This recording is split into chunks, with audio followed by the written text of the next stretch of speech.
Technically. Okay, can you see his number now? It's better that as a spellcaster, you and me not drop. Can you see his number now? Did that work?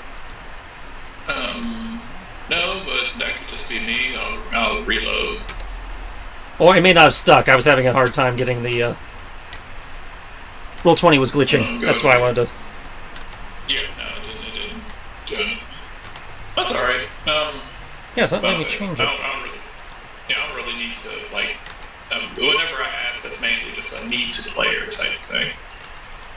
So that I can, I can see the bar, but I just kind of need a number from the player so I can know how much healing I need to, a number-wise thing of how much health you need in order to figure out which spell would be most advantageous to use. Because if you need you could be at half health, but you could be at half health and still need 150 hit points. Okay. In theory, I got it to work on Kriv. Yes, I can see Kriv. Okay. So now I just need to beat the shit out of David's token until it actually cooperates. Okay. Let's see. He's okay. You're okay.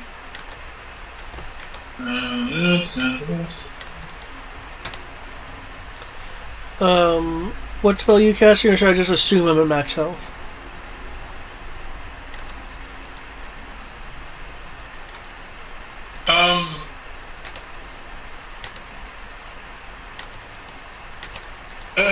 I'm going to just go ahead and do max health. I'm tempted to do something.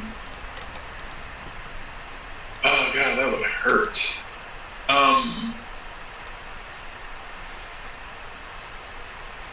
Fuck, that'd be crazy though. Okay, how about now?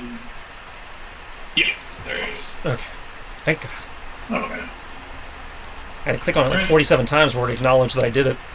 Okay, I usually get the thing where I move it slightly off and it disappears. Exactly, that was happening. But I wasn't moving it slightly off. I was on it and it was still disappearing. Yeah. There's a... I think I had to tab to it. I don't know what you did. I kept clicking until it actually stuck. What were you saying, Brad? Something insane? Something crazy? I'm gonna go ahead and do drop shield. Get us both up to... Drop shields would work, prayer or chance of healing would work. I'll say chance of healing does 4d12 plus my spellcasting modifier, which is a lot, but it's not enough to get us back to full. And it's I can get us up to full with just going up by one, casting a spell that's one level higher. Okay. See what this does. Don't fuck me. Yes. Okay, so what level are you casting? I believe that is a... Let's do it right now. That is a 4th level spell. Okay, so I need to calculate your potential drain. Obviously, you need to make your caster check. 25. And you said 4th level. Okay. 25. Yeah, you're good. For mana drain. Okay. That definitely beats the DC. Yeah. Good. Good to know. I need to keep all my casting to 4th level and lower. Honestly, at y'all's level, drain really is not a problem unless you're dropping really high level shit. I don't press my dice.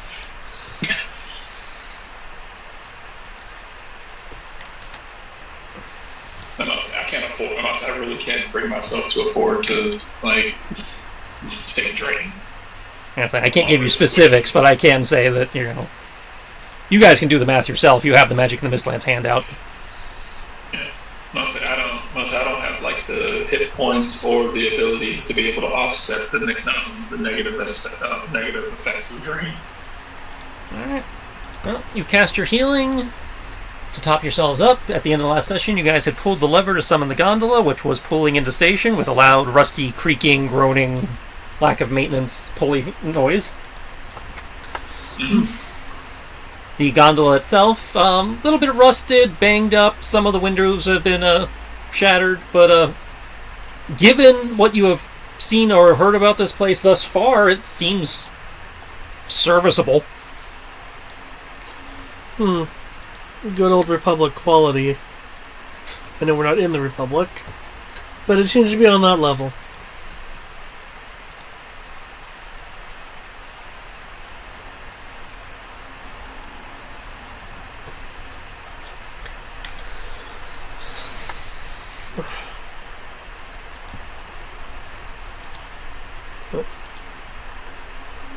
I'll take that middle seat there.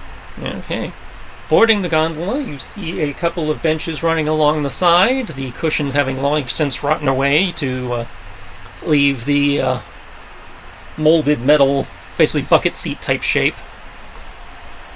Near the head of the gondola is a long since rotted corpse of a smaller individual that you would probably put in the somewhere in the perhaps a small dwarf, mid-sized halfling or gnome range.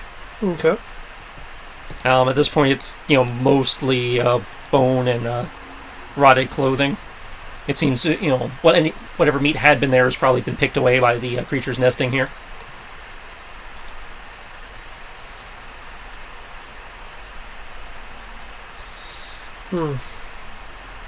And next to him is the very simple, looks like a pair of levers that would probably, based on anybody's passive investigation, probably are the control mechanisms for the gondola, probably controlling which direction on the rope system it goes.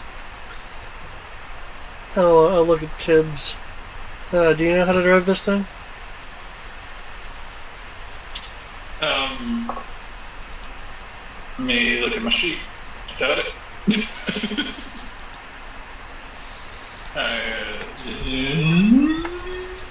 What sort of proficiency or skill would I need in order to know how to do this? Approaching the controls to try and figure out whether you have enough knowledge to operate the device. You see, again, two levers, which one basically, has, worn away text on it that seems to indicate that it's probably a brake, and the other one just seems to be a forward-backward lever. Okay. It literally is just controlling the pull, setting which direction on the pulley you're going. My Tinkerer's Tools abilities tell me that this is forward and this is back. Huh. Good. Then I guess you can drive. Okay. As you wish, John King. Don't call me that. You have no aspirations of doing that again?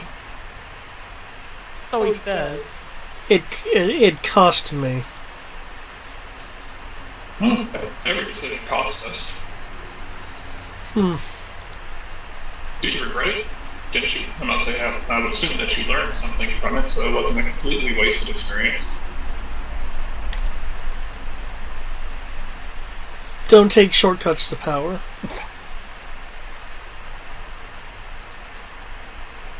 I'll kind of like work an eyebrow and kind of think about it for a moment. It's like, which seems hilarious to me because you're effectively immortal. Why would you be impatient? Just because I can live forever doesn't mean that the events around me are slow. If things are being conquered around you, if I wait 1,000 years, everything will have been conquered already. True, but if you wait 1,000 more years, everyone who conquered it will be dead. Including my friends. That's why new ones show up. No, I mean other yokai. Oh. Well, I must say, you don't need to be strong enough to conquer the world. You just have to be strong enough to protect the people you care about. Even then, my aspirations weren't the entire planet.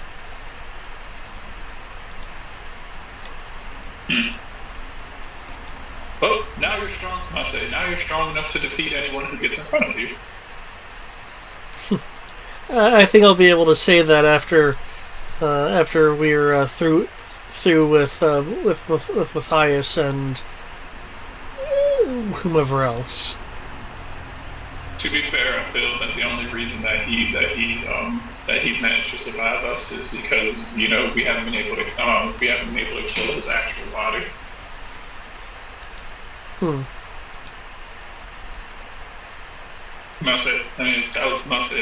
If we really wanted him dead, we could have just sent Kenshi in here by himself, and I feel like he probably could have gotten the job done. I don't know about that, but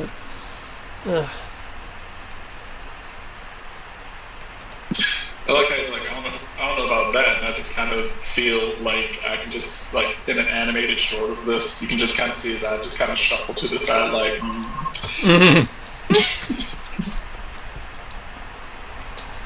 Could I handle this? I'm not the main character here. Don't mind me. Could I do this? Maybe.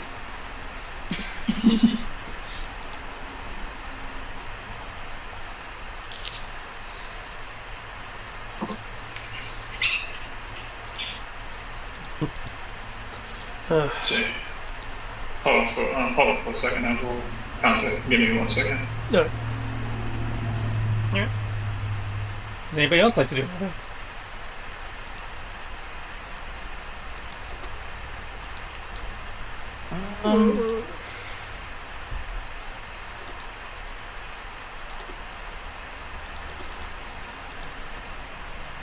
See. I was considering showing Tibbs a photo, but a Look photo. at this photograph.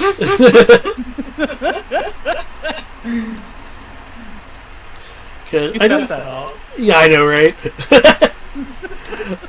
Because I don't think he's been into my old room.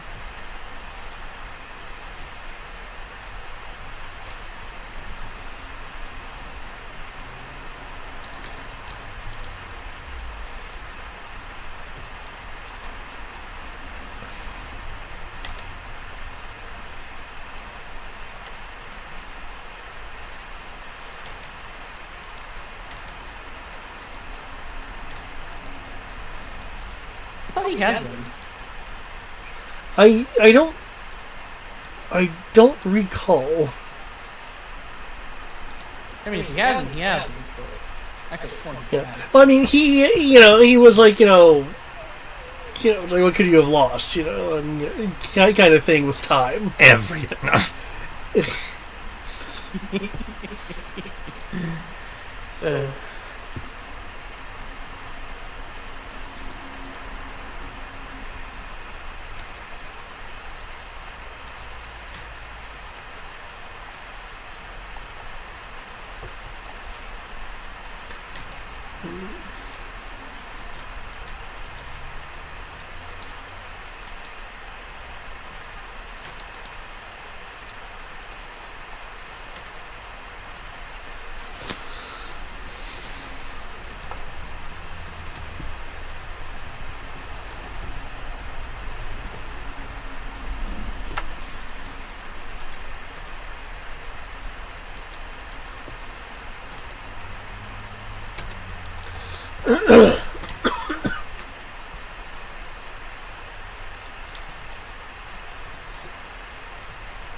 Yep.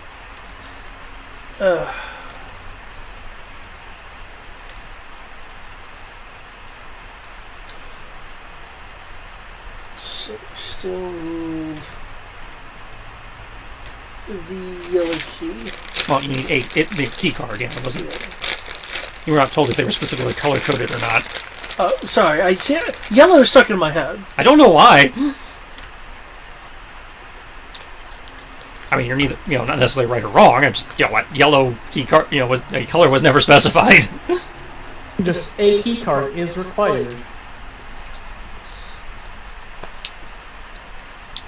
Too much Doom.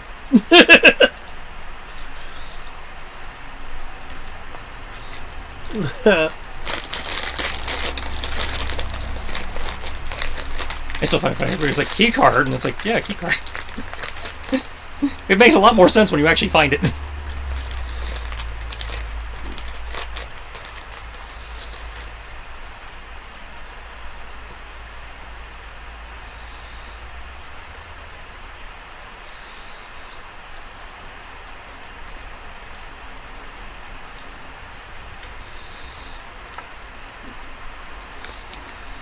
Yeah, you guys are just standing here on this. Oh, Brian said he'd be right back, so I want to. Oh, that's why I was asking. Was there anything anybody else wanted to do while we were waiting for him to come back? 'Cause right now you're just all standing around. But, you know. I mean, I already established what I was going to do. That is collect the everything. Yeah, you said you wanted to collect everything in the nest. You did that last session. That's Yeah, like that's all I was going to do. So I have nothing else. We're on the gondola now, right? Yeah, so you guys. That's why I was asking. It's like you guys are on the gondola. Was there anything you guys wanted to do while we were waiting for Brian to come back? Now that Brian's back, they can resume the conversation. Yeah. But Yeah, we picked up a bunch of stuff. Everything, the gold, the platinum, the gold statuette with rubies. I don't know if anyone is the gold statue. Does anyone have that identified? Or I can't remember. Did we check it for arcane anything? nope. Oh, okay. I guess As long as you attune to it, you'll be fine. I'm gonna say. I guess while we're doing that, I'm gonna go ahead and I'm gonna ask Kodo if he can, since he's the arcane master here, if he can check it. You can identify, but you can't do it as a ritual. Okay. I was reminding David that he can identify, but because of what he is, he cannot do it as a ritual. So you cannot It's a level 1 spell? Yeah. Because sorcerers, I don't think get ritual casting. Mark off. Well, even if they did, I wouldn't. Yeah. No, that was just me trying to remember in general. Because, as we do stuff, I try to commit it to memory for future reference. for future you. Because I know, I house ruled that sorcerers ignore the materials unless they cost money. Yeah, they don't get the ritual casting feature like wizards do. So sorcerers are physically incapable of using rituals, which makes sense for what they are.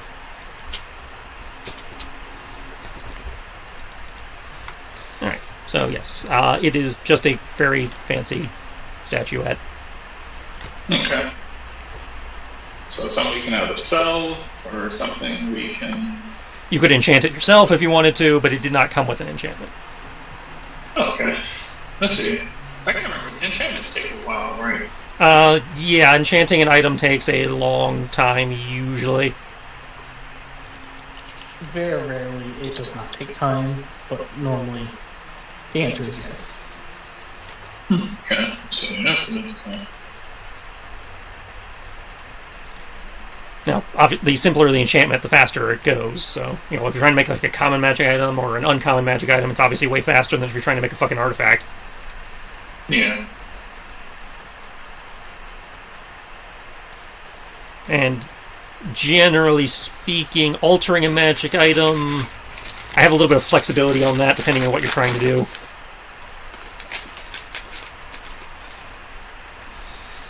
But the enchanted items basically just work, if I remember correctly. They're just infused with magic permanently to do whatever the hell it's going to do. Unless it's designed to have charges or something, yeah, it just...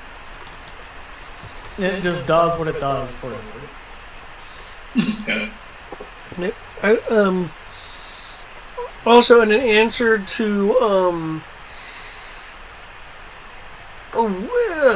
for tips of what it would have cost Kodo to wait, he will show you an image. I don't know if you've actually seen this this before. Just so I don't require Triss to blow images up, I'm just going to put it in Skype.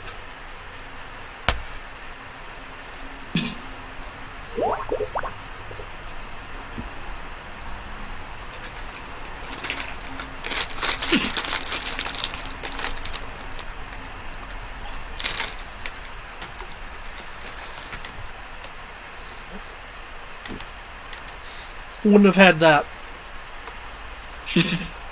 Oh yeah, I remember that picture. Okay, so you had seen it before. Okay. Yeah, I remember that from earlier in the campaign.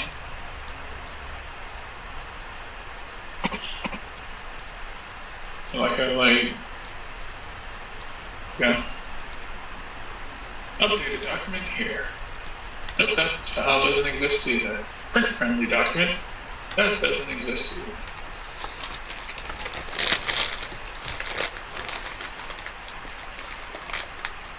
Unless there's anything else, I think Godo's just gonna wait. We're on the gondola. Just on the gondola, making our way. Okay, well, if nobody is going to do anything, then yeah, you can pull the lever. The gondola will start trucking along. It's a little shaky, a little creaky, but does move. And aside from a little bit of uncomfortable swaying, it doesn't seem like it's gonna come down or anything anytime soon. Those of you who have spent time in the Republic probably have ridden a device similar to this before, so you can, again, the swaying is not to a level you are comfortable with, but it does not feel like it's about to snap and plummet to your doom or anything. Are there like bar handholds or something in the gondola? There's a couple of poles and a central bar running down that people could hang on to if they were standing. And there's kind of like handbars on the seats if you want to. Godo will grip the handbars. Okay.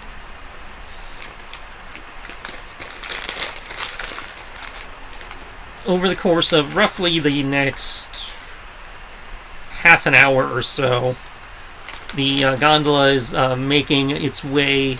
Seems to be trucking kind of around instead of going down like you thought it was going to. It's trucking its way around the perimeter of the settlement. There's a question then. Are we passing our dun dun dun dun dun dun dun dun scene like down below? Are there a bunch of like brachiosaurs? That was just so good. I appreciate it though. You can tell by design that that's what it's intended for. But due to the mist having overrun the park, you're not able to see a lot aside from faint outlines of buildings and those that have breached the mist to a level similar to where the gondola is, but still not touching the gondola. You are able to make out movement in the mist below you, some very big, some not so big.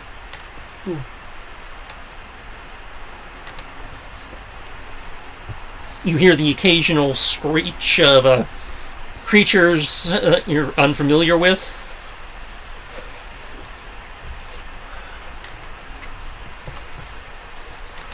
Some sound almost panicked, others sound like a rallying cry for creatures on the hunt.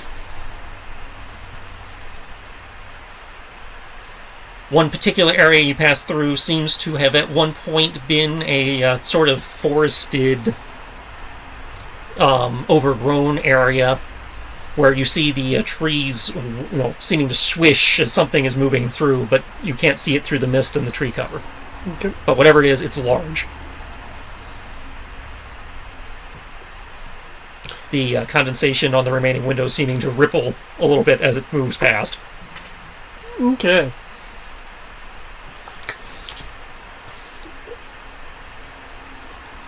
I think I will predatorily lick my lips. You do that. You hunt that. We'll see how that goes.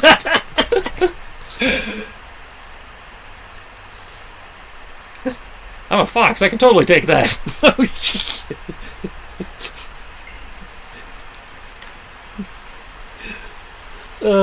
I'll annoy it to death with yips.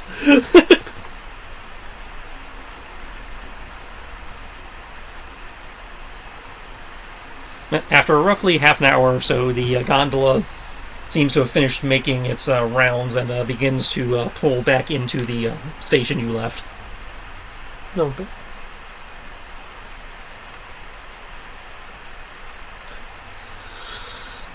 Okay, I guess we will be disembarking then. Glad to get off of this thing. It shakes too much. It does. It shakes too much. Randomly flying is different. It's supposed to shake, and you have an air around you. It's not a box.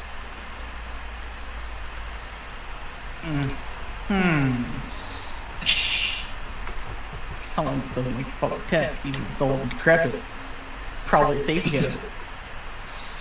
Yes, it is a safety hazard. I mean, to be fair, does anybody like things that are old, decrepit, and probably a safety hazard? Archaeologists. I don't know if they like them so much as they just, happen to need to encounter them as a job requirement.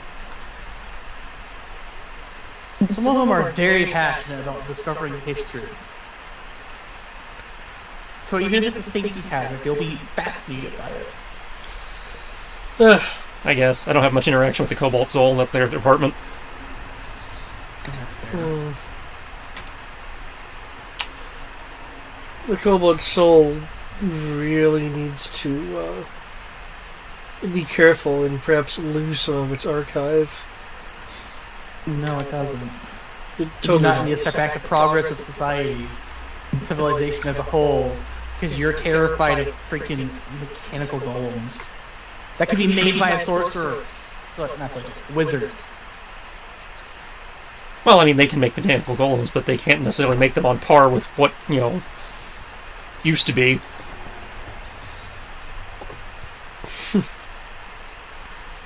That's If they a could, problem. it wouldn't be considered lost tech, would it? I am just suggesting that dangerous things be forgotten. I say you're wrong, so.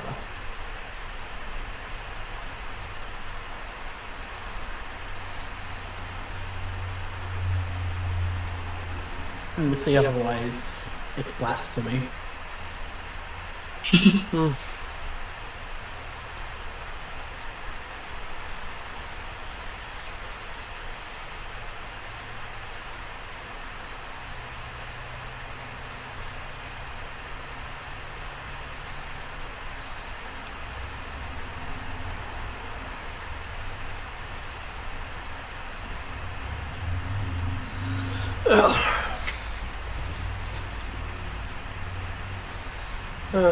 So,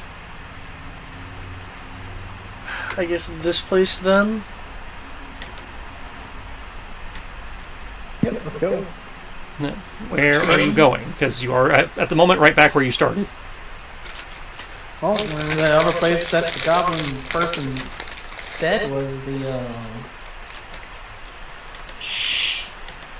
using the map we got, the equivalent of the Raptor Pit. Yeah, so it was the central mound.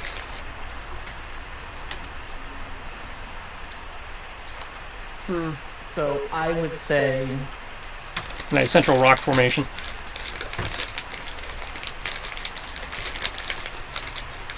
so. Based on that, I would say we should probably go that way.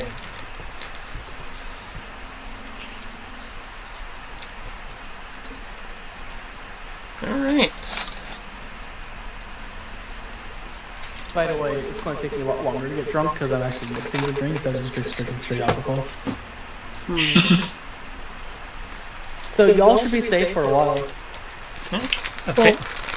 Here's a question. Did we actually check the gondola when we were in it?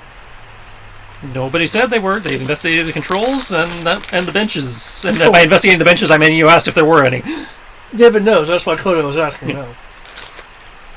And that's Kenshi, Oh, okay. It's like, yeah, you guys checked the controls and you checked to make sure there were chairs. That was...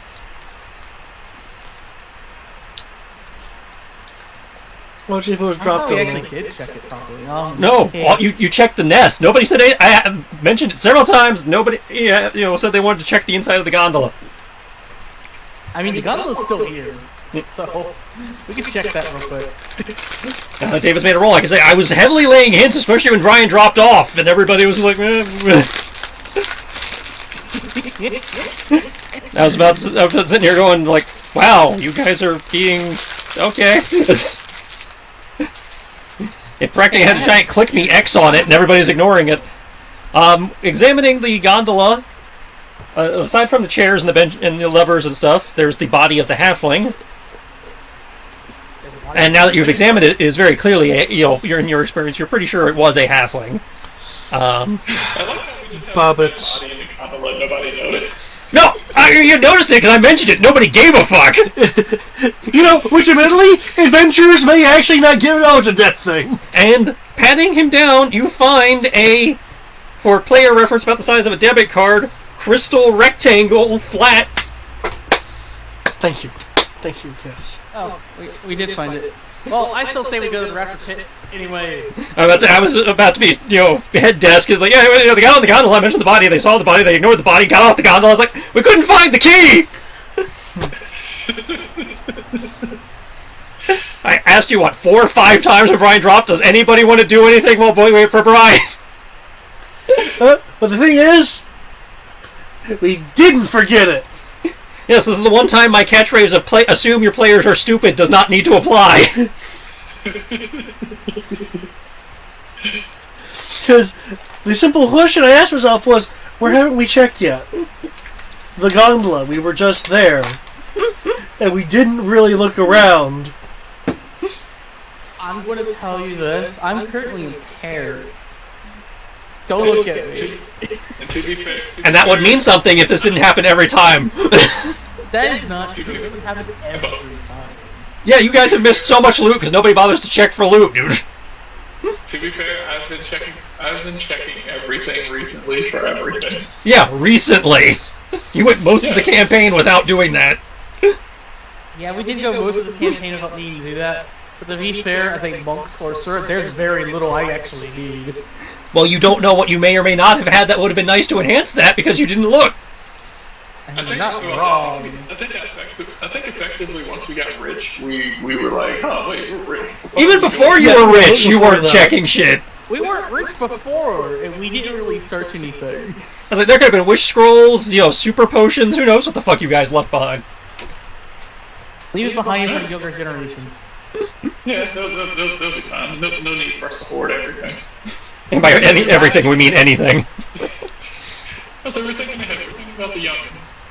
And they don't do this, and then they get to town and complain to me that they have no money.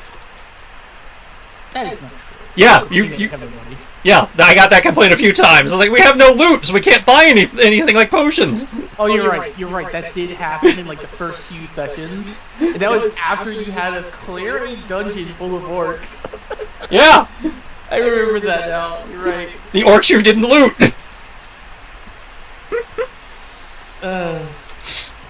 I will still stand by this. Does that make us villains for just going in, killing them, and leaving all their shit? No, it just makes you kind of special.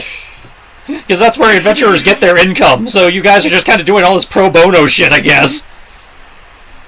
Hey, I was a knight. I had a salary, thank you. I was perfectly content to do that.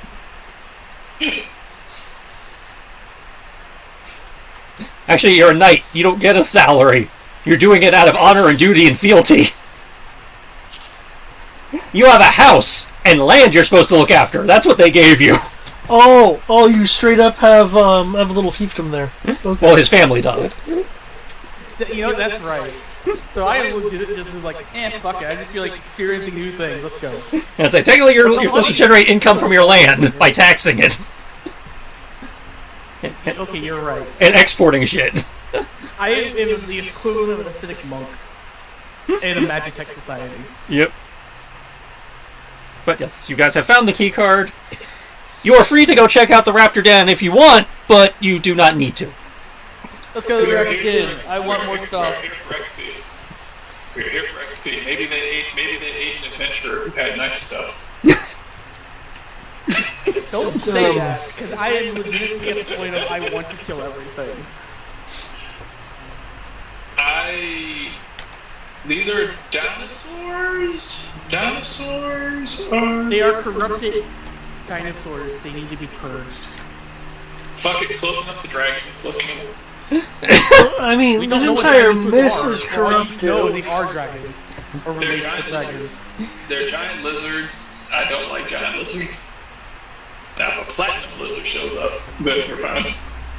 Somebody had made a nature check or something earlier in this to establish that they had like a rough idea, like these were creatures from like ancient times that dragons may have been descended from. But yeah, Yeah. Yeah, that was me. I already feel some sort of way about them. I'm about to say, hell, I technically almost don't even really like dragonborns. But, I mean, I've kind of grown past that bias. Better have.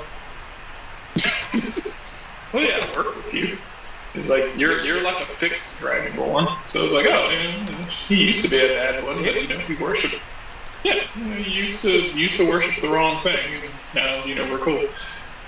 I never changed what I worshipped. I say he's not Drakengard. He's not Drakengard Dragonborn. He's a local, Yeah, it was like, oh, hey, you're a chromatic, but you found God, so I can forgive that. Dragons don't. They're not. typically speaking, the chromatic dragonborn worship the chromatic dragons, and are descended from chromatic dragons.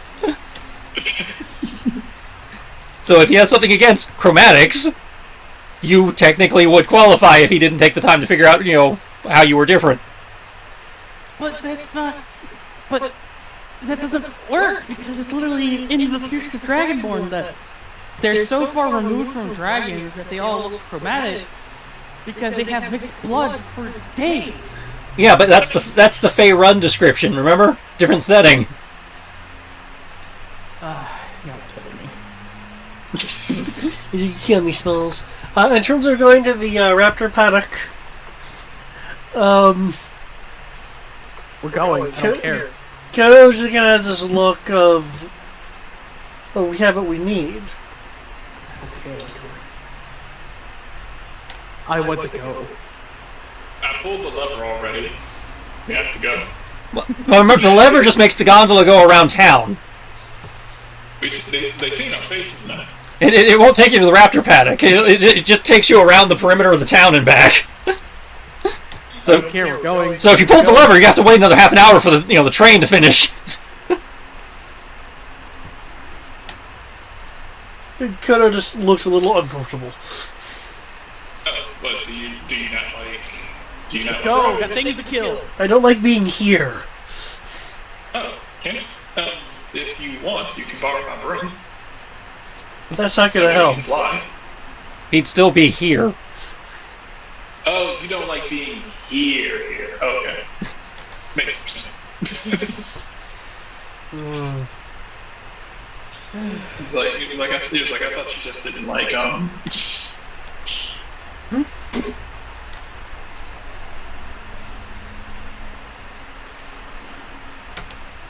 You just kind of be looking around. Though it does sound like Tibbs is also wanting to go. Two more things. Well, not so. He's on a kill quest. I'm kind of like, I wouldn't mind exploring this place. Okay, I'll keep the key safe then.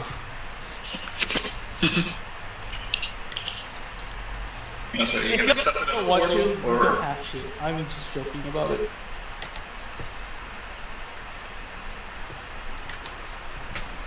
Y'all's call. I just work here. Wait, Katie, you work here? No, the GM. That's the GM. Okay. Like, no. Kenshi's working. Didn't you see the strange Australian hat he's been wearing for a while now? Like, he works as one of the ring. The guy who got bit, that was my brother. He just walks up to them and holds his hand out randomly, and they just kind of stare at it. The power of the hand.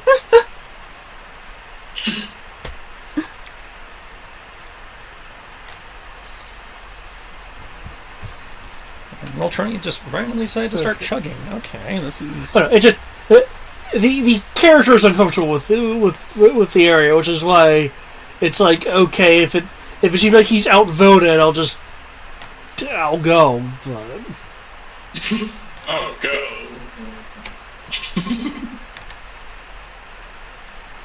he's just gonna be looking around. keeping his eyes and ears out. Be a little bristled. Murder some raptors. Like I said, you don't have to. I'd imagine with the rest of this place, territories are always going to be in dispute.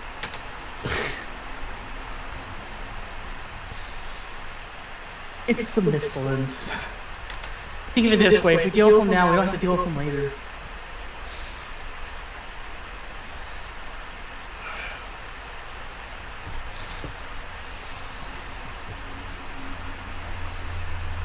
I think that would be a safe bet, don't you think? Seems reasonable. I mean, you're assuming we have to come through here again, or that they've actually left the village's area, which it doesn't sound like they have, but... Fine. Let's just go back to the goblin.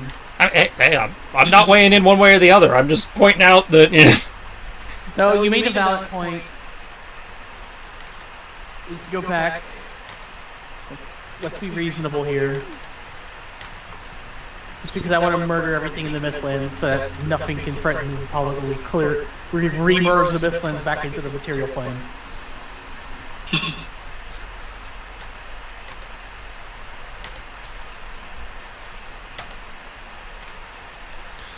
Alright, well, now I'm getting mixed signals, so... Kodo doesn't want to go. Tibbs doesn't care one way or the other. I'm wanting to go. You make valid points otherwise. Technically got what we wanted, so I'm happy with wherever we go. See? I'm the only one that wants to go. I'd say, GM just needs to know which map to load. Let's go back to the goblin. Get the goblin.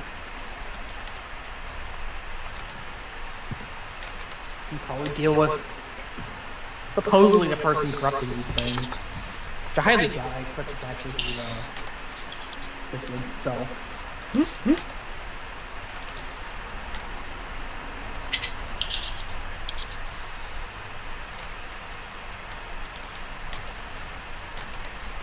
Alright. Well, you make your way back to the town hall then. Yes? Sounds like confirming? Yes. I'll be mixing a sake potion as we're heading back, i.e. I'm using a liquid spell. Okay. It is a 5th level spell, so I will need to roll against stuff. Okay, 5th level. Okay.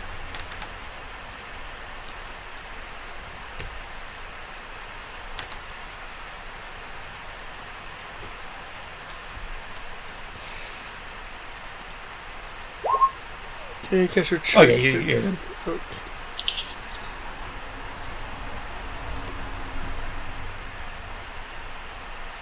Okay. As you are making your way back, there's a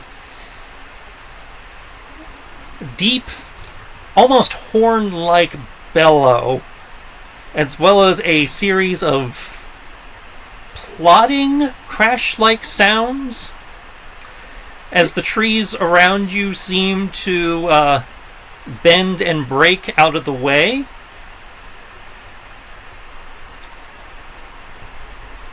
The ground seeming to rumble slightly as something feeling relatively massive seems to be moving in your direction.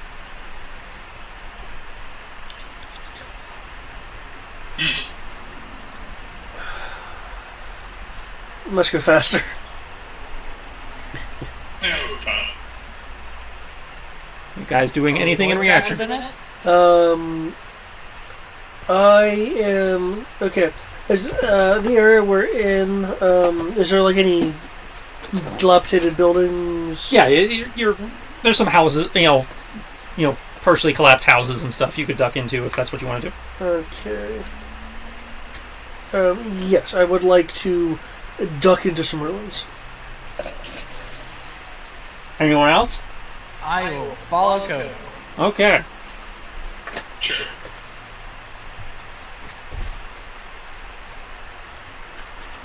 The rumbling gets closer. There's another, again, sounds like a deep horn type bellow.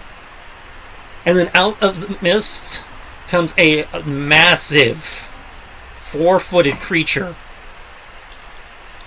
Long, long neck and a tail equally long to match.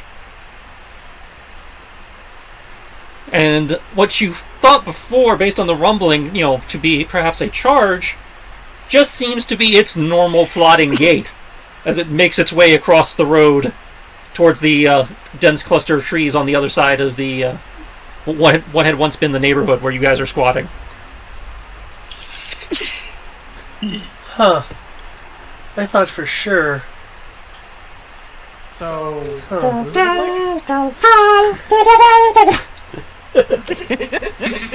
but actually, no. What does it look like? He described a Bronchiosaurus. Brontosaur, yeah, Brontosaur. Okay, I just wanted to make sure. I wanted to see a picture to make sure I was actually right. So I was thinking it was like some form of herbivore. Yeah, it's like, again, massively long neck, tail equally long, 4 legs, gargantuan Alright, creature. Cardo might have a little bit of tail envy. This is probably bigger than most of the ancient dragons you guys have turned into. Turned into what? Yeah, the ancient dragons that multiples of you have turned into at this point via the shape change spell. The GM remembers. Oh, okay. That's a thing that still happened. I say this thing is probably about twice the size of those that you have turned into. Like the other creatures you have seen, its scales seem to have evolved to help it better blend into the mist. So it's like a mixture of like very dark blues, grays, blacks. I wasn't expecting something that large here.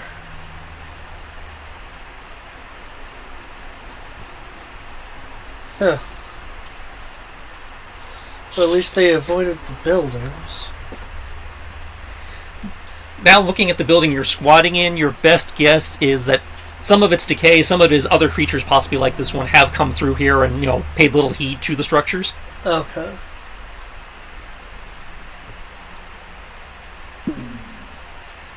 This particular creature, from the way way it seems to be moving, seems to be far more interested in the plant life around than the stone buildings. However, Okay. it seems to be making a beeline. Based on when you saw it going into the mist, it looked like it was probably making a beeline towards some of the taller trees that were surrounding the perimeter outside the fence, Okay. or what had once been the fence/wall. We can probably maneuver around them. And they're probably only care about eating the plant life, or what is considered plant life in the Mistlands. Just don't touch any of its cubs if it has any.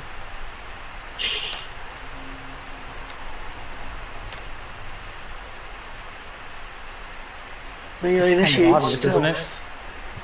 If you guys wish to be stealthy, you may make a group stealth check. Yes.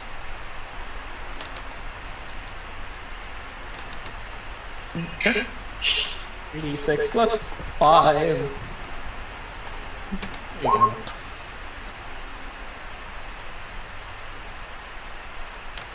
The monk is not stealthy, guys. I just want you to remember that.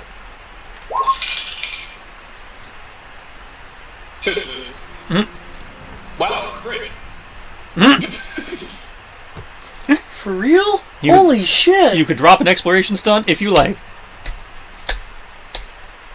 Triggered. I finally fucking crit on something and it's a guy. It's got a group chat. It's a stealth check of all things. Oh wow, the cat's stealthy. No shit. Is a cat?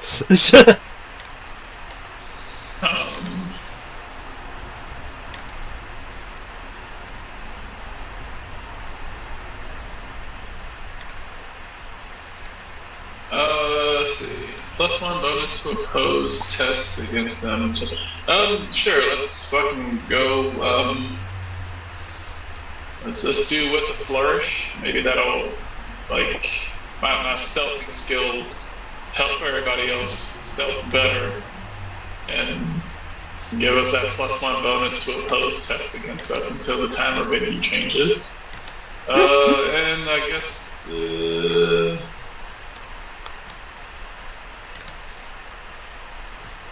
advantageous positioning. Because we're not searching for anything, are we really? At the moment, you said you told me you were heading back to the town hall where you had last encountered the goblin. Yes, since we have the key card. Advantageous positioning and with a flourish, so in case shit pops off, we get a +1 to it.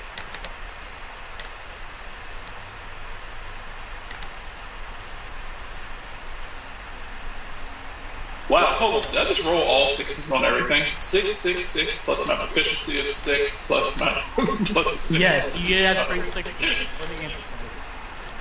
Yay! It's great for the cleric.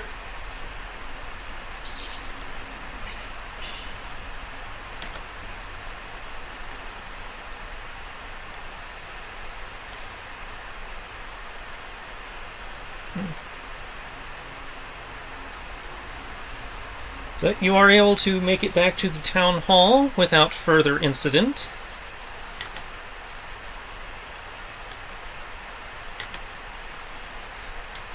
A new barricade has been hastily erected in front of the door that you guys demolished in order to enter.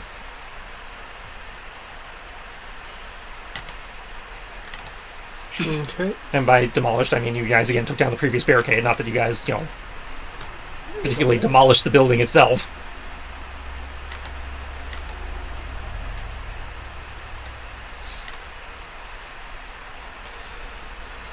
Okay.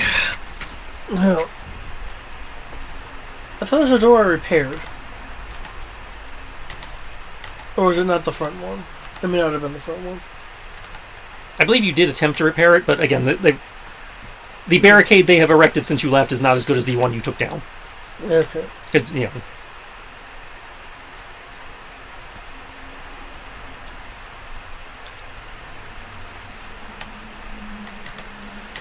Alright, well, I'd say let's go in and return to the goblin with the spoils. Okay.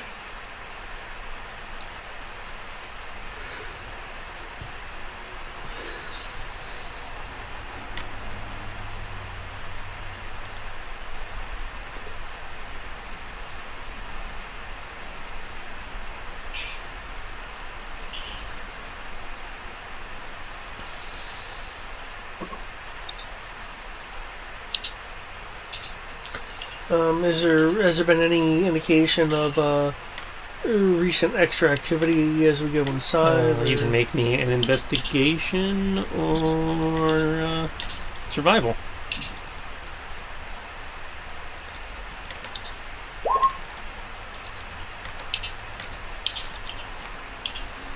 $24. Does not appear to be anything. No signs of new combat per se. You do see indications of other creatures have sniffed around in the area, but nothing that would lead you to believe that they got in. Okay. I guess we'll continue on then back to where the smoke-a-pack goblin was.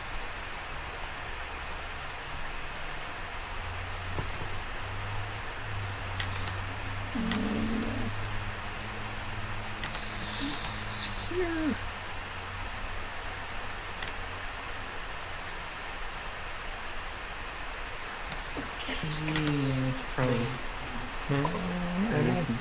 Pause there for a second because I have to go collect food. Collection. It's time for some more alcohol. Woo! Da, da, da, da, da, da.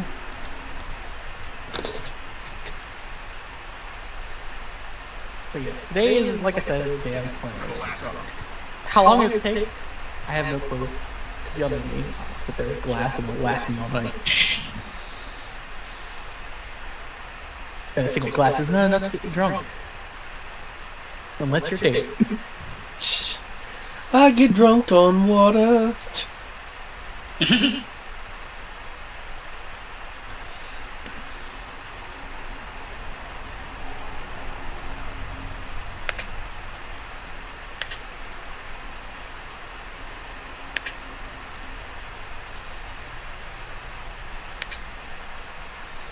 No, I'm so happy to actually have a debit card again. I lost my debit card a long time ago, and now I'm like, oh my god, yeah, it's I couldn't really replace it because the bank that I belong to, like, they're like, oh, you're they're not a bank that when you lose your debit card, they can just give you a spare one in the bank. You have to wait like fucking. Yeah, and they said it could take anywhere up to anywhere from 7 to 15 business days. Ugh. Yeah. So I was like fucking tedious, and I was like, I'm not doing all this. That's just pain. Yeah, so all I did is I lost my card, but no one ever made any sort of purchases on it. So I was like, my card's probably lost in the house somewhere. I think I actually dropped it somewhere on VCU campus, and it's probably just sitting in a lost and found drawer somewhere. And no one felt like looking up your name or trying to call the bank saying, hey, I have the card. Yeah, I guess nobody bothered, so I was like, alright, whatever.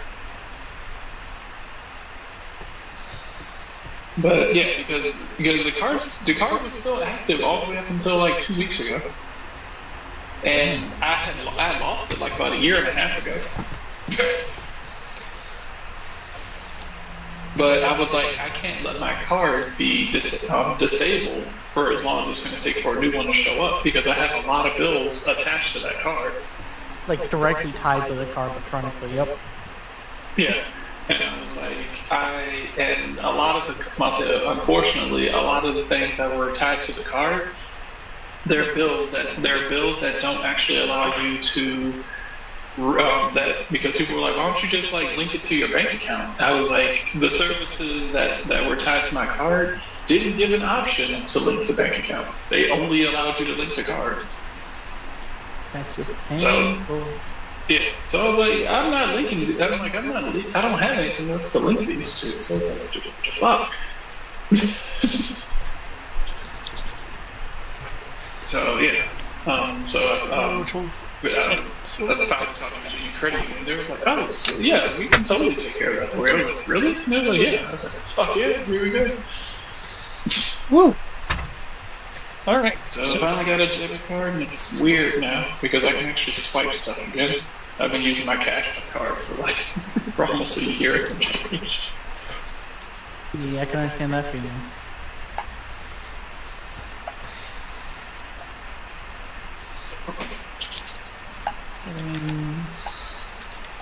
Quality should always be a mess. By the way, do y'all hear the TV in the background? Very faintly, not enough to be distracting. Just that it sounds like a voice like way on the other side of the room, kind of thing. Cool. That was the intent, just so I could have something in the background. Okay. I'll hit this one. Okay. All right. So yes, you are outside. What had once been the town hall. Yep. The goal again is to go within and return to the Smoke-A-Day Goblin. All right. How are you intending to get past their re-erected barricade? Same way I went through it the first time. Just smashing it through. Oh, wait. Let's go ahead, better idea. Yes. So I'm sitting there, walk up to the door, and It's like, wait. start to go for it. It's just not. I will purposely make it seem like I stopped mid-swing, I was expecting someone to say, don't just break down the door again. Oh, I have to be able to see it. I cannot dictate a distance. I'm pretty sure you can see through the not so well erected barricade at this point. Yeah, are there holes in the barricade that I can see through?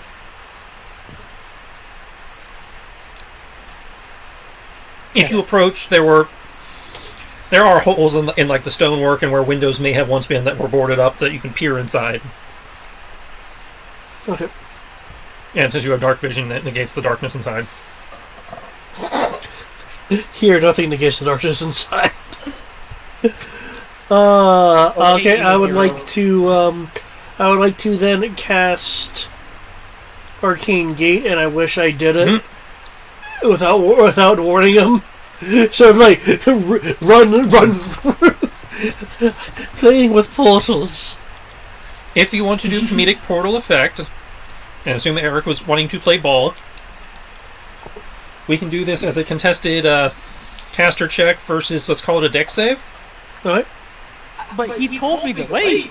That's why I said, like, if you want to go with the comedy, we can do it as... Sure. If you don't want to, and just want to base it on the fact that he warned you to wait, then yeah, we don't have to roll. This was just the if the players want to. Fuck it, why not? I was just watching my microwaves pan glass tray or whatever you call it. So, yeah, caster check versus dex save. Okay, this first caster you beat my dex save. This first caster check was against Drain. Mm-hmm. Okay. What level spell is your gate thing? 6. 6. I had to go against David Copperly. You did make the check. You're good there. Yeah, so we just gotta see what Eric rolls for his dex save versus that second check. I want you to know, because this is happening, I'm getting the real dice out for you. Just remember, proficiency has to be rolled in roll 20. That's fine. I dropped more dice than I ever need. That was just a gentle reminder, not a call out. I has the dice. I shall now roll the dice. And as I roll the dice, I shall take a shot. Roll the dice, take a shot. That's what I'm actually doing, by the way.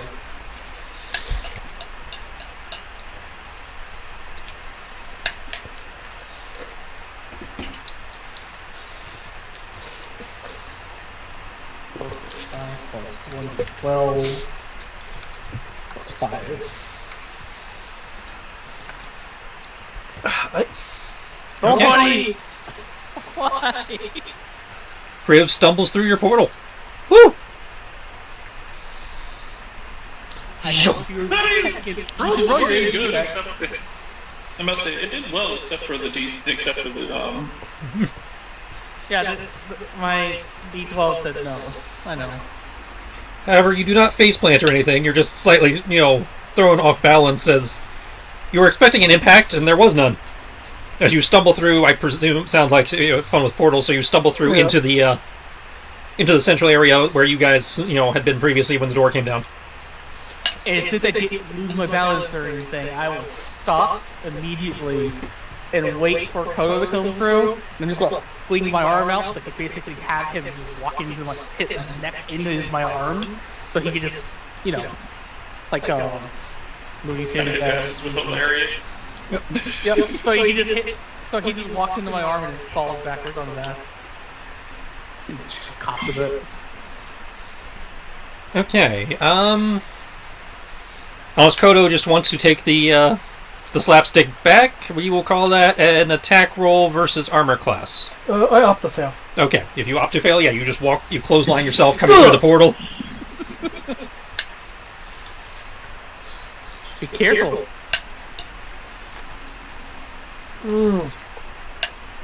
Never know what's on the other side of the portal.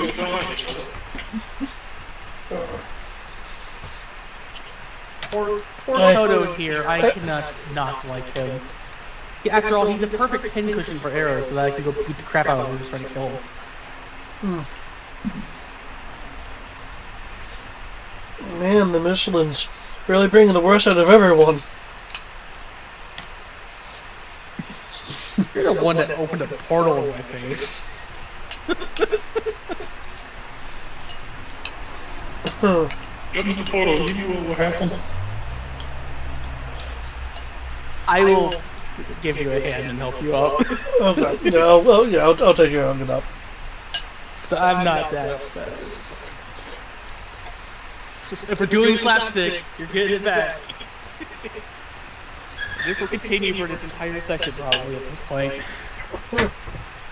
I just wouldn't be surprised if it does, actually.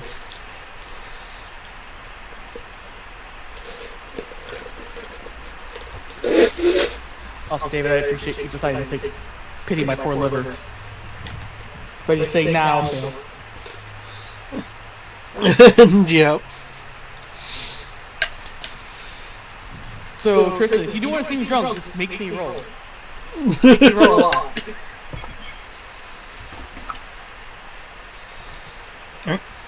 You guys are now in the central area. Okay. I cannot remember the goblin's name, but I'm pretty sure we got a name from the goblin. So we probably It's the Pack-a-Day Goblin. We're back alive, and we found your. We found your key card thing. friend. I was gonna say friend. That was actually fuck. That's what I meant to do. God damn it. Well, fuck me. I wonder if I hear you guys again. That's what I meant to do. We never told the gun to leave. Completely We should forgot. probably go back to Resurrection if we really wanted to. No, I That's a didn't good want to thing. resurrect him. I wanted to give him a proper burial.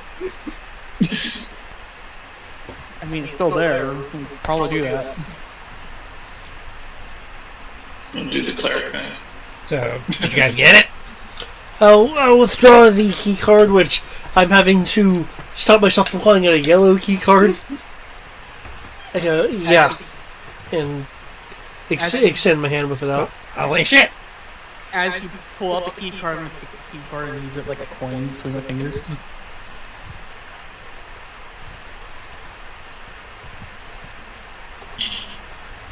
So where do we need to go with this key card? Hey, he's holed up in. Here's what we can tell. He's holed up in some, mansion on the other side of town. So,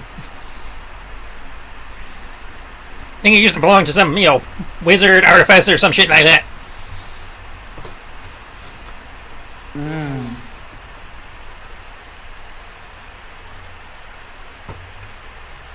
And I assume you want to go since this is about getting revenge? Well, I'm supposed to bring him back dead or alive, so yeah. Oh, you're supposed to bring him back though. Where are you from then? Down the mountain. I went over this. We were set up here to capture. Team got killed by things out there. Wasn't where we were told. Yeah, I don't think we were ever told where you came from. No, I told you. I guess I'm just being distracted by a mountain of platinum I found. Or it could be the booze. Yeah, I haven't started drinking yet, and I'm a bump thank you, I'm immune to that. But are you here? Are you here, though? I mean, it's a mystery, are we ever really here? But sure, let's go off to the wonderful Mansion of Doom, apparently, is what this class will be. Cool. Stay low. Keep your mouth shut and follow me. I would glare as they say keep my mouth shut. What? I don't want you attracting the fuckers. I don't want him to hear us coming. That means be quiet. I just won't say anything. And keep in mind, if you can see your friends, that means these things can see you too. Cast invisibility.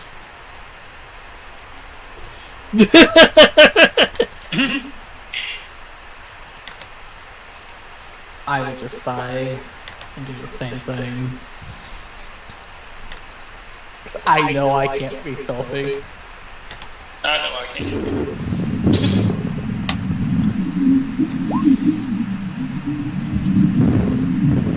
Huh. Oh wait, no, I only have Raven's. I can't actually... Brian, are you in a wind tunnel? Sounds like it. Or he's underwater. Yeah, I'm not sure which.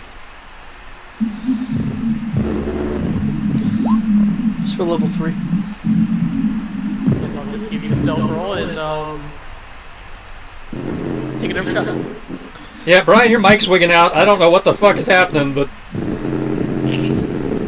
Yeah, Brian, we've lost you. Just whatever's going on over there. Can you, everything okay? It is now. Okay, I don't know what the fuck it was. Yeah, group stealth checks. Yay! Another shot. Let's go.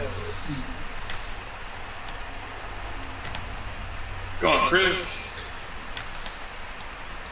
See, I think I wasted my stealth check. See if I can do it again.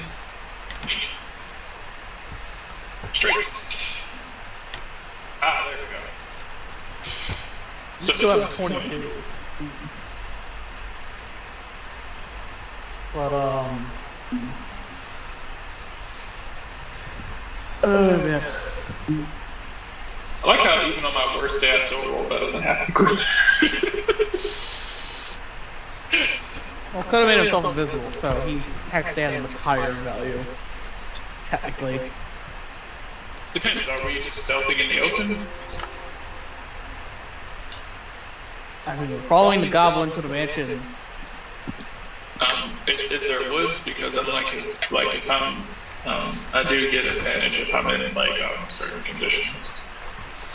As with most of the areas you've traveled through in this town, it's a decayed urban combined with forest and mountainous overgrowth. Let's see. It's legit Jurassic Park, dude. We're in the best lands.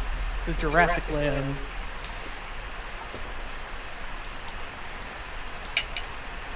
So here's the question though, is this the park or is this the world? That's a good question. Well, I mean, so far it's the village, but I mean, one's much worse than the other, that's why I'm asking. Well, you've seen what you've seen, so determine which one you think it is, you know? Fair.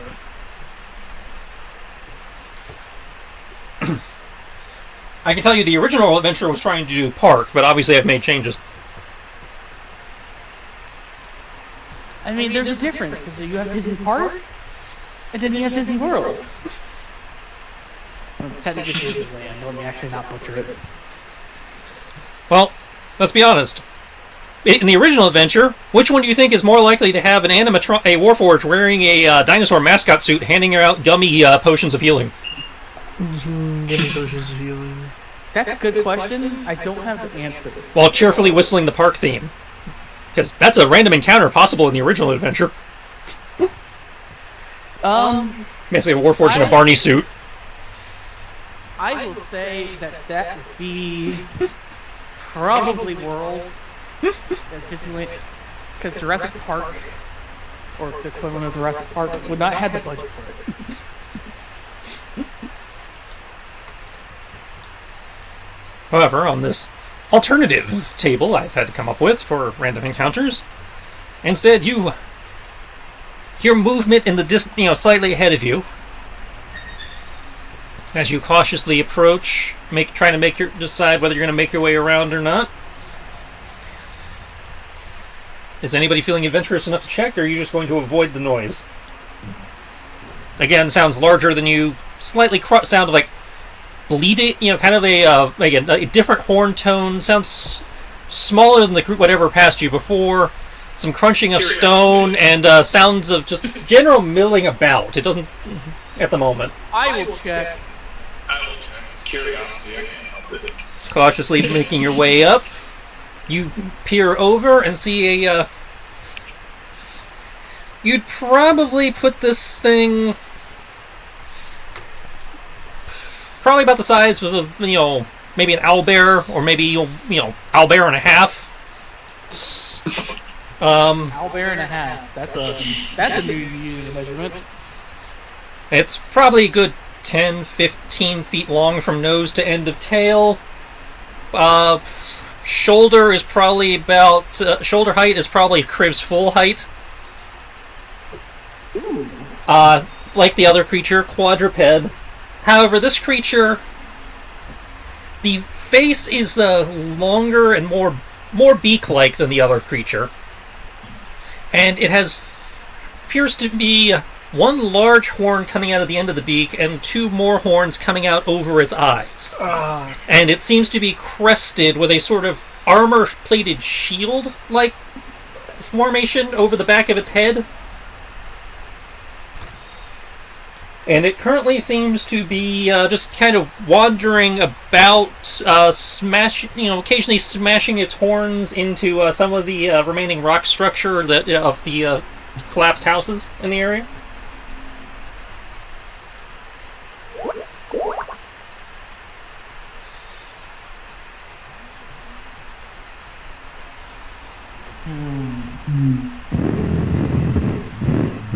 We have Wind Tunnel Brian back. It's happening again. Yep. It stops when you start arcing. Yeah, it seems to be whatever your mic is setting, it's trying to...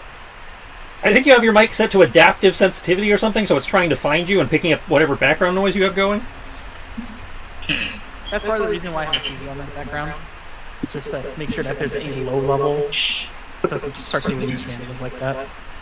Okay. How's it about now? Anything? Currently, it's behaving itself. Correct. Okay. Yeah, the creature seems to be milling about.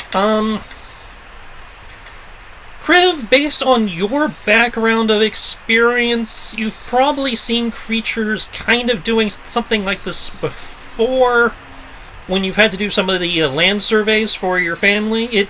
It's similar to some behaviors you've seen in like bulls when they're trying to sharpen their horns. No. You probably don't want to be here. Got it. As he doesn't seem to be acting particularly aggressive. It's just, kind of randomly headbutting things, Perhaps a adolescent trying to toughen itself up a bit. I was going to say, it's probably in a stage of just before a rut, as in it will become very aggressive very easily. Also possible. So yeah, no, let's just walk away with it, yeah. With those stealth checks, you are able to make your way around the strange three-horned creature without provoking its attention. Okay.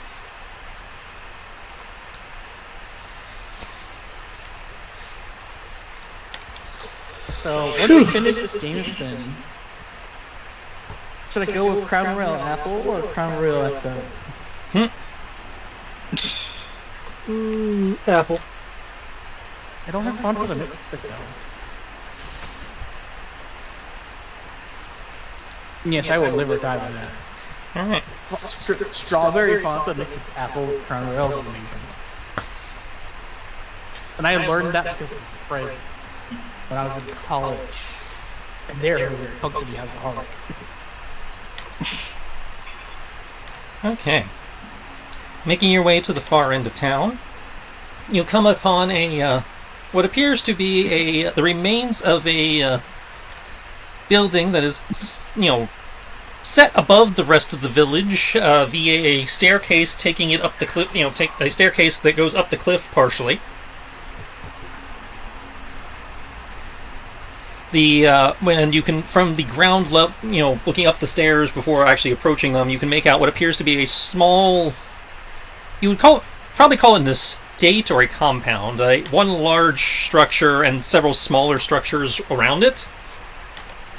These structures themselves, while in better repair than the rest of the village, have still been, have effectively become camouflaged by the overgrowth, vines and other plants that have attempted to overtake the structure, but unlike with the other buildings, have not seemed to be able to actually penetrate.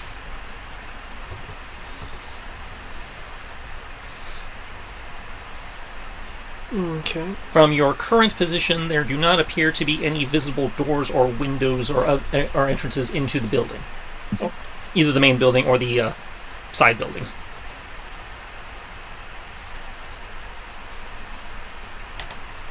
Okay.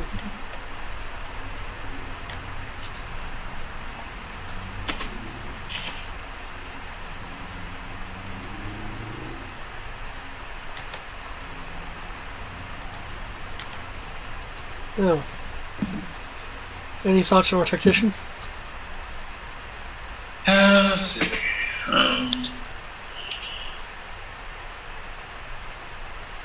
Can't tell who he was talking about when he said who's the tactician.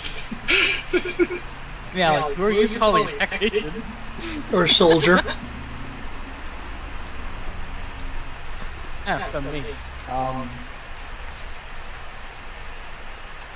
We got past it. I don't see. I say we just continue. Wow, tactician wasn't paying attention. No, I was drinking. You are well past it. At this point, you're at the base of a staircase where, it goes up to where the building. Yeah.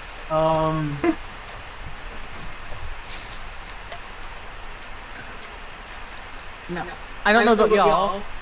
And I don't trust y'all's climbing ability all too much. Outside of Kinsey, because Kinsey just controls gravity. Say, I don't climb, I just stick to things, but there are stairs. Yeah.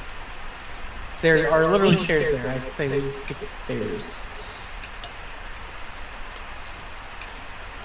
Make our lives simple. Okay. If you don't want to make our lives simple, I will tell you no. Make our lives simple.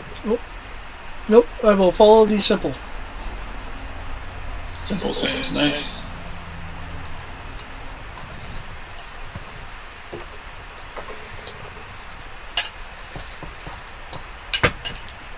Yeah, making your way up your stairs.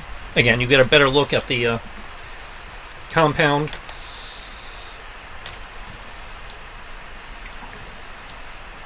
Seems to be like, kind of like a decently sized house, hacienda. What may have once been a fountain in a central courtyard there. Some kind of rock garden off to the side that has become overgrown. And 2 outbuildings that you're not entirely sure what they may or may not have been in the past. They could have served several functions.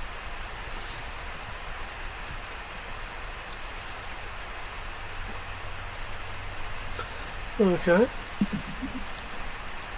Y'all feel like taking a rest at the rock garden for an hour? Try to have some zen inside of before we deal with whatever's in here. Sure. Tips. Yeah, I don't know. I'm resting in the rock garden. I mean, if you want to sit exposed around a bunch of rocks, that's your business. I must say, do we really need to? I mean, I would like to have the dragon breath back, but the answer is no. I was just trying to have an excuse to the approach to something again.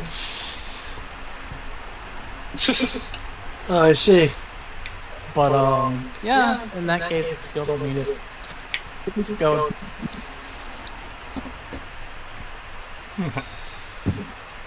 So, where are you going? Well, we have the key card. I assume it's just to get into this building, so I'll check the front door. I just thought about something. You should check the rock garden. Okay. Okay. Why are we checking the rock garden? I'll make the investigation roll, but why are we checking the rock garden? I'll assist. Loot. Oh. Oh. I thought you might have saw something.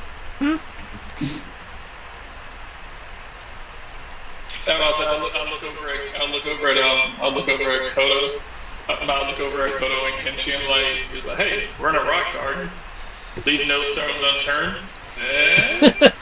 Boost 50 experience. I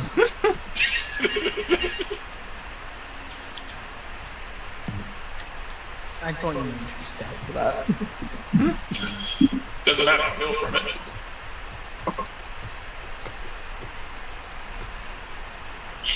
Okay. Stat for it. My jokes have hit a word.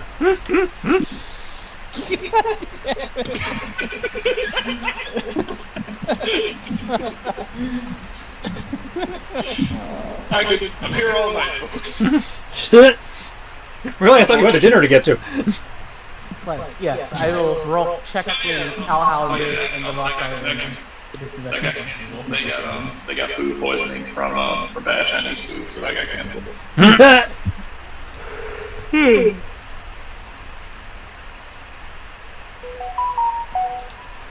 By the way, I think I've realized what kind of drunk I am. As I slowly get more affected by alcohol. Okay, well, you find rocks. Different kinds of rocks. Is it? Some polished, some natural, some crushed under probably, giant creature feet. But they're rocks. Is it investigation or perception? Either would work in this instance. Oh man, I could have done perception. That would be something better. They're still rocks. Shit. I figured that might be another key. I'd also like to check the alcaldes before we go with the main building. You want a separate roll for each of those? No, we can just do one for both. I feel like we're gonna find a guy dead on the toilet if we're doing the rapid part. No, you didn't go there. And David, are you still assisting me? Yes.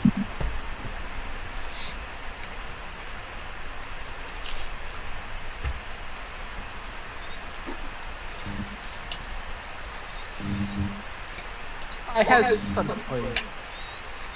I don't think it'll change anything, but I have them.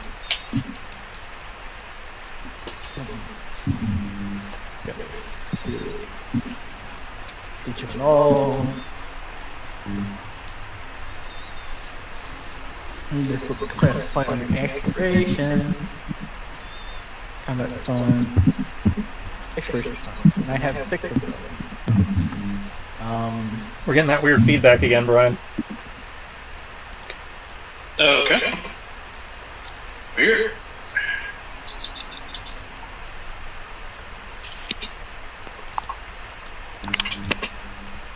How's about that? Quiet for the moment. Okay. So if it does it again, I'm just going to switch to my computer.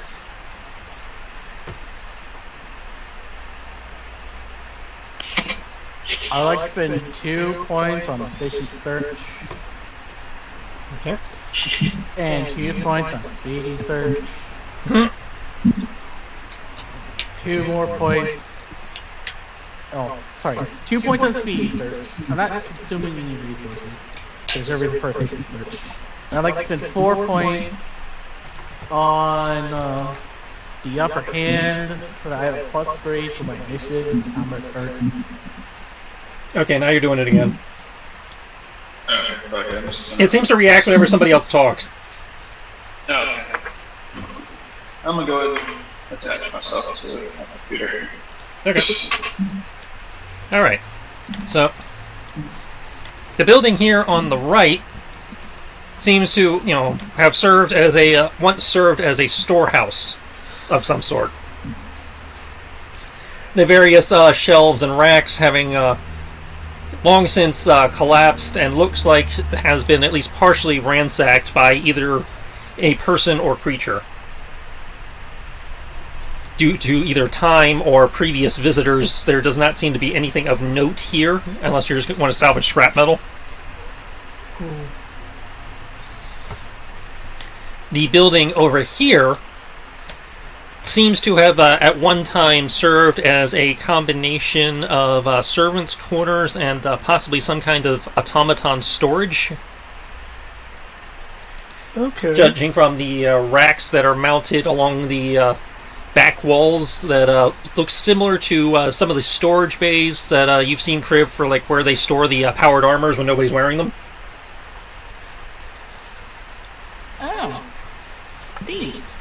But again, currently unoccupied. They're just, again, similar type of rack. I was going to point this out to Kodo. Hope you were ready for animatronics! The actual servants' quarters seems to be equivalent of like a bunk room. Several cots, or what may have once been cots at one time, are scattered and torn about. Looks like they may have been ravaged for nesting material. Okay. But no signs of anything currently living in here.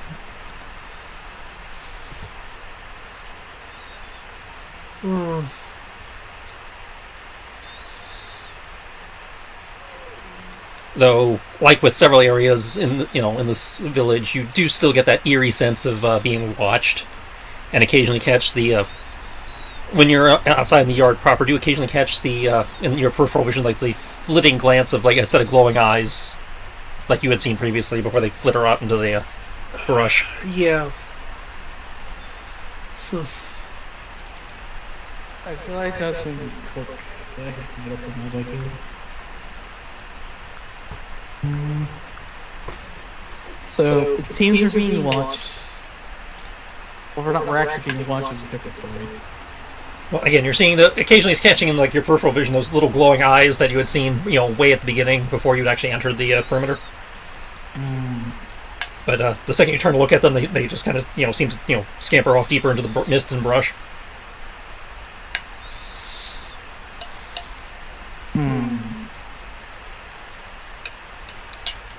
Well, there's no place I can get food within the hour.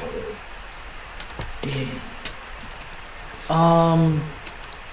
Well, we have a ravaged service quarters and an empty workshop that was for, I'd assume either is the equivalent of power armor or for animatronics of some kind. Yeah. I'm just glad it's not working now. They're empty. It could be working. We won't know until we go inside the main building.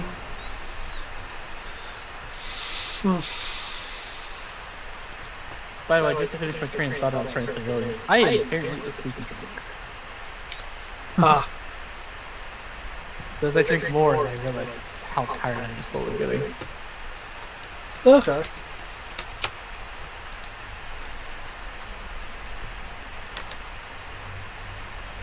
At least that's what I'm going with the logic this game.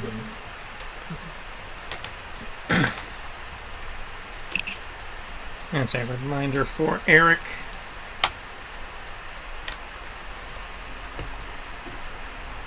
Yeah, because I wasn't there for that part. Oh, they look like that. As the weird glowing eyes in the mist that, again, when you actually turn to look at them, they just kind of, scamper off. They're on you, maybe shin high.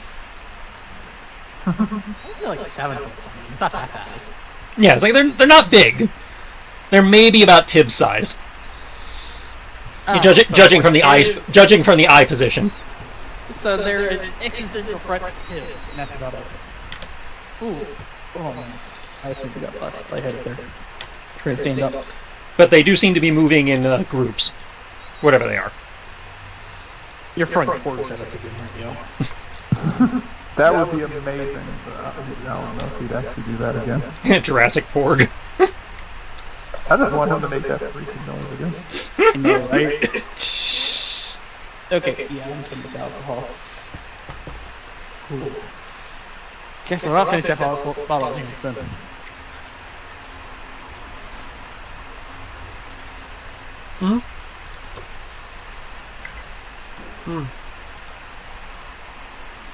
I can tell, and I do not like this feeling, that I'm finally actually getting moderately tipsy.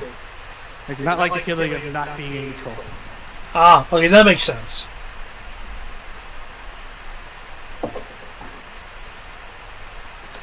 I am in various levels of lightheaded and not being able to balance perfectly. And that is instantly a no for me.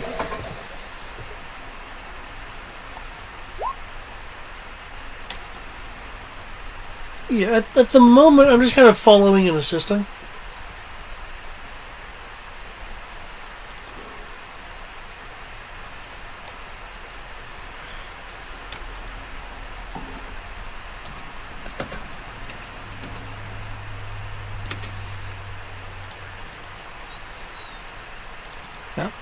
Yeah, and you've checked the outbuildings at this point. I mean, it's time for us to go inside. Anyone wants to object to this? Do it now or forever hold your peace. Let's check it out. After he says that, Tibbs will pull out his gun and it's like, alright, cool. We'll do.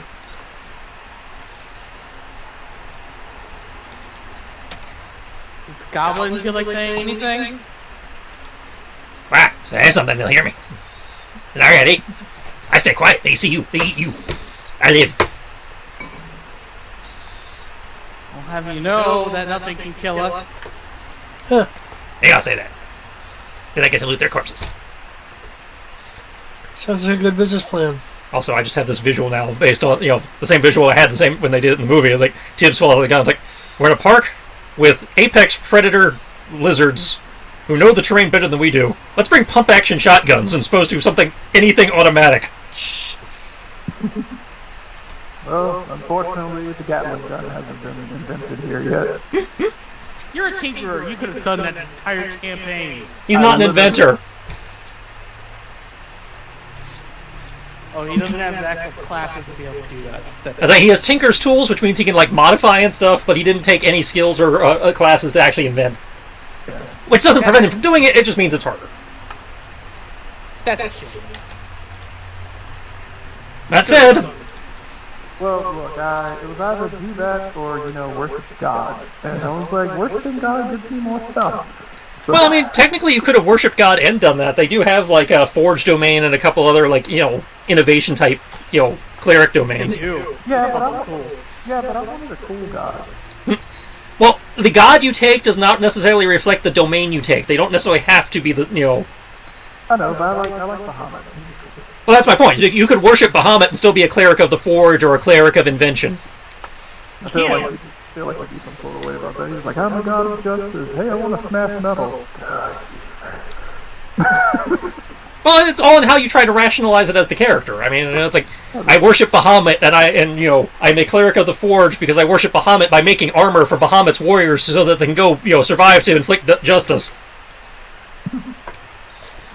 Inflict great justice. It's all in how you rationalize it. But yeah, there's nothing wrong with the choices you made. That said, we do have rotating cannon, wherein you don't have that. So it has multiple barrels, so you don't have kind of like a pepper box, but with a cannon. And we do have the Hwacha, which is the Korean machine gun arrow launcher. Looks like a fucking missile rack. It's just like a box of arrows that you just light and they go flying. Because somebody decided arrows and fireworks combined is a great idea. I mean, That was Chinese invention. No, Korean. Chinese has something similar.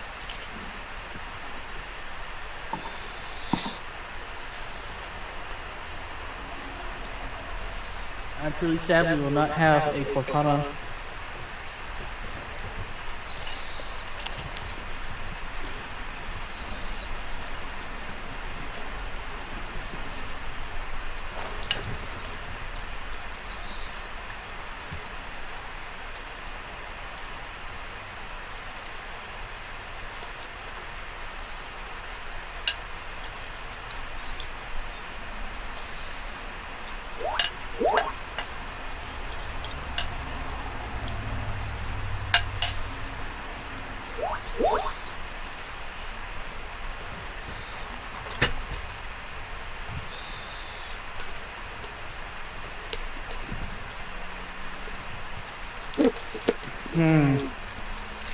Let's get back on track. I think we should check the perimeter and then try to find a door we can open.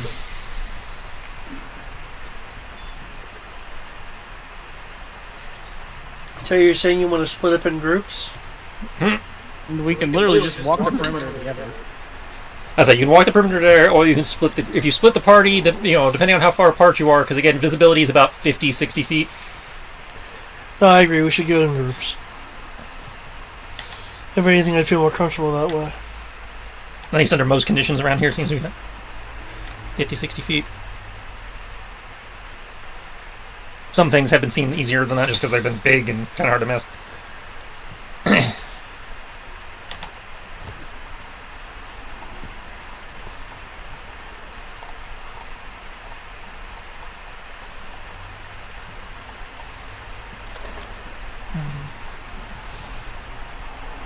Alright, so walking the perimeter, or is there anything you would like to roll, or are you just, About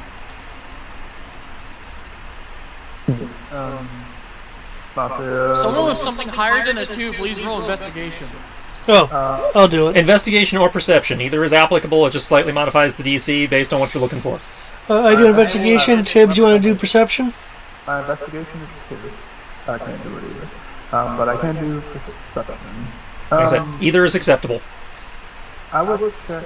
What I will assist whoever's investigating. Yeah. What is he checking? The door or? This is the perimeter. Apparently, they want to walk the perimeter for some reason. Okay. I'm gonna check the door. Currently, you do not see a door.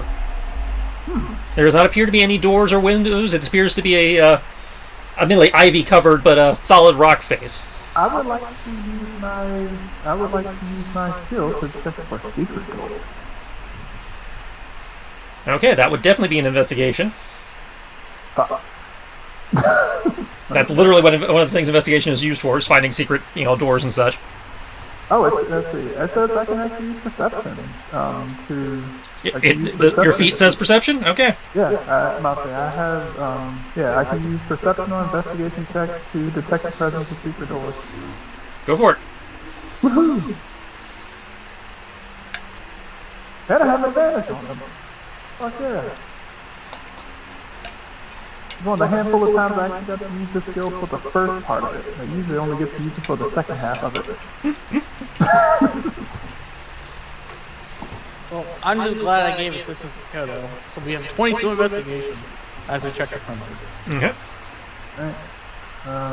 I'm gonna, since I don't have the macro on my thing to roll at advantage, I'm just gonna type it in and do that.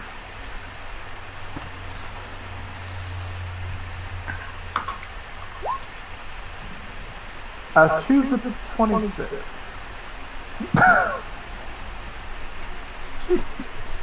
Okay. We have a 26 perception that can detect secrets as well. Yep, he's checking the main building for secret doors while you're doing the perimeter.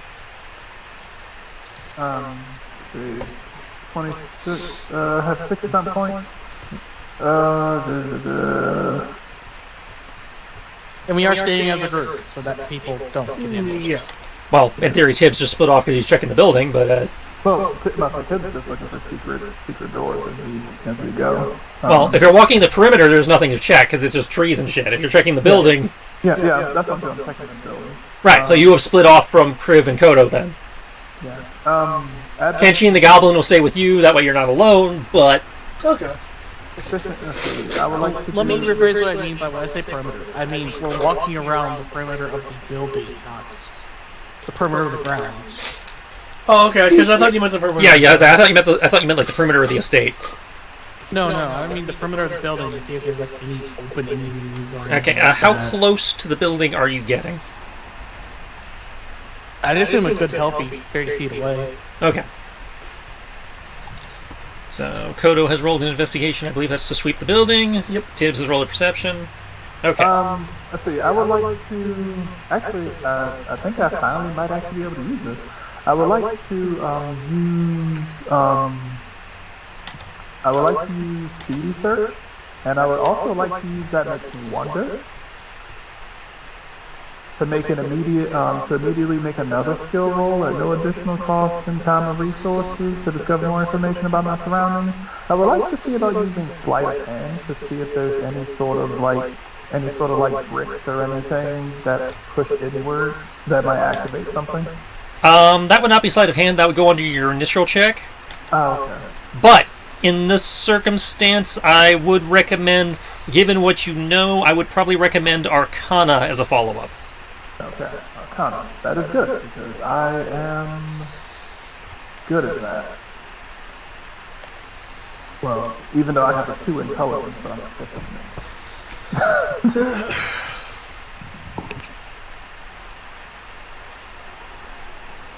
Plus 2, plus 1, Okay, while he is doing that, Kriv and Koto, aside from, again, the creepy eyes seemingly stalking you, the surface of the building seems, again, suspiciously undamaged as compared to the rest of the area. And aside from vine and ivy type overgrowth that has tried to penetrate the stone exterior but has not been successful, but has climbed up the walls, you do not see anything of note. aside from a complete another lack of openings, creases, or surfaces, to indicate doors, windows, or anything like that. As far as you can tell, it seems to be a completely smooth stonework surface. Construction, it's almost a similar construction technique to what you have seen done by some of the craftsmen in the Silken Empire, where they use either like stone shaping or druid crap type spells to like literally pull the building out of the ground in in one solid chunk. Okay. In their efforts to try and make it more natural by not having like like clearly worked bricks and that kind of thing, they just want it to be like one solid surface. Tibs, like them, you find, near as you can tell, the stone itself seems to be completely smooth and seamless, as if the entire building is literally made of one piece of stone that has not been, one piece of flat, smooth stone that, nature has attempted to reclaim, but due to whatever enchantments went into its construction, has not been able to do so. That Arcana roll, you would get the sense that while there is clearly not any kind of mechanical, touchpad, anything like that would reveal like a traditional like sliding secret passage type thing, you do get the sense that there is some kind of possibly an enchantment at work here that might relate to some kind of entrance, especially given what you were told earlier about needing some kind of key to enter. But you cannot figure out where that might go. Okay. But there's definitely nothing resembling a traditional hidden entrance or anything like that. Okay, I will relay that. Hey, there's. I think that key card that we managed to get our hands on could be used here. Although I'm not exactly, there's an enchantment on this building. I'm not exactly certain where that would even go. Okay. I would like to, with a nod, I would like to head towards the, where the main entrance would look to be. Mm-hmm. And I'd like to tap the card against the wall to see if it, triggers the formation of a door. Approaching the building, when you get within roughly 5 feet... The card's still in Criv's hand. He's been using it as a... Kodo never let it go. So I was taking it. Okay. Oh, we missed that. Recall that. I was like, Kodo said he held it out towards the goblin. The goblin didn't take it. I said as soon as he held it out, I would take it and use it as how you use a coin to flip it between your fingers. Oh, I remember you saying that. Okay.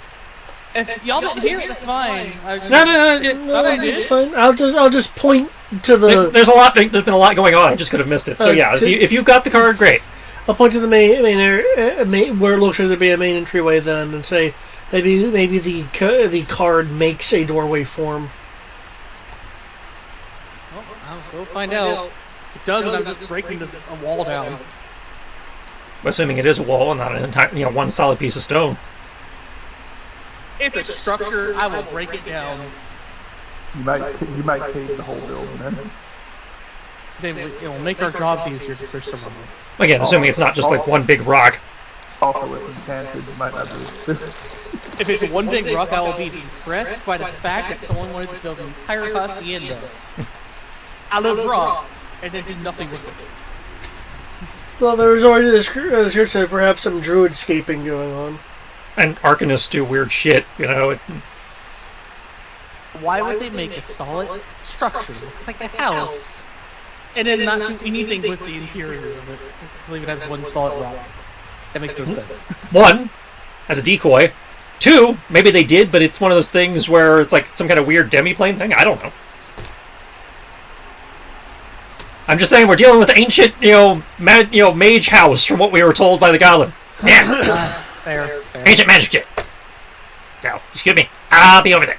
You see her back up into the rock garden, hiding behind one of the big rocks. Okay, Crib, you're approaching with the crystal thing. Yes. Yes, I will approach Okay. Seems like it would be an appropriate area for a central door. Okay, as you approach up that front staircase there towards the building, with your, card of dragon glass crystal-looking thing, as you approach the house, beneath the vines and ivy, the walls, seem to entirely light up with, what you're guessing, again, kind of hard to tell with all the ivy in the way, light up with like different runes and glyph that like run the entirety of the surface of the structure.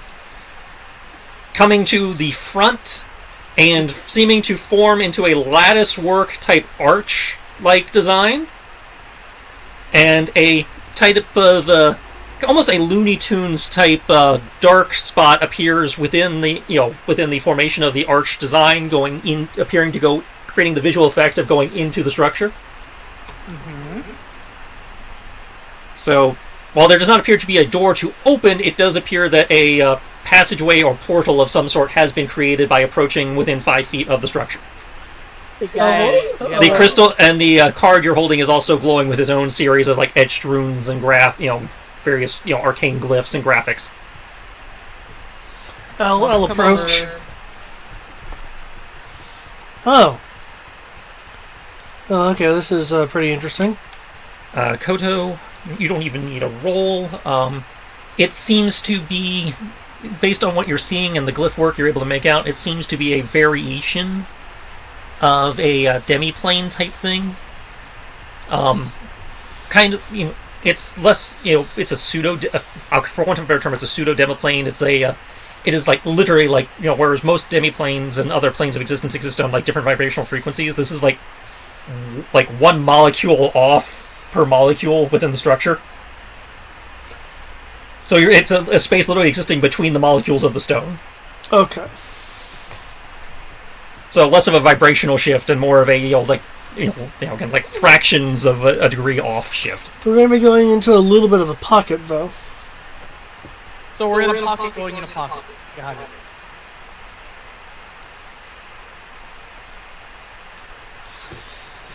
Okay, well, it looks like we're about to go down another level.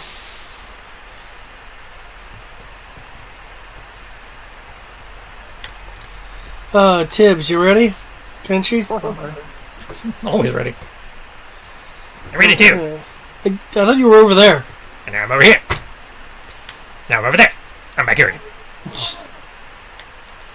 Okay, let's go. Okay.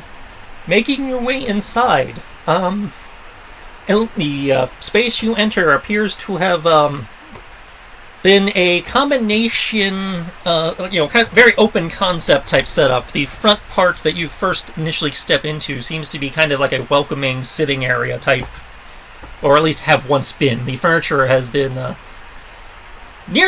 furniture itself, from what you can, aside from being smashed to splinters, looks like it was in relatively good condition before it was smashed. Unlike the rest of the stuff you have seen, it does not seem to have been ravaged by time and decay. Okay. And that, the sitting area with the couches and the tables and that kind of stuff takes up the front half of the room. The back half of the room seems to have been some sort of arcane or alchemist lab that has been ravaged. Various apparatuses have been smashed or torn out of the walls and taken somewhere. Knocked over or outright crushed. It looks like signs of possibly arcane blasts used to take out parts of the chamber. Also, while you're not sure how recent without a roll, definitely far more recent than anything you've seen outside. Okay. You make out what appears to be like shredded wiring torn out of various pieces, places in the wall, smashed, like mechanical console type apparatuses, that would be possibly used for operating machinery. Oh, this is certainly very old.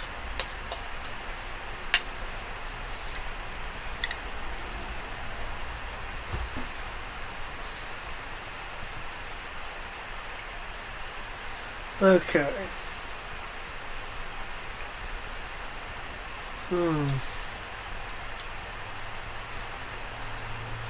Any idea what they were making here? You can make me. The only person who is likely to know that is you. We'll call it an Arcana.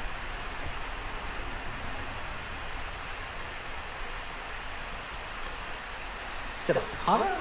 I guess I can do that. I mean, I recently picked up... Kriv, you would be rolling at disadvantage. Even with Arcane Scholar? This is a time issue. Because this is old shit. Fair.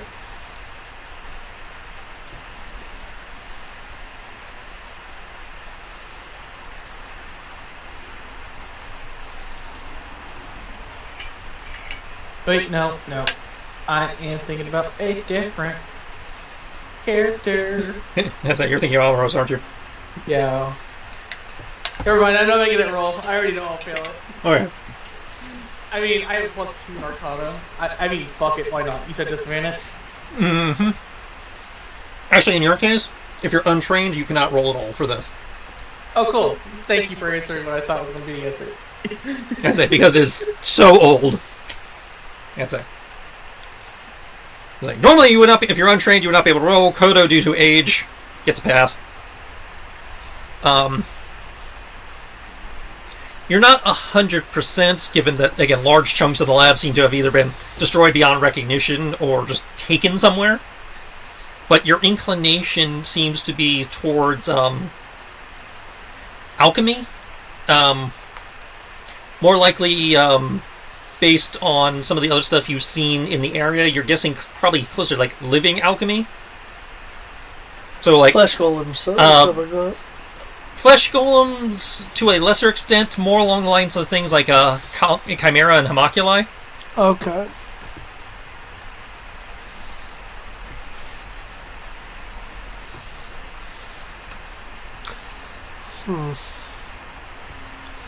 Looks like they were trying to make some form of homunculi.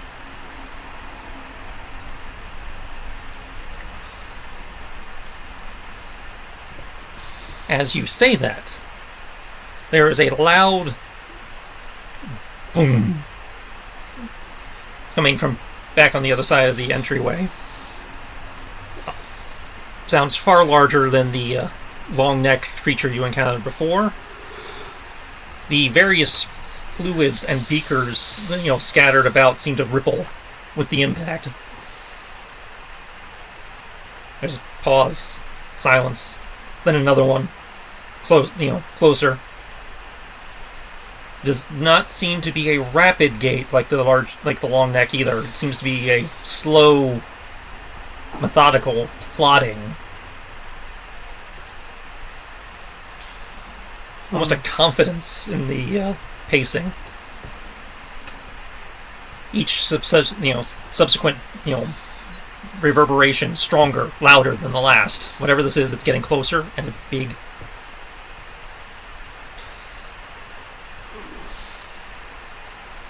I think an apex is coming. You should probably get inside thing quickly. I thought I was inside if I was looking. I'd say, yeah, this is you guys in the lab. And we're now in a demi-plane. It's kind of like a demi-plane, but not entirely the same. We're not in the same place, so it's not coming from outside. No, it is clearly coming from outside. Yeah, it's more like this is meant to be a kind of like a kind of like transcendental expanded space. Yeah, it's like a demi-plane, another plane of existence, or a demi-plane in the Ladrina setting specifically exists on a different vibrational frequency from the plane adjacent to it. This particular space is in the same vibrational plane, but it seems to have been taken all the molecules of the space and shunted it to slightly off, so it's existing between the molecules of the stone.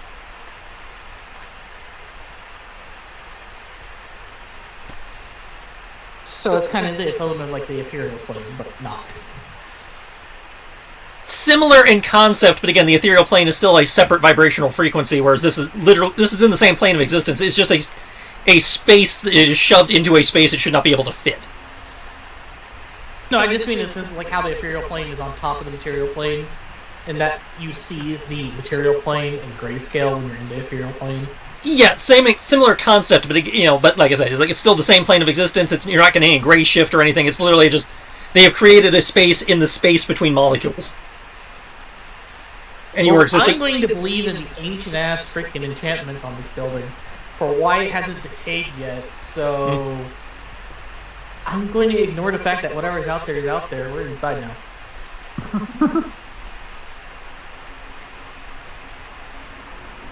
Out there is out there's problem, or our problem later.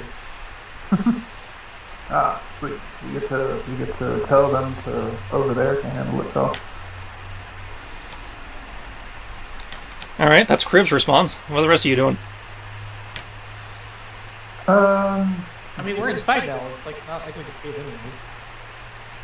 I don't want to be taken off guard. Is there a way to look outside? The opening that you came through was still there and can clearly see outside. It's okay. Then no, it did not close. There's no, near as you can tell, there's no way to close it. There's no door, handle, mechanism. I'm going to take a kind of a peek outside. Okay, if you're trying to peek, I need a stealth check. That is doable. I'm good at that.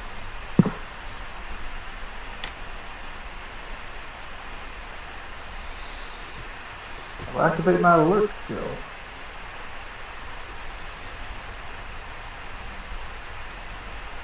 Wow. Okay. So. Okay, I see how you're playing this roll 20. Fuck you, but I see how you're playing. 27 stealth. 25 perception. Okay. Sneaking up to the door, kind of doing that cat army crawl thing.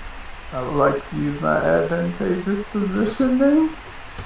You are peering out through the opening across the porch. The vibrations coming through your paws and seeing you shake your very bones as they get stronger, as whatever this is continues to approach. Meow. From this position, you cannot see anything, but via your paw pads and your whiskers, you're able to zero in on at least the direction it is coming from, due to your ability to sense the vibration of the air molecules. It is coming from the way you came, from the direction of the stairs that took you up the cliff face. Something's coming up the stairs.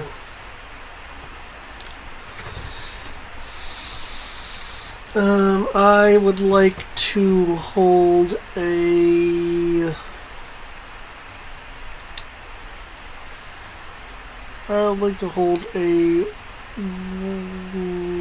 wall of ice spell.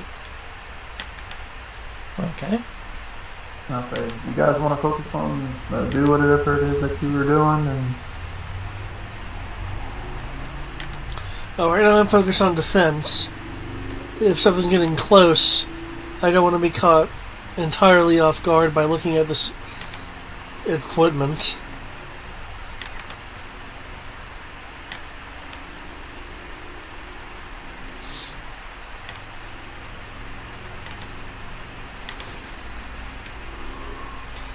Does anyone see anything?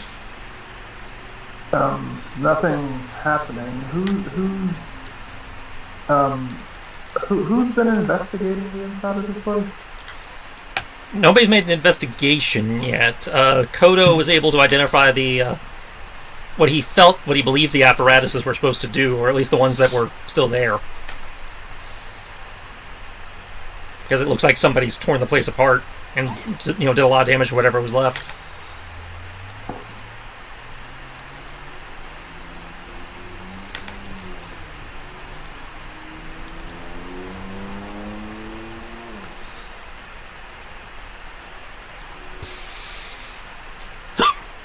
Six.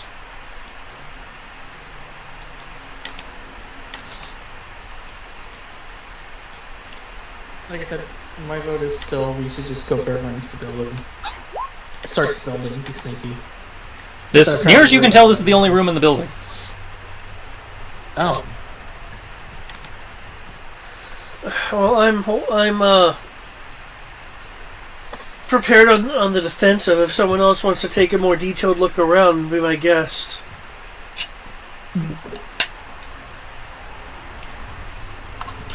In other words, if I go and roll an investigation, I will lose the just wasted this energy. What do you mean? I'm holding a spell, meaning I have to cast the spell and I'm just holding it. If he does anything else besides hold the spell, he loses it. Okay. You and me can go investigate this. The people who do not have spells should probably, check this area. Chris, Kenshi, Everyone can see very well except for Crib. So Crib will check the broom for anything useful. Okay.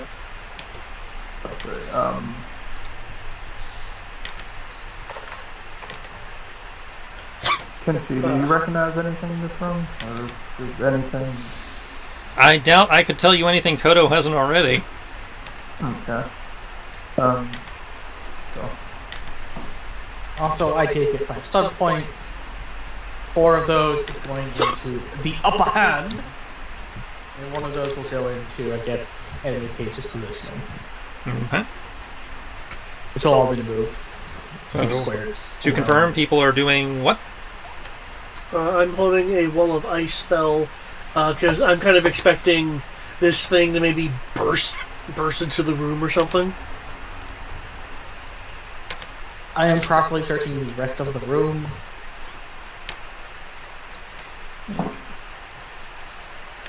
Okay. Probably there-ish.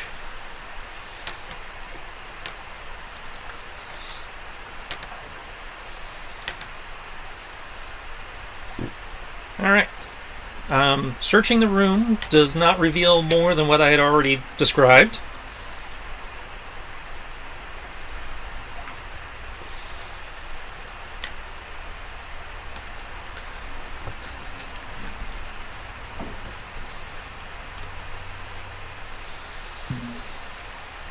As you search, the vibrations get stronger. The fluids in the various containers that, have it fully spilled out on the floor, practically leaping with the force of the impact now. Still wanting to stay here?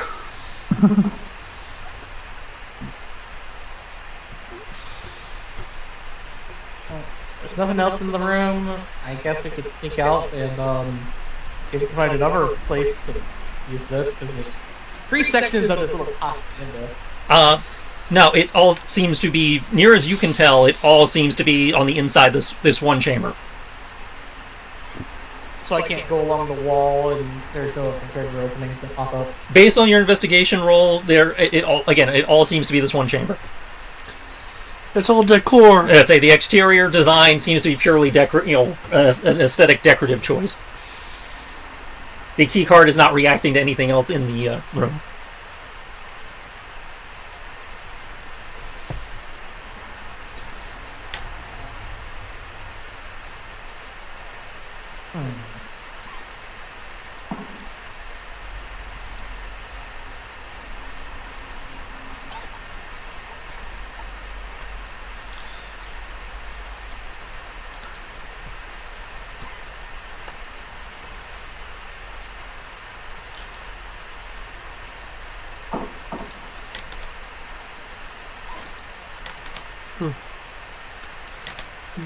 Following your lead. Honestly, I'm not sure where else we can go. The guy's clearly not here.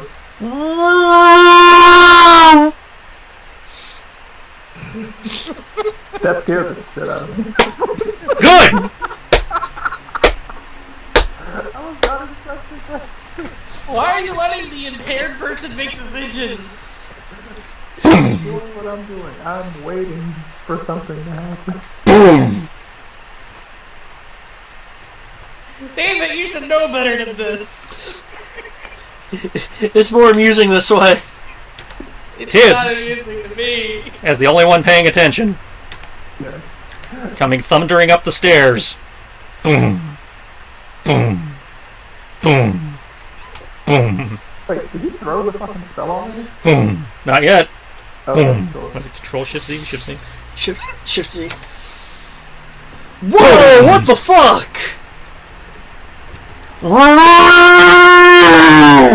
Freaking I commend you for finding Nemesis Rex. fucking mitochondrial Eve got a hold of this. No, Brian got it. Nemesis Rex. I don't even care. Just go further into the building and you can't do anything. The fuck it can. You can't fucking fit in here. The hell it can. Nope. Nope. Nope. Nope. Guns. Guns. I got guns. Brian's like, where's my railgun? Nope. Nope. This is an abomination. A sin against God. What he wants is he wants the moment to where he says guns, lots of guns, and racks up around him, but they're all derringers, so he just keeps taking them off the shelf, saying, He wants to do the Meryl Streif at it and hope that works. yeah. Yeah. Nah. This is a whole lot of nah. I'm glad somebody appreciates it. Nope. Nope. Nope. I'm not even afraid of it in particular. I'm afraid that it's just going to infect us. I'm about to say, look, I have seen enough. No. No.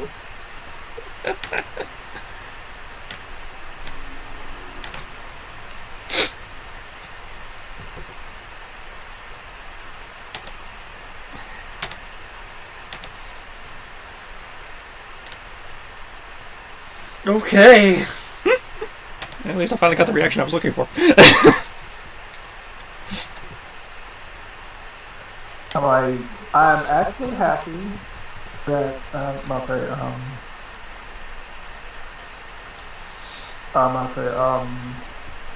I'm actually happy that our female was in here because I'd be super worried about this.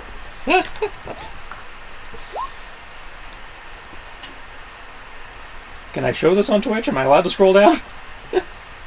Okay, we're good.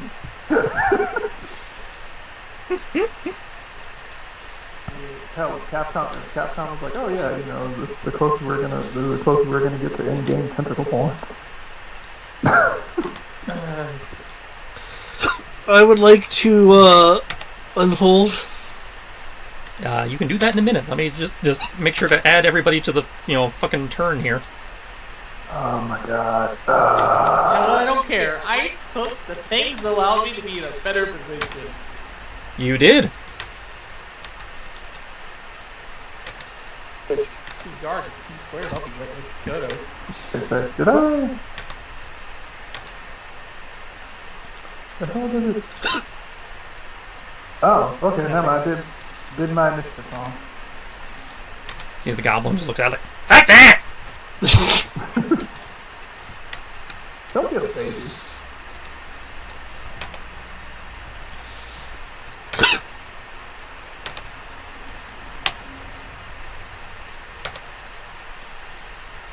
Okay, yeah, it's doing my initiative wrong in the first place, so okay.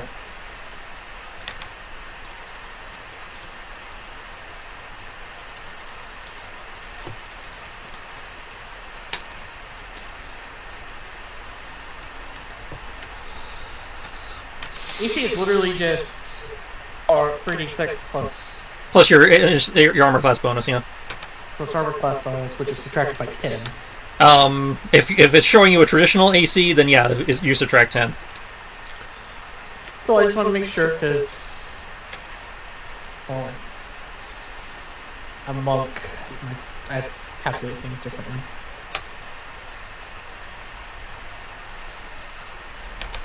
Okay, so it won't let me do that. Okay. Now I gotta roll my initiative by hand.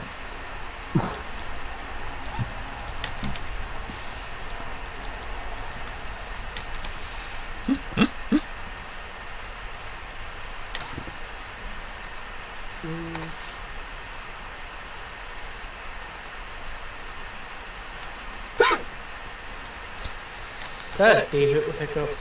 Yep. Ooh, Unfortunately. 27. Hey, I feel vindicated. You almost did. I'm tipsy and I don't have hiccups. But David does.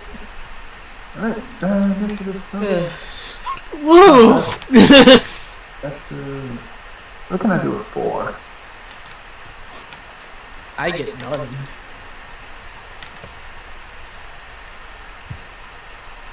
Kodo, you're not allowed to banish. It's not close enough to hurt me yet. Too late. Flip. Or at least that's what you think. 13. Remember, I need the decimal point just in case of ties. You know, I thought I already clicked tiebreaker. And my AC. Yeah, for the round Dex is- tiebreaker to initiative. Okay. Well, you don't have it, and Tibbs doesn't have it, so. I also see that you changed my initiative from to be the T-Rexes there for a moment. I did not. Yes, you did. 'Cause I saw mine get changed. I had to change it Everybody still back. here? I added the decimal point to you. I didn't change the number. It was 18.20 instead of That was- 20.20. That was not me. Yeah, look. Still here, Brian. I ran.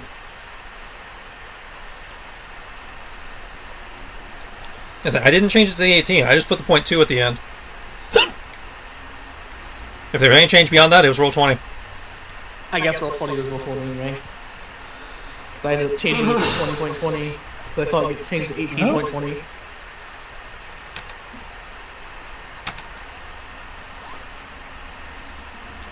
Okay. Oh, okay. Hello? Yeah, we're still here. We've heard you the entire time. Yeah, I was trying to figure out, I was like, my computer just muted the speaker. What the fuck happened? Okay. Well, before we do anything, though I see Tibbs' AC in there. And everybody else needs to roll their AC too if they haven't already. I already have. Okay. Already have. I do need everybody to make me a wisdom saving throw. Feared. A feared. And not just because of my bad voice acting skills or DeviantArt's powers. Take your nemesis so I can go away from this. Let me see It's if I unappreciated. I worked very hard on finding that and finding a stat block that I felt was appropriate. And I appreciate it nonetheless. But really, I also worked very hard on my T-Rex call. I just couldn't. I had to do this myself. I couldn't stop laughing when you did that. It's not my Porg call. I can't do that one again. But Do it. I want porgs, damn it. are you sure you want Porgs here, given what I just did to a T-Rex? Yes. I won't even deny it. Okay, I see 1, 2... Okay, so I need Crib's wisdom. And obviously I need to roll Kenshi's once I find his sheet. Where his sheet? There he is.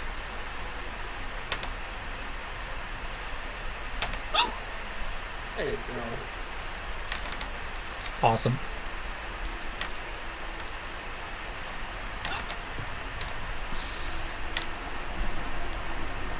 You're trying to fear the monk. Well, depending on what the DC is, I may have actually feared the monk. You never know. You know what? You're not wrong. Please tell me you did. I would like to spend my first turn making you go away. But you can't get any closer to it. No, as in I had the ability as a monk, just action, it's gone. Yeah, they, No. I'm afraid. Oh wait, I have abs. No, I'm not. yeah, pretty much. Guts! Oh, no, ironically, that's kind of how this works now. I'm at 14. Okay. Well, that's a problem. Also, I'll have you know, I'm still technically 2 levels lower than the party. Oh. Well, at some point you probably ought to fix you should that. probably fix that at some point. I know I should fix it. Should at least take care of it for the final boss. No, please engage the upgraded final bosses before, without getting your levels. Challenge accepted. Challenge unaccepted. Don't want to be a part of it. Okay. So everybody. No, Kodo failed too. Okay. Wait, did you say I passed? I thought you were going to say I failed. Dude, there's nothing in this game I could throw that would, have you fail on a 31. I'm I'm sorry to D12 who gave me an 11. The game doesn't believe in DCs above 25 usually.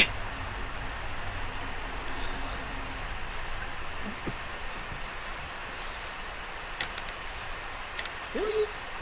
Yeah, bounded accuracy, remember? I thought Bound actually at least let you get 30s. No! The game does not believe in numbers above 25! The fucking Tarrasque is 25! That's where everything stops! No. This is why I keep saying you're broken, and you're like, no! I was like, yes! I mean, if we didn't have a D12, and we only had +6, I would never be able to get to that point. I will at least Oh, that's say your ice that. wall. Okay. I was about to say, where'd that blue line come from? Yep, I expected to crush through it. Well, yeah, it's a motherfucking T-Rex! Don't worry. I will be firing my laser. Alright, well, top of the initiative is Tibbs, or as Rexy likes to call him, Lunch. Hey, only I can eat this cat. Get the fuck out. This cat is not yours to eat. Please be gone. Oh, you're free to argue with that out with Nemesis Rex. We'll see how that goes. I'm pretty sure it'll be perfectly fine. In his belly, that is. Gonna be like, perhaps we can negotiate. It's a fucking T-Rex! Look, I tried. It's going to die! Look, I tried. I want to say I didn't. Do you see the unholy abomination that thing is? Coming It from... must die! You're not sure if it's a stride, perhaps from within? A voice very distinctly different from the cry you heard shout back. Thought you could steal my research, eh? Thought you'd get them back first, huh? I'm on to your tricks. You'll never leave here alive, fuckers! I don't care about your research! I just want to know what the fuck is wrong with this place! Talk to us. Again, the tone, the pitch, very different from the cry of the creature. It seemed, you're not sure if it came from somewhere astride it, where you couldn't see from your current position, or perhaps from some kind of thing inside it, maybe? It came from the creature's vicinity, but you're pretty sure it was not the giant creature itself. I will say scream that as loud as I can. Lies! I came from outside the fucking Mistland! I just want this place to not exist! Lies! Nobody comes from outside the mists! Lies! We have liars here! Bitch! Nobody cares! Get down here and I'll show you to your face! Oh my god. So, yep, Tibbs, your turn. Yeah. This is the thing.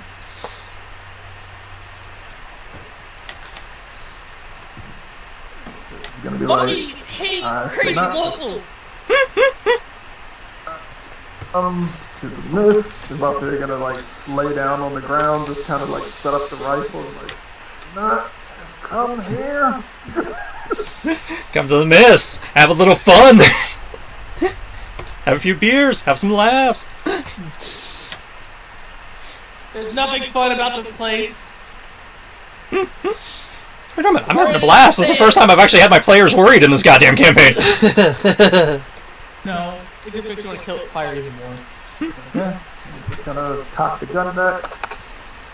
It probably worries Kodo. Well, of course it worries Kodo. He failed his fear check. Yeah.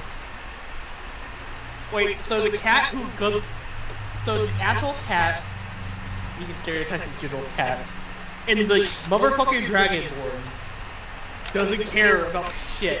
They'll just yell at anything. Okay, Tibbs, it is at 120 feet. I don't know if you have to worry about range. Sharpshooter. Okay, which means it also doesn't get cover for the fountain.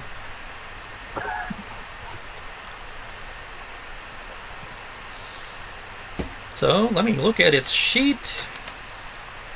As you line up the gun, you cock it back, fire off a shot, it zips through the air, and just kind of impacts into the creature's flesh, but does not seem to provoke a reaction.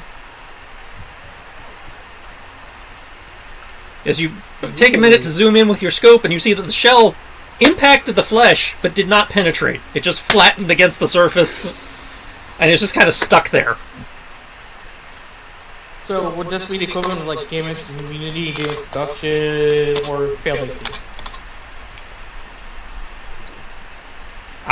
It does not look like it did any damage. Whether that means you did not beat its AC, or whether it has immunity, I guess. not sure at this range.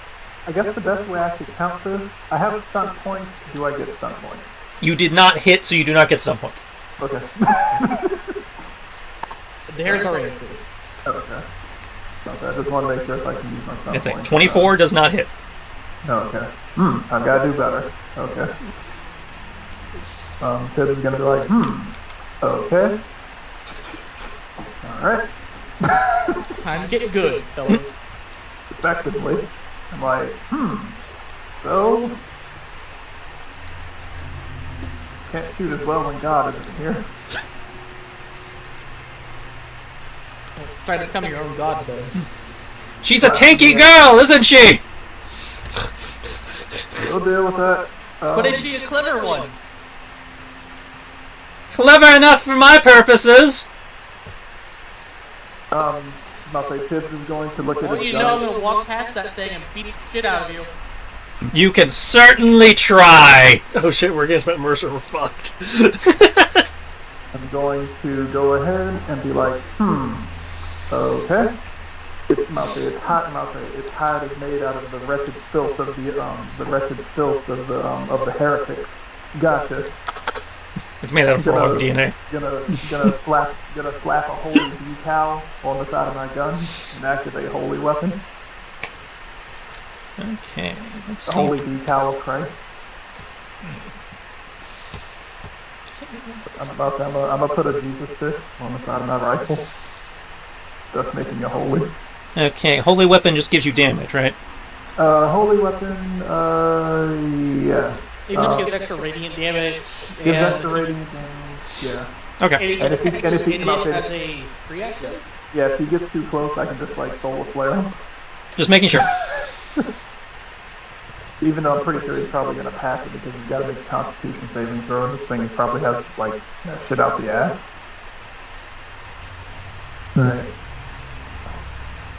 Alright, cool.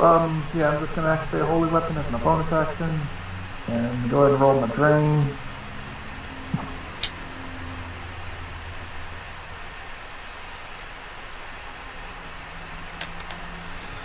Please don't fuck me on mana drain. Holy weapon is what level? Holy weapon is, I believe it. 5th level. 5th level, so... Yeah, you're good. Okay. Okay. Alright, I'm gonna go ahead and subtract my 7 mana.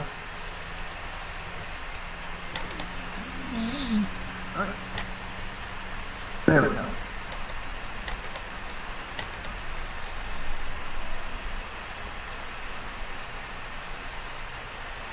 I'm gonna duck back around the corner. To be inside the door. Alright, that hit for you? Yeah, I'm just gonna hide around the corner until my turn rolls around. Alright, legendary action. Fuck this shit. Don't get paid enough to do this shit.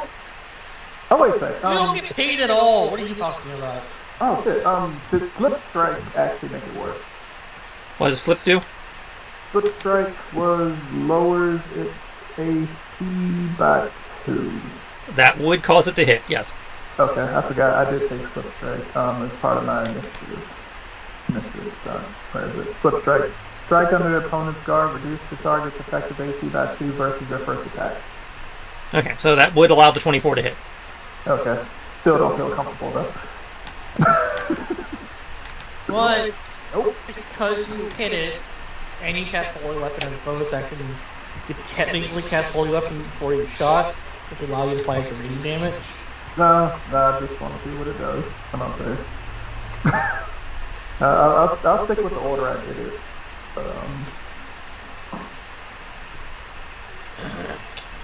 See, Kenshi cannot get closer. Ideally, I'm not going to try and shoot it too many times because I've noticed that the moment that they notice you have a gun, people start fucking you up. It's like killing the guy with the gun becomes more important than killing the magic caster. And since I'm the magic caster and the gunslinger, that makes me doubly, on people's shit list. Technically, you're the magic caster and the healer. You're triple fucked. Yeah. Magic caster, healer, gunslinger is like... You have the ultimate aggro, but you don't have the AC to back it up. I'm pretty decent AC. I have better AC than Kodo. Kenshi's like, okay, not cool. Little help, master. I Nice. wish I could transfer the fact of, and now you're immune to fear. And I believe he gets to roll another fear save at the end of his turn. I'm not used to Kenshi being afraid of shit. Yeah, I'm not used to him failing the saving throw either. That was weird. At the end of his turn. Okay. Oh, I'm about to say, so me and Kriv are the only people who made it. Yep. Wow. Congrats. And technically, Gorkana, because he's in Mark Bode's corner. No, that means she didn't make it. She didn't roll. What did the goblin? The goblin didn't roll. The goblin doesn't have a sheet. The goblin automatically fails. The goblin's a mundane. Why the fuck is... Why the fuck are you going after a person who has this? Failed again. Okay. Even luck is not working for him today. Honestly, the only reason I passed is because of Kiss of the Chainsbringer. Okay. I passed his proficiency. We're gonna take another legendary. I just get a +3 to all saves.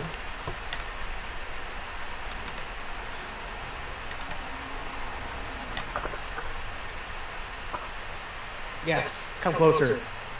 Make my life easier to go around you. As long as I'm hiding inside. Taking the legendary, he's probably gonna throw something at you. We're all inside. And there's an ice wall in the way now, apparently. Yeah. How high is that ice wall? The ice wall is... I'm gonna go throw a pizza in the oven. 10 foot square. Yeah, it's towering over that wall. You could probably walk over that without being in. Yeah, you could probably step over it if it so chose. This is a problem.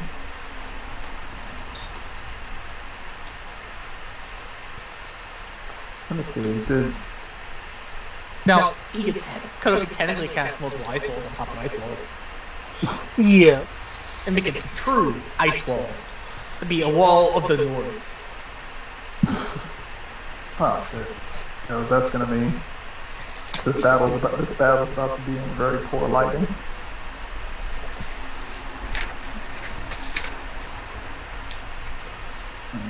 I see you, little sniper! Oh, you can't? And yet...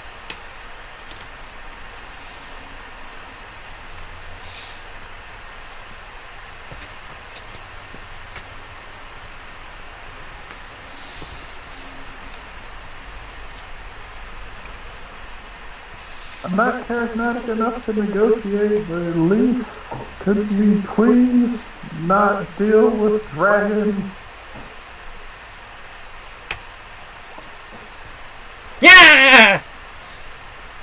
As a series of arcane darts come zipping out from around the creature and zip through the opening, doing 38 force damage? If it's magic missile, it's force Yeah, damage. 38 force damage to you, Tibbs.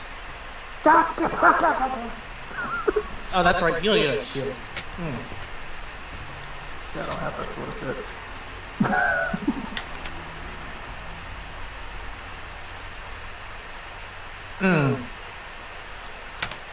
So we're doing this now. We're doing this? Is this how it's gonna be?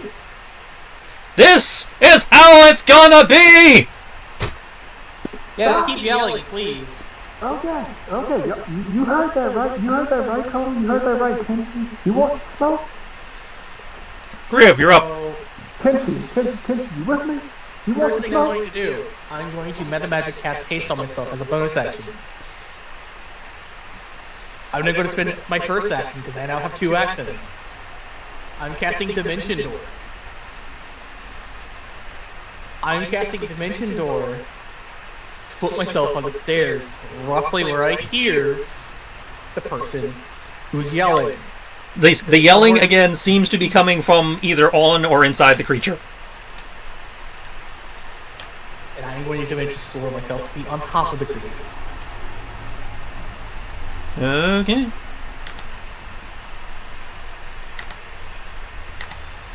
And once I do that, I am going to move your token. You are going to see a token. That token is there purely for me to track hit points and such. Okay. But on top of it, do I see the person? No. Did the magic missiles come from the T-Rex thing? It seemed to come from, out of or, from or around from, yeah. Oh, weird. Got it. I'm going to spend the last act, my other action, to attack the. You may make a single attack against the creature, yes. I will make a single attack against the creature. Actually, no. I will use this action to dodge, because I can do that too. Okay. Now that I'm here, though, I'm going to yell at him to get his fucking face out here. So help me God, I'm going to tear this thing apart and make him rug at it. Okay. Unless I can do that as a... Wait, that's right, I can do that. Hmm? Can I roll an intimidation check? Intimidate him and just want to basically hinder his ability to do things. You can certainly try to intimidate the creature. I will do that. And I cast a 5th level spell and a 3rd level spell, so I need to do some checks for that. But first, I will roll my intimidation.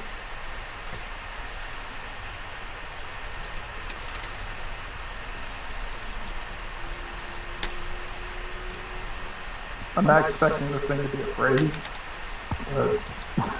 I am under the impression that there's someone controlling it.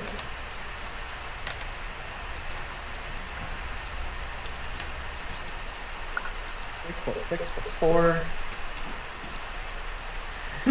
plus 1d plus 4. You're yokai. You're not supposed to know what fear is. 1 is the 5th level spell. Actually, 3rd level spell. Yeah. Fear. And I know it's a caster check, but that's just what 3d6 plus 3d6 plus your casting stat plus proficiency. I'll say, especially you, Kenshi. You're supposed to be like Batman, whatever that is. Yeah, I'm not sure where this is coming from either. This is new. It's the mist. Instinctual. Primal, almost. You're supposed to be too old for primality. Primality. Yeah. Aren't you as like a sorcerer 70 it's or 100 or something? Did I miss Tibbs' AC? Oh, there it is. Okay. And that's level 3. Rain check 2 is a level 5 spell. I'm actively hiding around the corner using Skulker. Don't worry, the Dragonborn is going to be loud and obnoxious in the big space. Oh, I mean, well, I'm only using Skulker to try to hide from, the attacks that are going to, try to murder me. Which I feel like this is just going to be a snipe off where I actually have to roll skill to hit him, and he's just going to roll magic missile to hit me. So, we don't get stunt points for this strength check, do we? Or strength check? No. No. Oh, for the caster check? strength No. check.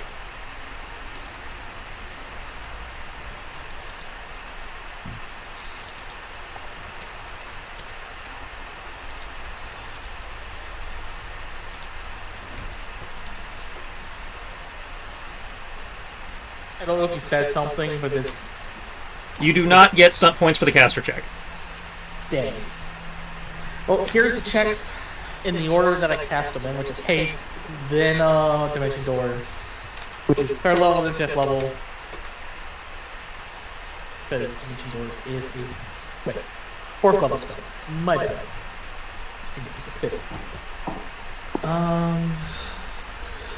And since I'm doing an intimidation check, I can get stunt points for that.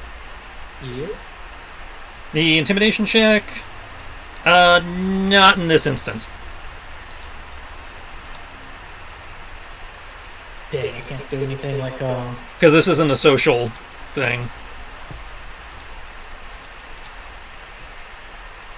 no go play things. Dang.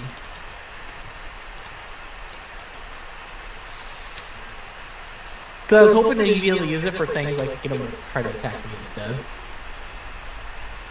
But that's cool. That's cool. Well, I mean, you can attempt to do that, but it wouldn't be the stunt. That's just, I'm rolling an intimidation check to try and provoke it, because that's under expanded combat maneuvers. There you go.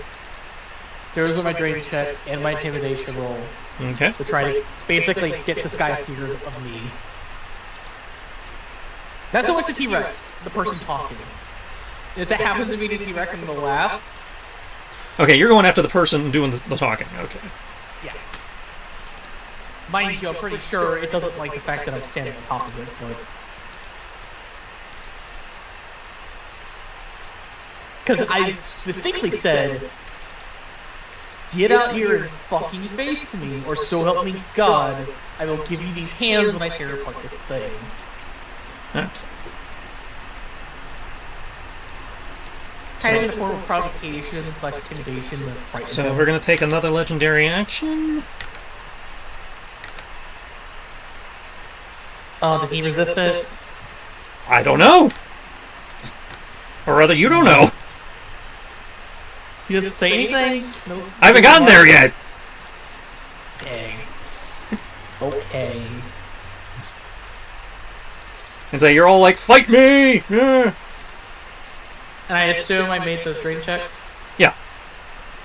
Okay, that's a 5th level spell and a... Why do I keep saying 5th level spell? 2 used armors. Okay, so we're gonna make our legendary action. That's 5 and 8. Wow.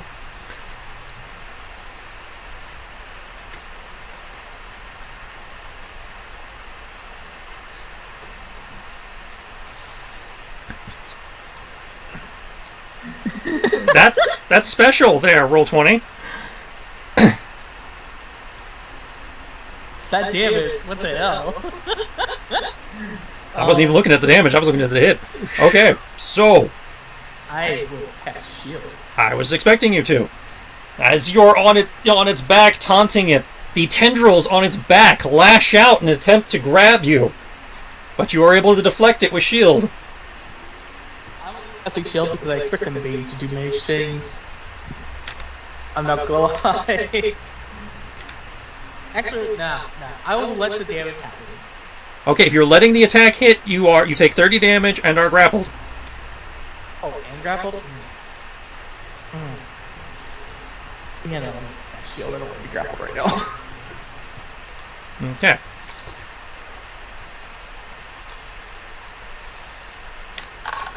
So that brings it to their turn.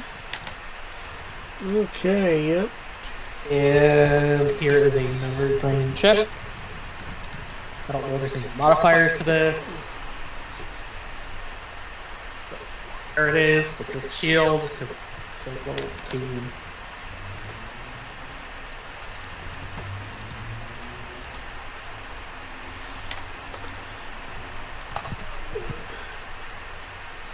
And I will just save this.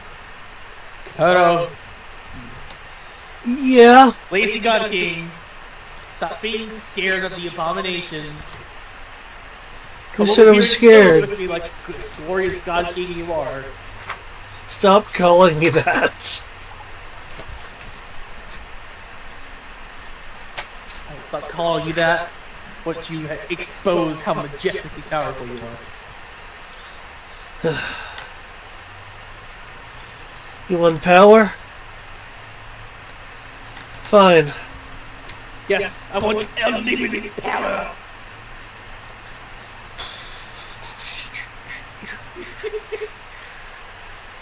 I'm sorry, I had to do that.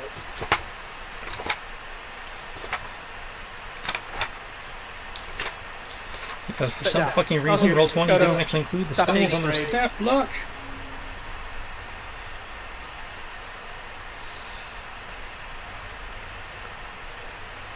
Ha!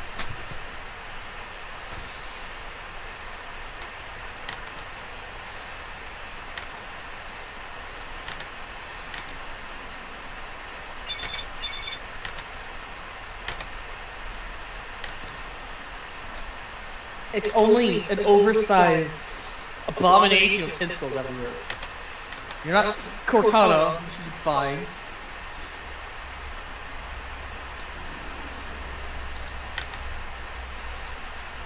Oh no. What do you think I'm going for?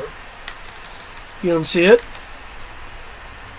No, because I was putting a new hot pocket because I am one with the hunger. It's Microwave. it's a large area of effect.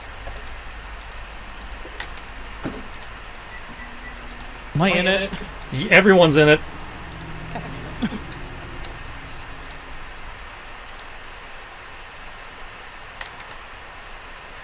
Well, I can't do anything about it, Kodo. It's up to you to stop being a pansy. Listen, I already said I was going to show you some power. Just stop being youthful and show a moment's patience. I refuse. I had some really strong tea today.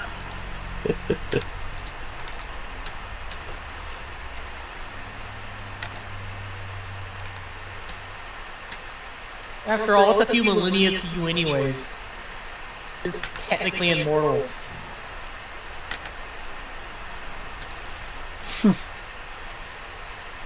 As long as you can maintain your sanity. That's how that works for you, okay, right? Kristen? Nobody knows. That's true, like that's actually decoded in the lore.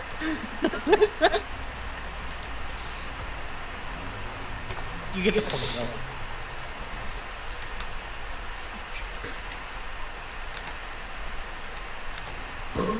Oh, excuse me.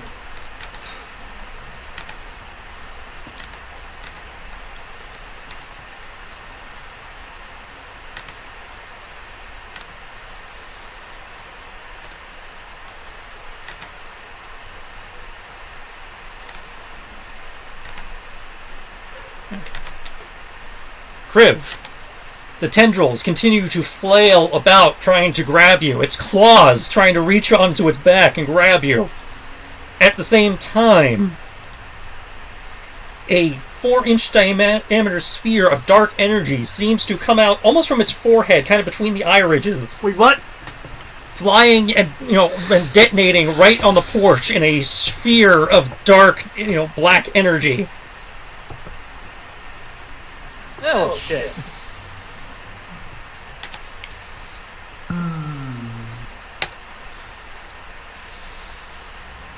There we go. Cons, I need a con check. Yep, con save. Saves for days. Whoa, oh.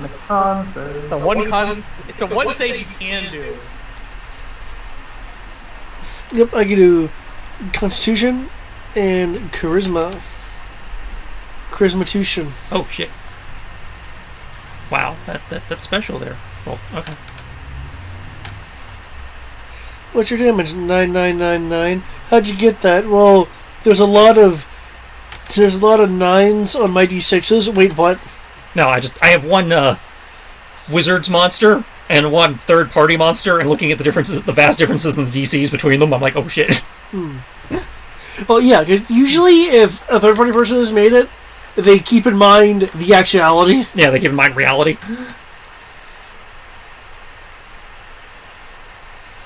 Okay. Oh, thank God. So, okay. That 11 saves me. Kriv takes half. Everyone else takes full. Oh fuck. What's the damage for it? Necrotic. No, how much is the damage? 'Cause I'm trying to read it. The 30. It would be the 33 to you, Kriv. So you would take 16. Does mine include? It includes the enhancement. Yeah. Okay.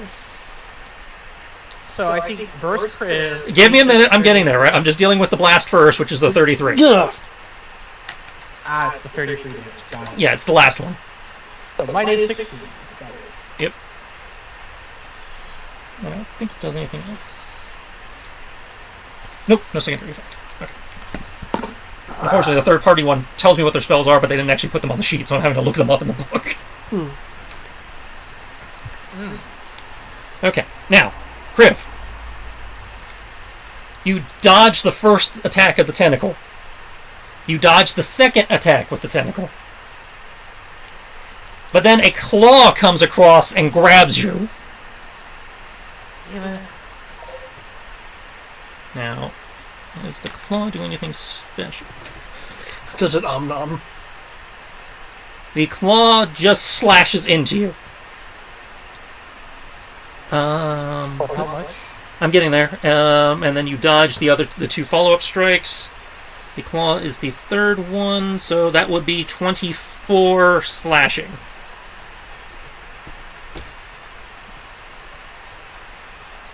Can this thing be considered a construct? Oh, fuck no. Can we say it what?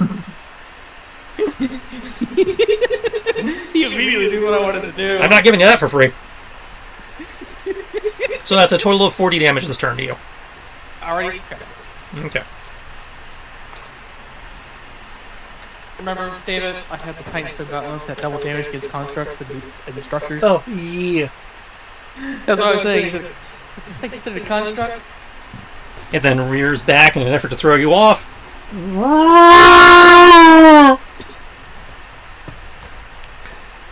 I'm surprised it doesn't do sonic damage. Kodo, your turn. Technically, it's trying to use its frightful presence, but everybody's either immune because they made the save or already feared. I would like. Because that's how frightful presence works. It only works once. I would like to use a bonus action to quaff potion.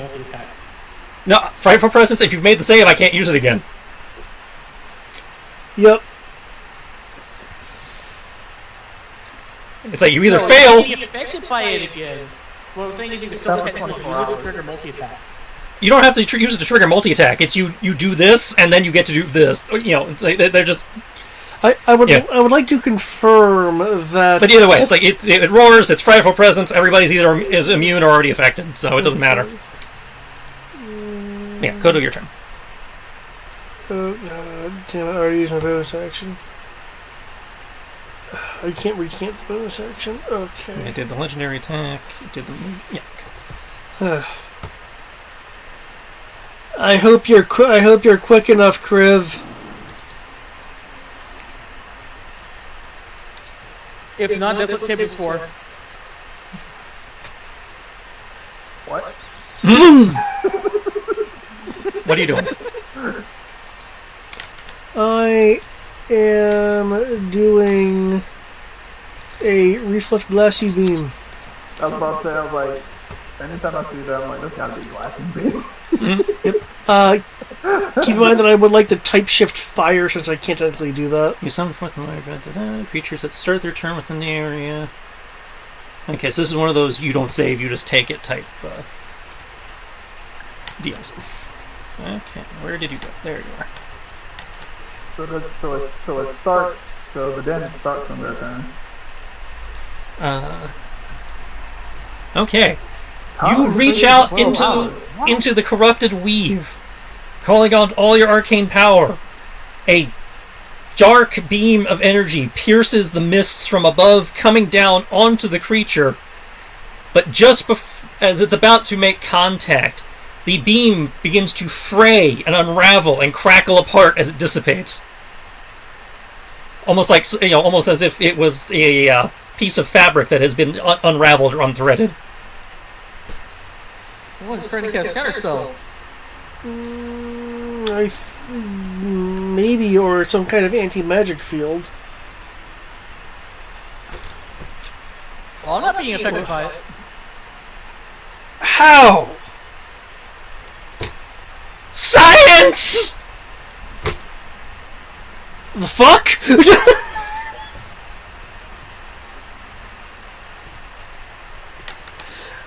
Do I expend energy as normal? Yeah.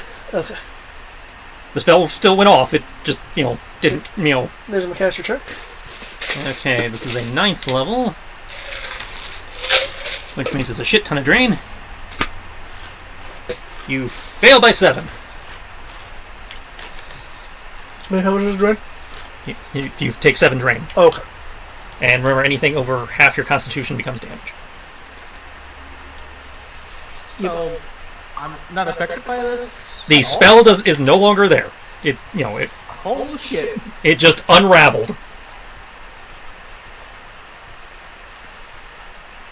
Angie, how are you going to be helpless with this? Please. Pull that tail between your legs out. Get some pants on. Fuck you! I'm wearing pants! Get some armor on and get out here. Armor would slow me down! Your shield deflects another whack from the tentacles. It likes to roll 27. Yeah, I'm noticing that. Which, given its to hit bonus, is really sad. Top of the initiative, anybody refooting? I'm good. Obviously, new AC is needed.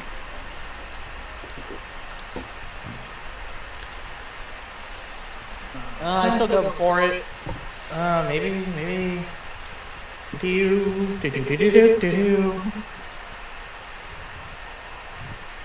Actually, that's right. I hit, but I don't think I generated stunt points on that. Woohoo! On the I one did. hit. Yeah, I got stunt points. No, I did generate 6 stunt points. You would have if you hit it. The 35 hit you.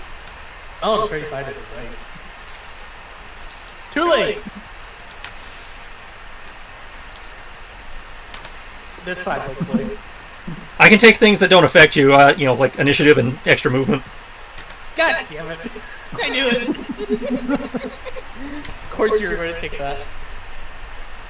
Gotta keep you guys on your toes. Since, the T-Rex is, only minorly annoying you. Minorly annoying you proceeds to do 40 damage. Well, only one person's actually afraid of it, so obviously it needs to make a better showing. So it needs to be faster. Oh, 2 people are afraid of it, thank you. I'm not talking about the status, I'm talking about the, oh my god, it's a fucking T-Rex. I am too mad at the person in it. So this way I get my legendaries back. Let's see, 5 plus 5 plus 6 plus 10 plus 2 for the haste. Oh, my initiative it goes up, so I will reflect just for shits and giggles. By all means. This Um, also makes it easier for me to track my legendaries, because if they going first, it's easier to figure out where I am in its cycle.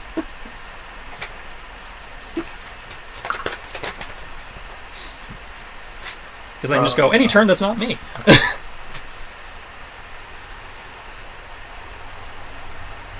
for now. 7. Space does that.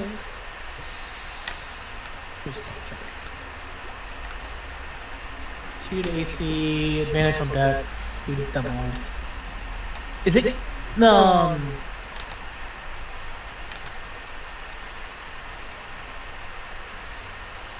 I thought this did initiative as well, or is that only greater haste? I think you're thinking of greater.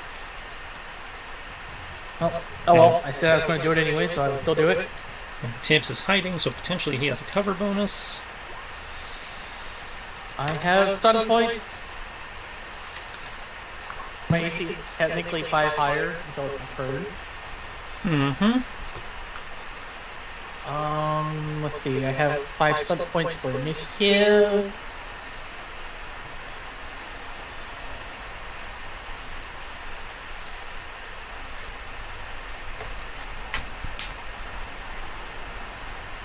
Let me just double check something.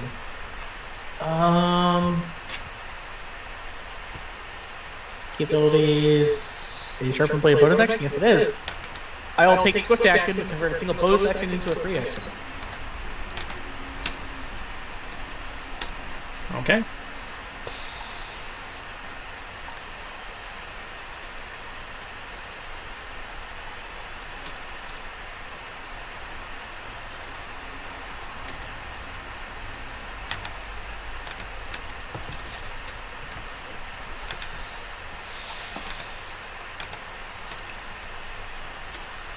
But I did see that dark ball thing originate from the top of its head. It seems, again, like between the eyes, forehead area. Cool. Would that technically be a called shot? Technically, that would be a called shot, yes. What do I need to do for that? It's in expanded combat maneuvers. Expanded combat maneuvers.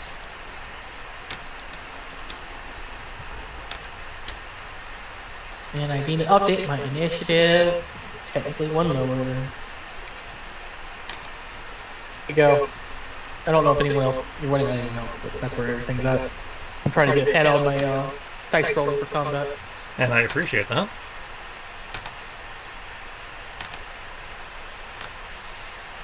I assume it's under generic. I think it's at the end, yeah. Yank, taunt, tumble, shove, rattle, run, maneuver, mark, grapple, sarn. Oh, shot. Forgo adding proficiency bonus to the attack roll. If the attack hits, you add that proficiency bonus assess damage. Okay. So called shot doesn't actually do anything besides add damage. It gives you extra damage and allows you to attack a specific spot. It doesn't say that. Yeah, it's essentially just I think the fluff. I'd say the fluff does. At least it should. Yeah, it just says when you attack with a weapon that you're proficient in, you can forego adding proficiency to the attack roll. If the attack hits, you can add proficiency to the damage roll. You must decide to do this before making the attack roll. Okay, well, you are attacking a specific spot, so I will have you, since this is not that type of called shot, since you're not doing it for extra damage, you're just trying to hit that spot, we will have you do it, but considering it, the terrain and stuff you're having to deal with, we're going to call it at disadvantage. Okay. Okay. Everybody's initiative in? Yes. Doesn't look like anything changes in the actual order, so I don't need to reshuffle anything. That is mighty convenient, I'm not gonna lie. Yep. Okay, creature rears back. As its tentacles and arms are again trying to flail at getting Kriv, it rears back, and somewhere from its head region, it's kind of hard to tell given what's coming at you, whether it's from the mouth, the forehead, or what, a blast of rainbow beams comes lancing out. Rainbow? Fuck this thing! It's a fucking prismatic ray, bastard. Prismatic spray, but yeah. Dex +5? You have cover. Okay. So you get the dex, you get a +5 to your dex save for the cover. Oh, wow, this is gonna be fucking... Oh, that's not directed at me. Okay. Yeah, you're on top of the creature. It can't hit you with the cone. I was gonna. That makes me feel better. I thought you were saying, no, you're being hit with this cone over you. That would be a neat trick to shoot the cone out of the back of its head and just blast through. Taste the rainbow, bitch. But I am also hungry as shit. I effectively have 3d6 plus 14. The god. I want you to know, the fact that I would need to do math is... Oh, did you remember to make your fear save at the end of your turn to try and break the... No, though I guess we can use my roll of 14 Okay, here. then you fail and you're still afeared. Okay. My DC is... Okay, Brian just made it. Oh, thank god. Kenshi made it. Kodo failed. Kodo's ray is a 7. Kodo, you have been blasted by the color purple. You are blinded.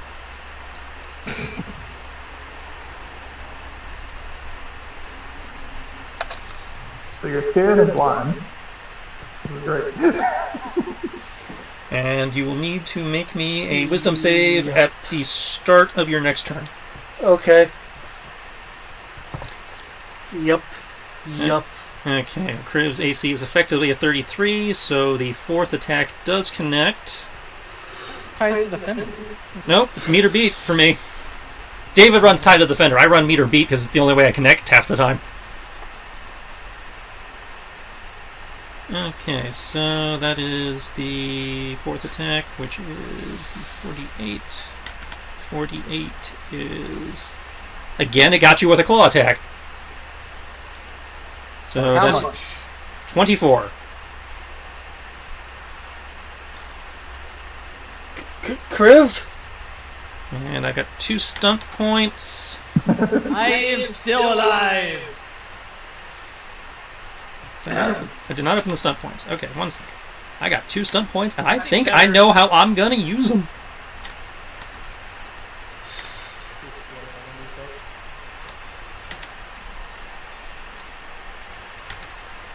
Because it has a decent degree of intelligence.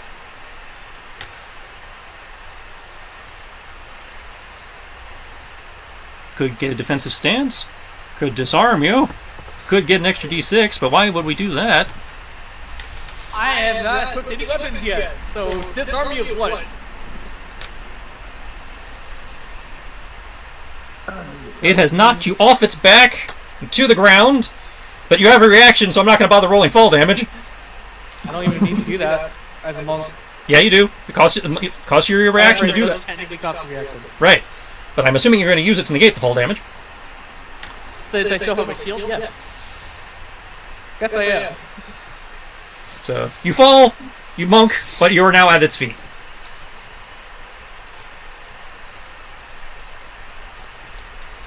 As it just kind of leans down, glaring at you, now they can see you properly. So, yeah. Don't move. Can't see you if you don't move. Tibbs. I had to do this. You're changing everything I had was typing. I had to do another thing instead. Yes, how dare I use stunt points to give the creature, some degree of availability to hit you with all of its stuff. Tibbs is going to... But all the stuff I was trying to pre-roll for you is now off the drain. Tibbs is going to be like, he's like, God, he's like, freaking lasers. Okay, cool, alright. He's like, okay, roll call. Kenshi, how you doing? We're fine. Are you still scared? We're still a little feared, working on that. Kodo, you okay, right? That was just a spell. You're good against spells, right? Right? Yeah, should be good. I don't trust that. Are you okay? Of course. Everything's black. No, I think everything tasted purple for a second. Of course, man, yep. Oh, it doesn't actually say this counts as anything besides, Okay, alright, then, give me a moment. I'm gonna try to fix this. Best I can. Peek around the corner. And I will fix you up momentarily. Let me check. I think there is something I might be able to do. well, I am at like 60%. We did math real quick. Okay. 151 divided by 215. I'm at 70%. Okay. Cool. Alright. And you're at half. Tibbs is gonna be like, I'm gonna help you out real quick. But I gotta do this real quick. Now see what I can do. Is this thing in your deck? I just realized something. This combat maneuver doesn't take any action to combat really enough. Which? Climb onto a bigger creature. Yeah, I think that's just part of your. I think it's just part of your movement. Yeah. Yeah, it's just an opposed check. Yeah, I like the climbing up on a creature thing. Shadow clauses it up. That's stopping me. Okay. The 24 again flattens against the flesh. The 18 goes wide and The 30, though, catches it right in the shoulder. One of them big-ass pustules.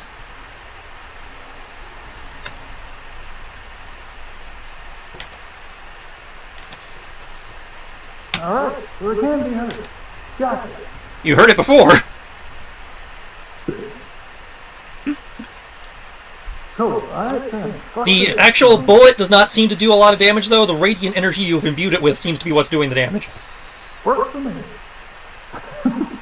Isn't this gun magical though? Yeah, my gun is magical. Oh, it is magical. Yeah, so long as I have holy weapon on, it counts as magic. Okay, then, never mind. The piercing's magic, the radiant's still radiant. Yep. Alright. Which case, I'm going to use action surge. I'm going to fire some more. Reload. Giving it the full red brown. Ah! Stop, Reddit! You traitor! Mothers! Okay. Woohoo! I got 22 gets swatted out of the air by one of the tentacles. 32 does connect. Okay, I got 2 stun points. Yay! Finally get. I've shot like fucking 8 times so far, and this is the first time I've gotten stun points.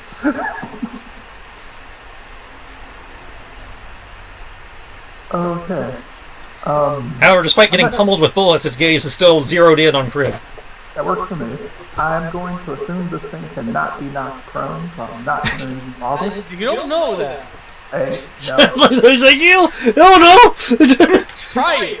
Do it. I leg sweep the T-Rex. I mean, basically, Do it! the closest I could do would be kneecapping the T-Rex. Do it. No, because it's probably going to stand on its tentacles or something. I'm not doing that. So I'm gonna do the thing where I don't die, and I'm gonna take a defensive stance.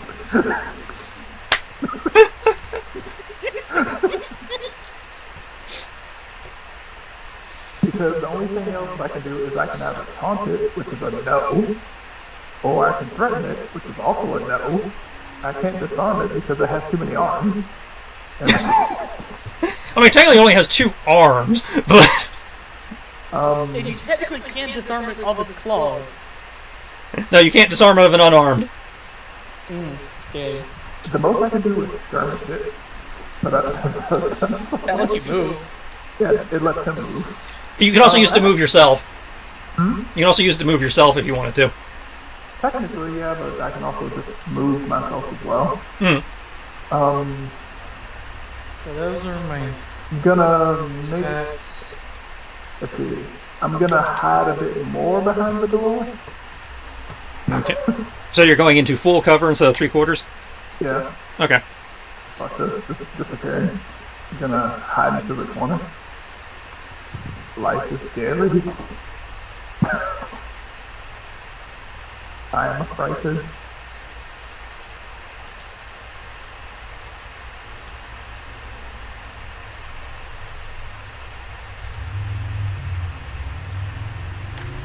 Okay.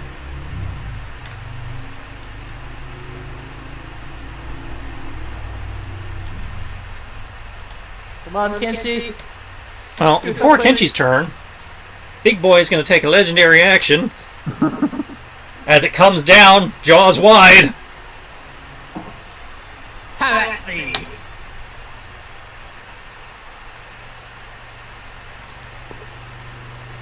Goes to bite.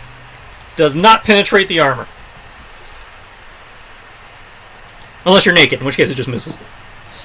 I mean, I'm big monk speed. Okay, you got your monk arm, your monk AC. So yeah, it goes to bite and you just kind of monk back out of the way, chomp, biting air.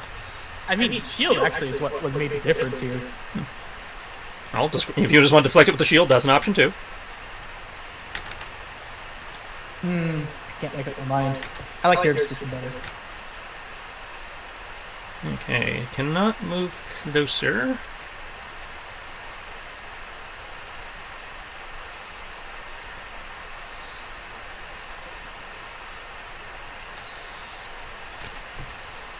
I know I generally the tank or the beat stick of people.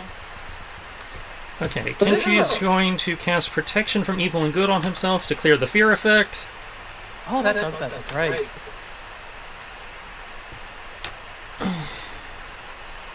And then take his movement.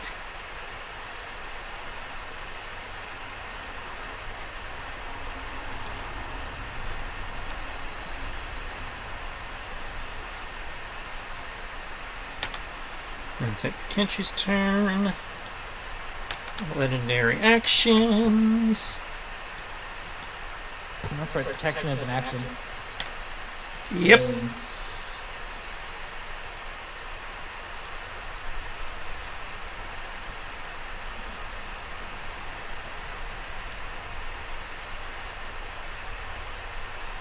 Could do that. She's better off doing.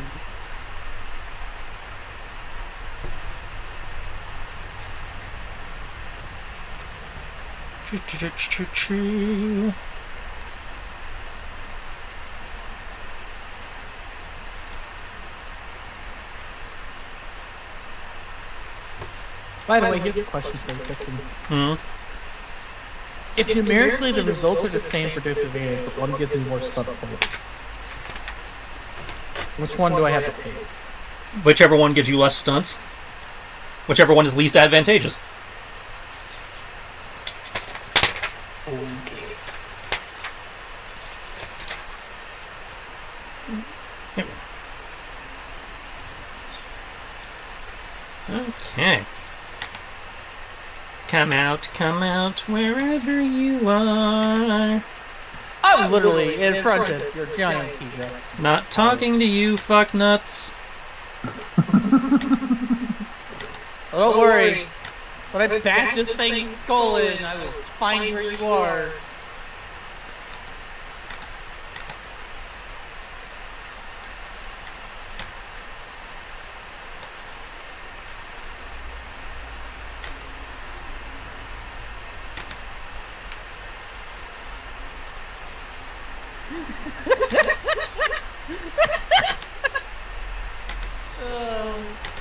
It's just no escape for Tim. The area within the circle is filled by a dark void of mist. Oh. Darkness. Okay. Can't snipe if you can't see. You're really concerned about a cat with a gun. That's hilarious. No, I just want them to come out where I can see them. If I want to kill them, I want to see them die. As opposed to cowering behind a wall. Your turn, Kriv. So there we go. That is opposed by dexterity for me to have it not have any kind of space. Just dexterity, not dexterity save, not a skill. It is a acrobatics opposed check, technically. Oh, doesn't matter. It cannot roll that high. I have 100 movement. It's considered difficult terrain. Does 100 feet let me get on his face? Considering it just tried to bite you, yeah, you can just grab onto the teeth and vault up. I'm now on his face where I wanted to be originally. Yep. And the first 3 attacks do connect. The 4th attack, the 23, does miss. Dang. Cool. In that case, I get 5 stunt points and 3 stunt points. Scroll back up to combat. Of the 5 stunt points, I spend 4 seeds the initiative. Actually, no. I have a question for you, mechanically speaking. Dual strike lets me affect a second target. Assuming you can see it, yes. I was asking because I was specifically trying to target the area where I saw the spell come from. Yeah, and now that you're standing there, it looks like just a really fucked up eyebrow area. So I can't like dual strike whenever. There does not appear to be anything special there to target for a dual strike. Okay. In that case, I would like to. Okay, this probably not position to be useful for the +2. He has to unappear himself and unblind himself. Maybe not. Depends on how that next save goes. So he's Yeah. scared, blind. So he's scared, blind, and in the dark. Well, Yep. in that case, I would like to increase the damage by 2d6 for all 5 stun points. Okay, so you're not seizing the initiative then. And then for the 3 stun points, yeah, not really seizing the initiative instead. I am going to do an extra attack.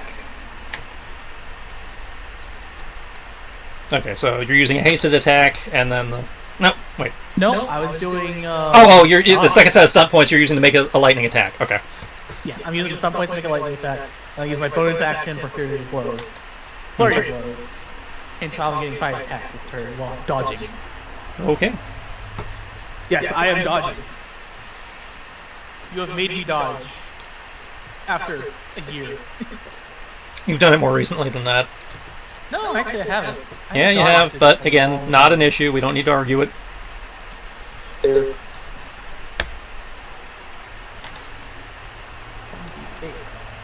one is 2d8 plus 10. You said 3 of the attacks hit, so 34 is the 5 stun points. That is 2d8 plus 10 plus 2d6. Third attack. Can't get you Not 2d8, it's that, 1d8. so... Given the chance.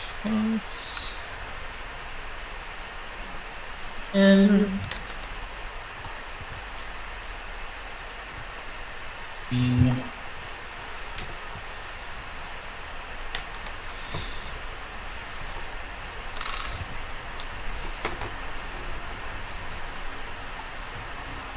now I'm still going to try to target that area where the spell come from. Care if it doesn't look different.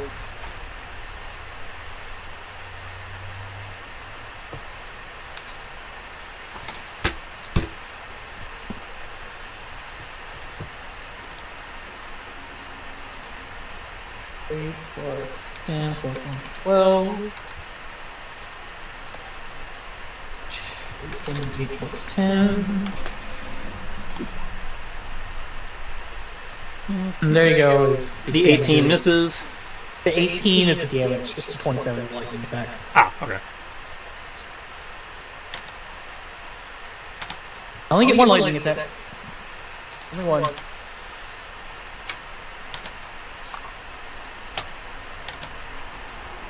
And this is all magical. Yep. Okay. Now, takes a legendary to try and tear you off its face with its tentacles. Tentacruels. Actually, because I did it as a combat maneuver, it has to make a contested strength check. Ironically enough. You can't just attack me to do it. I mean, except for stuff like pure, they let it do that.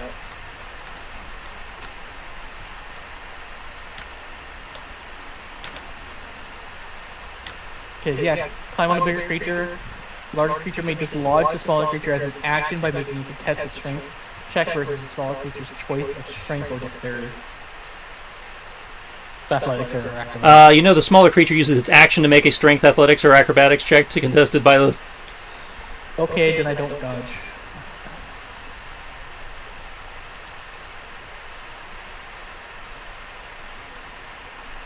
It doesn't actually say that. Yeah, it does. I'm looking right at it.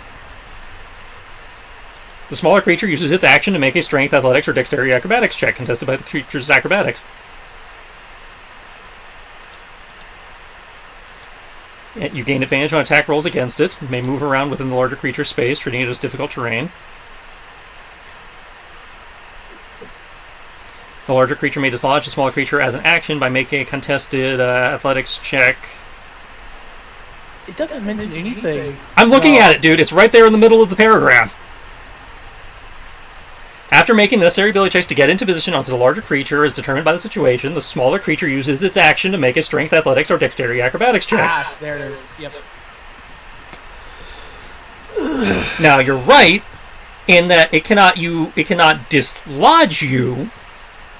In the sense that it can't just push you off without making a check. But it can attack you And since you did not dodge, and your shield turned off at your end of your turn on your turn, the 31 does connect. I'll just And you are now restrained by the tentacles. Fine. You take 18 damage. Just because I don't feel like using my reaction just yet. Okay, so you have 18 damage, you are restrained. 6 stunt points. Supersedes the initiative? Yes. Oh, I was rolling at disadvantage, but this technically gives me advantage. Hmm. Fuck! Technically, it would even out, because remember I said to attack that spot, it was at disadvantage. Yeah. But that would have made me have so many more stunt points on some of my rolls. Let's see, we're not using a weapon.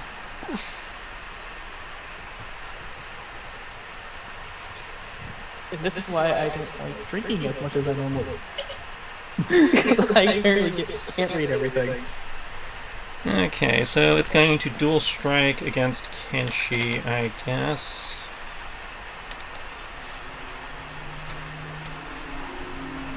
Just for note purposes here, Kenshi's AC is 28, 31 would hit.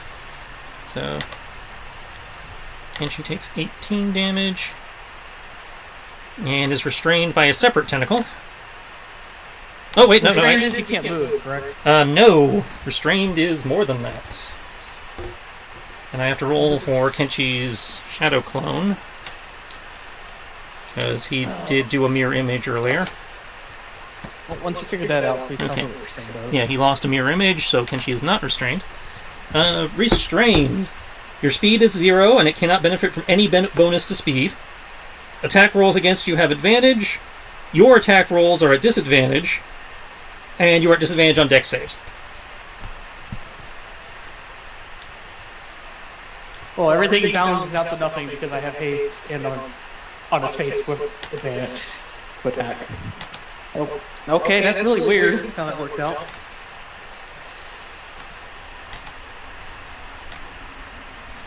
However, now because you are restrained, on its turn it can move you around.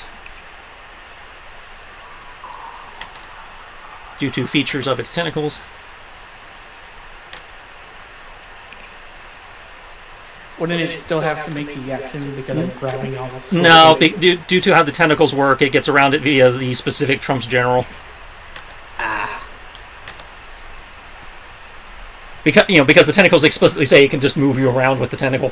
Otherwise, yes, you would be correct. If it did not have the ability to explicitly move you, it would still have to make the check to try and pull you off, even though it's got you grabbed. Understandable. But since it can force movement... Okay. Now... Yep, I need to make a roll. I'm checking to see if it's at the beginning or the end. It is at the end. At the start of your next turn. So that was something different? For the ray he was hit with, it's explicit says Wisdom saving throw at the start of his turn. I thought not the fear effect. Now, fear effect is at the end, yes. Okay, your Wisdom was a 3. Not my jam! Do you have anything that lets you reroll? A card, a hero point, a cleric?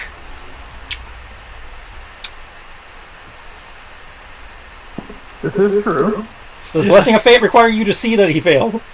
Actually, I can see. You can see in the darkness spell. I can see in the darkness. This holy weapon gives me magical holy light in a bright light radius of 30 feet. Okay. And I believe... This holy weapon is bullshit. And I'll say, if I remember correctly... And non-magical light cannot illuminate it. So your holy weapon would count.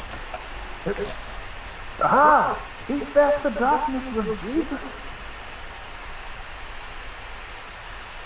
Okay. So... Your science is nothing to my religion. So potentially the cleric can give you a mulligan. Okay, well I have a 15 on there. You don't want that 15. Okay, I mean... that's kind of why I have this, in case advantages happen. Well, my point was it's a reroll, so if you want to actually reroll, you could do so. I can use the 15 if you want. I'll say he can't do much better than 15. Okay, 13 is still a failure. Yeah, I was about to say he can't really beat. I'm about to say the highest he can roll on wisdom is a 18, which still might not be enough. Kodo pops out of existence. Ah! Wait, what? Kodo has failed his save. Tibbs watches him just get pulled through the mist out of existence.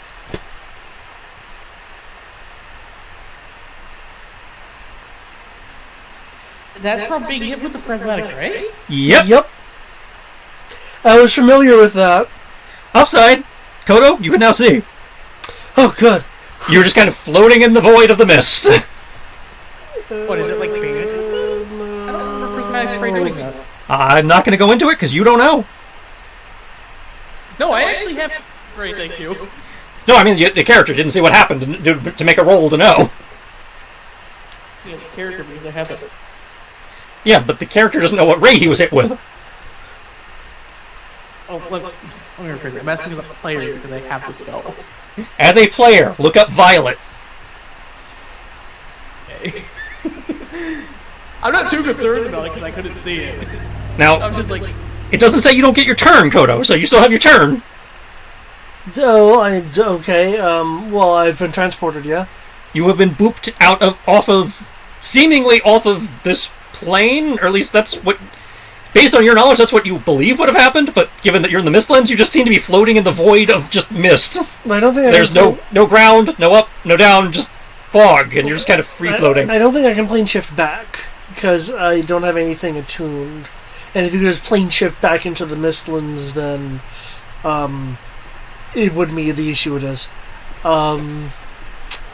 I would like to...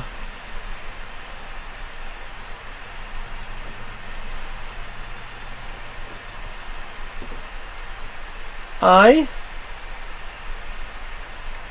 will cast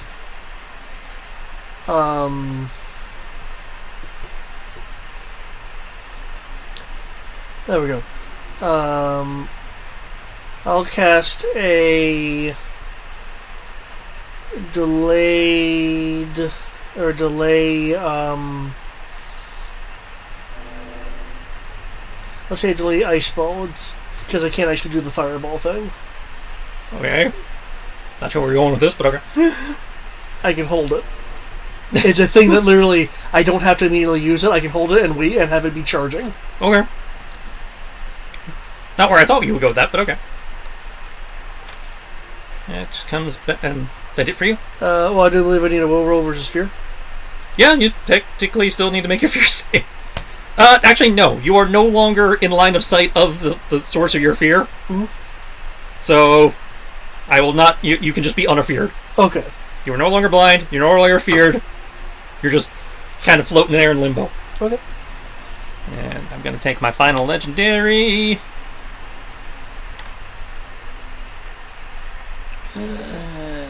That costs 2. Okay.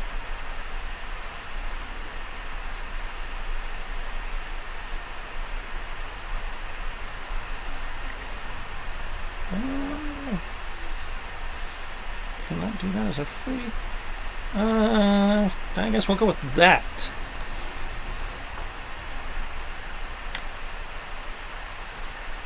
Tibbs is AC.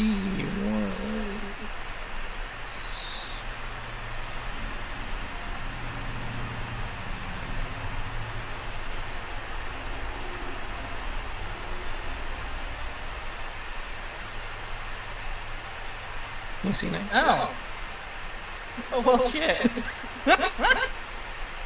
But you ducked into full cover. He's trying to murder me. He's trying to murder you, yes.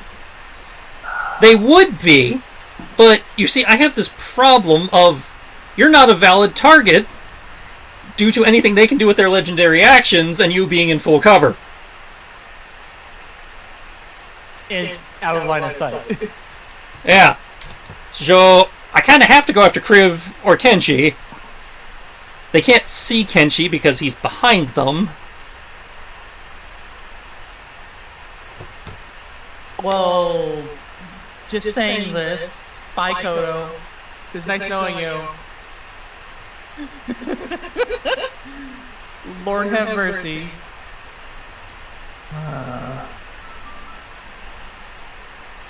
So I guess I have to do that maneuver. Okay. Let's see. Kriv's current AC is 26. 28. 28? Oh, sorry. It's a flat 30 because I had actually attacked.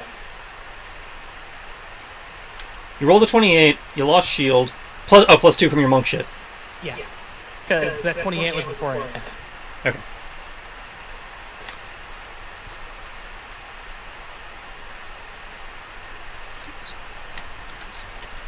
$30. But they get advantage due to you being tentacled. But because I'm still grabbed onto it. Because I still have, Wait, no, I don't have dodge. That's right.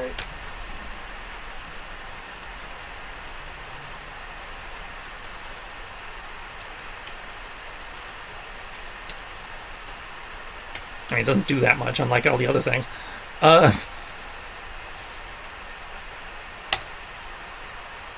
Especially when it misses. A bolt of light and flame that kind of looks like a small pinprick of starlight comes zipping out from that same spot on the creature, overshoots you with, in the tentacle due to all the flailing. It's almost like the tentacle and the beam are not coordinated.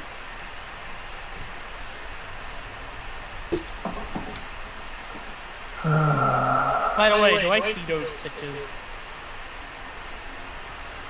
Yeah, you see what you see. I mean, the creature looks like what the creature looks like. I just wanted to make sure that I'm seeing those stitches. Well, they're actually staples, but yeah. Staples. Okay. Top of the round.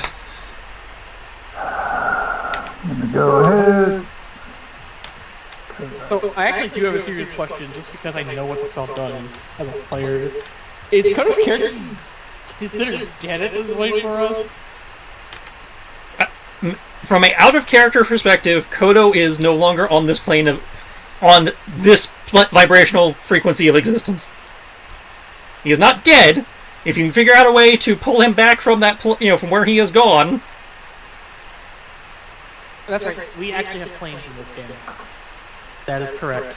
Now, the Misslins play by weird rules, obviously, because they're not normally accessible by things like plane shift and stuff. So. Well, I have no means to figure out how to get him. Man, my initiative is garbage. I've had a few thoughts on how he could get himself back.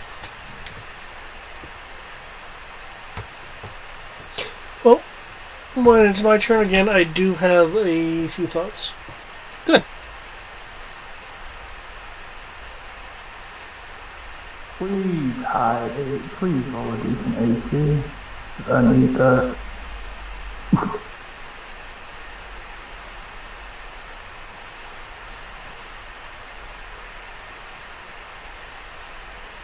Plus 10, plus 2 from Ace, plus 2 from that. Oh, thank God. Okay. 15.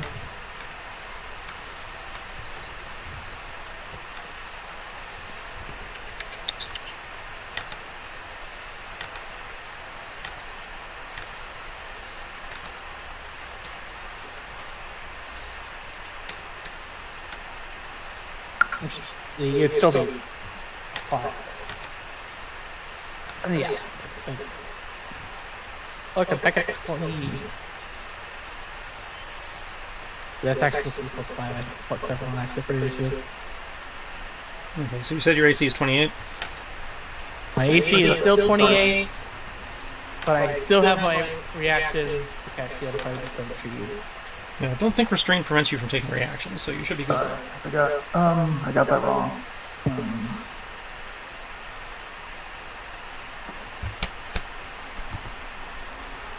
Okay, this is my... There it is, sorry.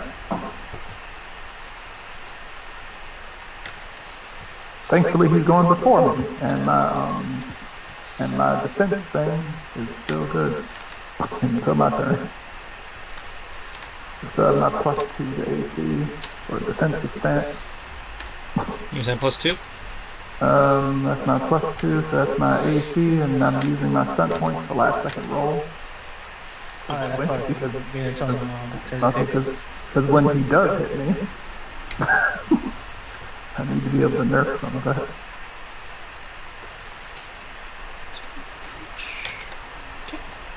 Okay, please stop fighting. Please help. I am helping. I've been shooting. If anything, I'm about to help right now. Depends. Does Kodo have to roll initiative where he is? Yeah, Kodo still has an initiative. Yep, I'm just not refooting. Oh, what was your initiative, Kodo? 13 and change. Yep. Okay. Cool. Oh, wow. Right, he's technically on a different plane, so none of your spells would work. Except for theoretically Gate. I'm glad you figured out what I was gonna do.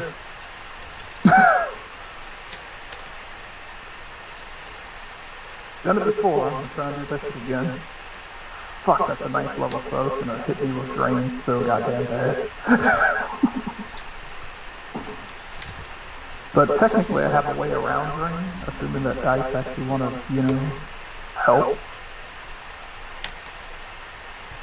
Okay. Damn, it's gonna eat my mana. Okay. Chap at the ring.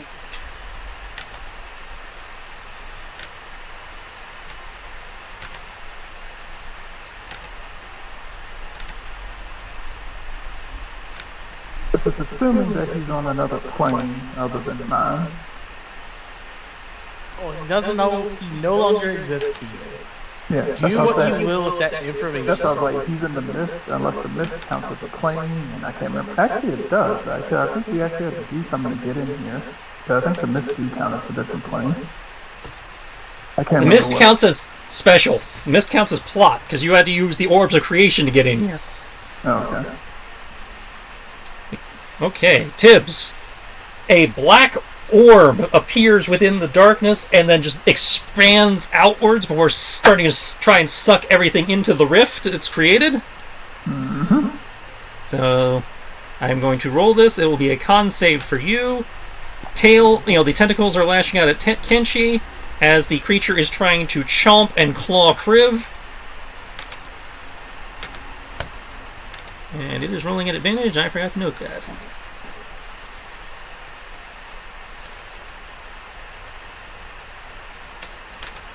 Because in this situation, advantage is important. Advantage is half the battle. 5th edition.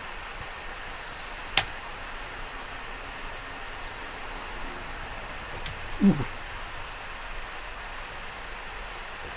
Yeah, this is the closest I can get to this. Ooh. Con. I do not want to be hit by 4 attacks. That is painful. Okay.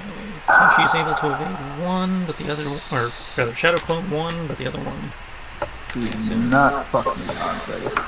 I shall cast Shield because I do not want to be hit by. Oh, thank you. Woo! How many attacks? That is 3 attacks. That is bad. Fuck yeah, dude. Yeah, I don't feel like being hit by literally everything. So. That's exactly what the fuck I need. Thank you. Okay, you go to bring your shield up, and the glyph that you would normally use to block begins to fray and unravel before just completely dissipating. God damn it! Why are you doing this? Making you work for it? You're literally hitting every single turn, even with shield. I have not. You've been. I may have gotten 1 hit a turn. That is not that big a deal, especially in 5th. It is round 3, and you have hit me every single round. Don't worry, I'll fix that. Okay. So Kenshi takes 27. And I'll probably take closer to 70. Okay, well, the 29 obviously hits. The 29, the 35, and the 31. Yeah, I'm aware. Okay, so 28 damage, obviously. 34 damage. And the 46 damage. Plus however much you feel like adding on to it. You might as well just add to it. I could, or I could use it to do other things, like threaten Kenshi. Good. Let's see, the 29 has no stunts, the 35 has 5, the 31 has none. Okay, so I have 5 stunt points. I could add an extra 2d6, or I can slap Kenshi. I'm gonna slap Kenshi. Or another 34. Oh wait, hang on, I gotta roll for his mirror image. By the way, there's no rules for doing more than half HP damage, right? No, I'm not using that. Cool. I only have 25 HP now. You did over 100. Yeah. Hence why I'm really annoyed about the... I can't even mitigate the damage when I'm being hit every round. And it's gonna knock him 5 feet back. Now, Kriv, due to that last attack hitting, it brings you up, its tentacle up, chomps down on you. Was it going to try to swallow you? At the moment, he's just considered bit, but it is clearly trying to swallow him.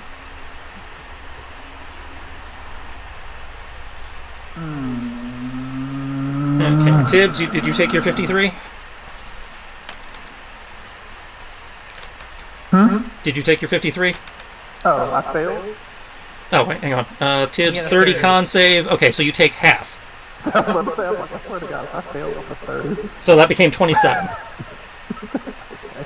27, and then I used last second roll, knocked 12 off of that. Yeah, I already knocked the 12 off. Oh. Jesus fucking Christ. God damn. Ouch. Okay. So is it minus 12 after the half, or is it minus 12 before the half?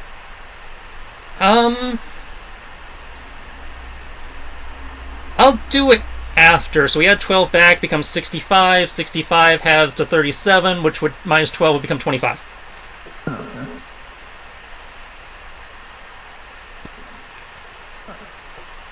Ouch. Okay. Fucking hell. Okay.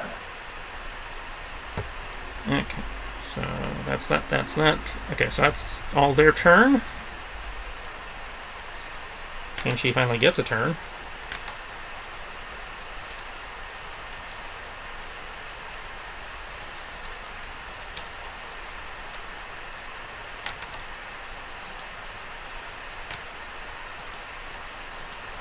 Sadly, he does not get his EI Jutsu bonus, because this fucker's faster.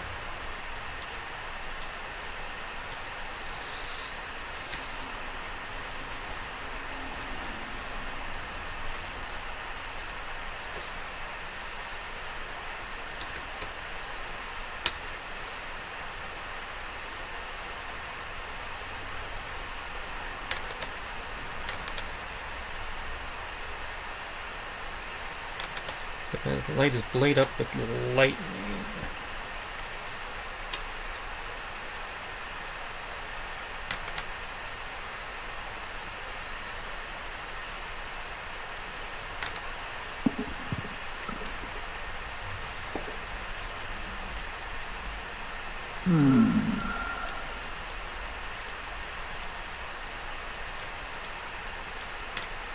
And his thing is...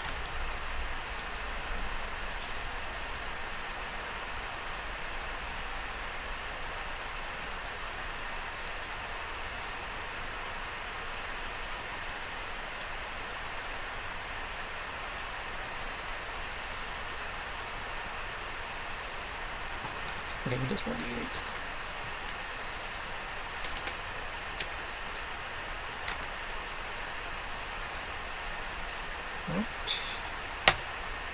Yeah. Okay, 33 hits, 23 misses.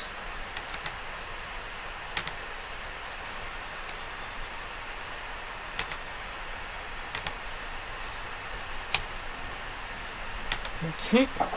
End of Kenshi's turn. Legendary action. What is this for? I'm just gonna say, finish me off, eat me. It's going to attempt to swallow. I don't think I have any means to be able to protect myself from this though. It's an attack roll.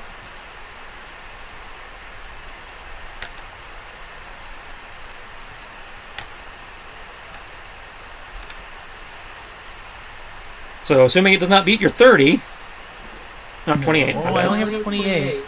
I saw 30 when I copied it back in, so. Okay, so fair tips.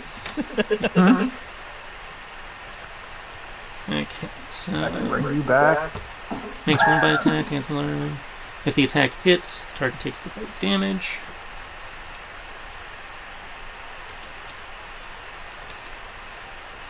Just say it, hit me. I accept death. Okay, 28 just hits. Kriv is swallowed. Which, I don't know How if much I damage? 33. I am dying.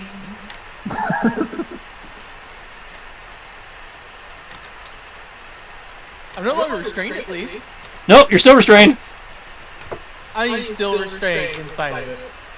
The creature is, while swallowed, the creature is blind, restrained, and has total cover against attacks and other effects. Okay. So what you're saying is I can use Dawn. You should probably start considering doing something. I'm dead. As long as you don't drop Dawn on Kenshi, yeah, you can use Dawn. I'm just remembering the conversation from last time. I was like, yeah, based on how you run Dawn, you could totally use Dawn and he's fine. What do you... Yeah, the way that you tend to use your spells, yes.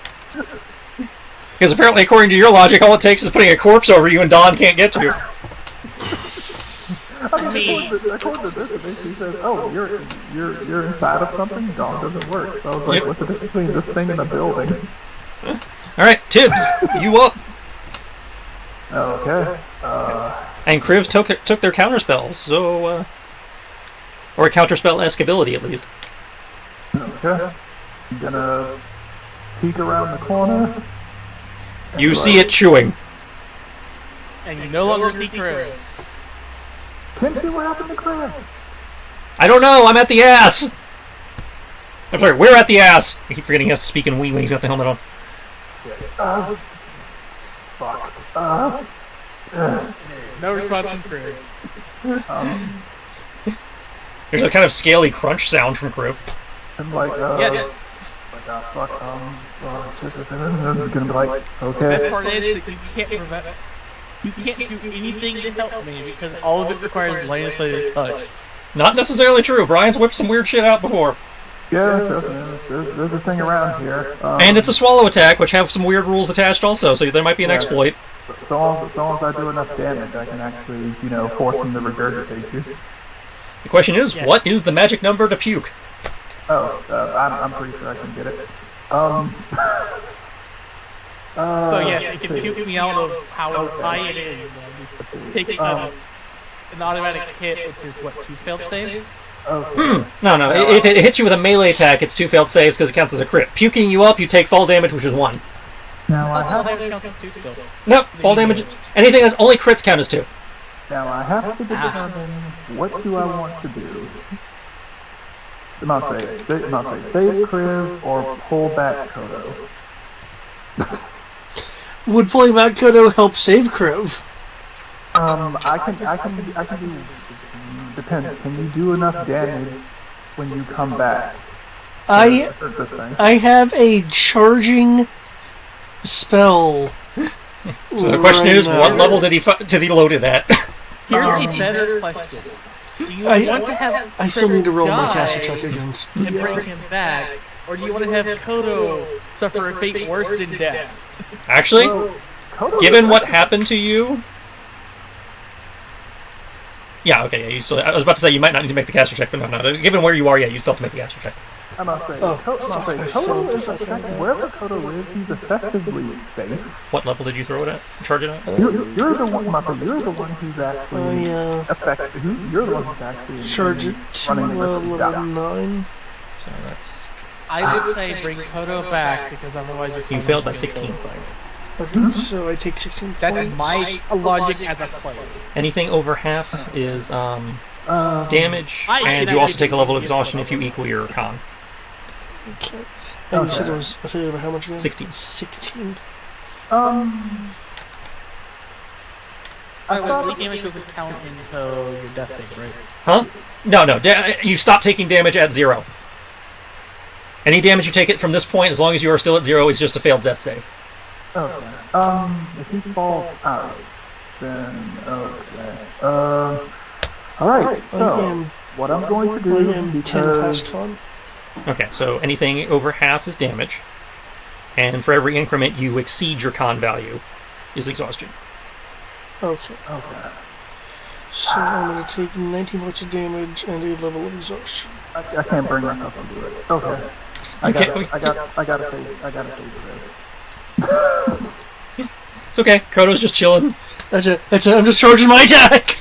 It's very, actually a nice relaxing 0G type. If it wasn't for this mist and... You can just watch the mist, it's kind of like watching clouds, see shapes forming occasionally. Okay, I've gotta save Chris. Just a very soft, kind of like white noise whooshing sound. It's, again, very relaxing. Fuck, where is it?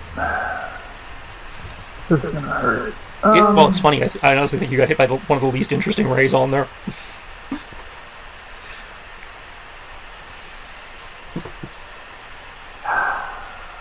Okay, and I've gotta save him, so...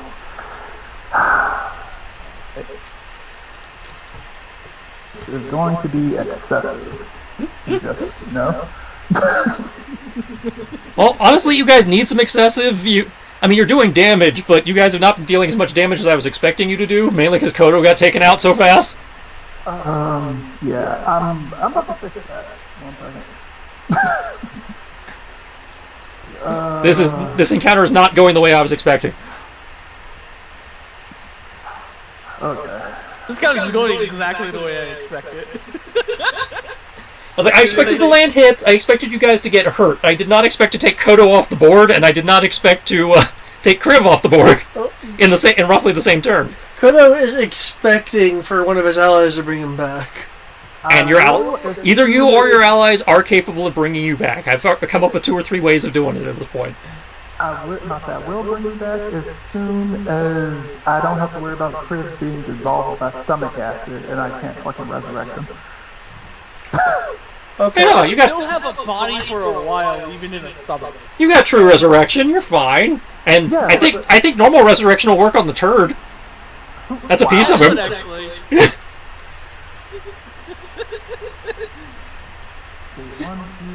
3, 4. It's like Kriv's fine. Okay. You probably have one more round before I actually dead. Dude, you have to fail 3 saves. Okay. I'm pretty sure it can attack me 3 times. Not while you're inside it. You need to make the save. You need to make a save, and then you take an auto from stomach acids. Yeah, stomach acid is you just take a certain amount of damage. Okay. It doesn't have like teeth on the inside or little baby dinosaurs inside it that run up and try to claw you. Actually, I like that. I like that idea of the baby dinosaurs inside it. That'd be creepy as fuck. I feel like kids was trying to kill me. I did initially think of giving it the ability from that undead T-Rex in Tomb of Annihilation where it can barf up zombies. Mm-hmm. But seeing how the encounter was going, I decided not to add that in. Okay. You guys are having a hard enough time with 2 things without me adding some kind of crowd control element to the mix. Zombie Raptor. That's what it was going to be. Yeah, it actually had these really cool... it's a kit bash of a raptor and a liquor. And it was going to puke those up. A raptor?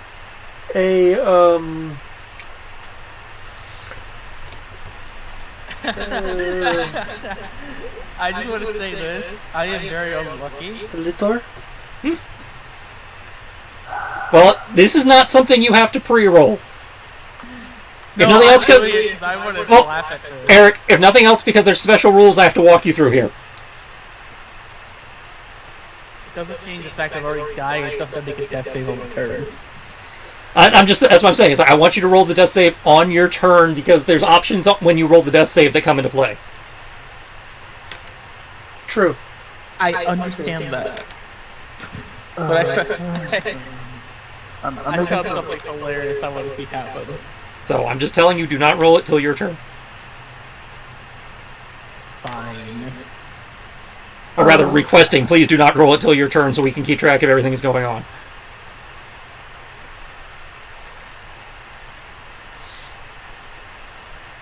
I want you to know, I will re-roll this because you have asked me to, but I rolled a 1. That said, because you have hit 0, you do take a level of exhaustion no matter what happens from here. Yeah, I know.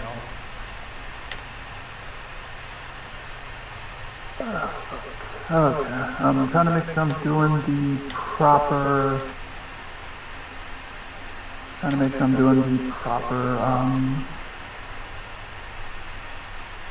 I think this is everything. Cool. I want you to know I'm sad that you're not going to let me take the 2 death saving throws because I rolled a 1. 2 death fails. Plus the automatic one, yeah, that'd just be instant death, yeah. That. Also remember, it's 3d6. Okay, I thought So- the death saves would Nope. be on Nope. normal scale. Nope. So doesn't it mean I can literally not critical fail a death save? Critical fail would be a 3. Oh. Damn it. Let me find my non-guardsman dice. don't worry, I'm fairly positive I am going to cause enough damage to solve this. No, you don't understand. I'm trying to find my non-guardsman dice for a reason. I don't know why you want to die, but And, let's see. What's wrong with death? It's only a state of being. nothing's wrong with it. I'm just not sure why you're like, please die.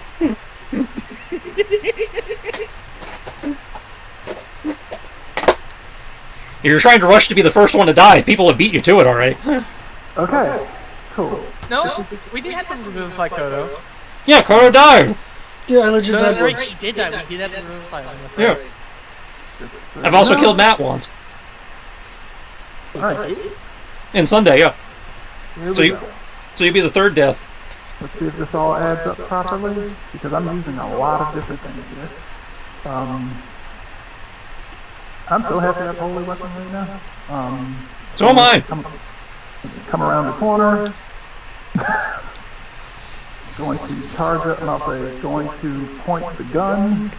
Now he's going red brown. Yep. I'm only doing one shot though. One shot. Oh, so you're gonna show me stars. Yeah. You want stars? Let me give you stars. This is exactly what the fuck's going on right now. Alright. I apologize in advance. I apologize to you, Brian, because there's not gonna be a place for you to plug in your gun after you fire it.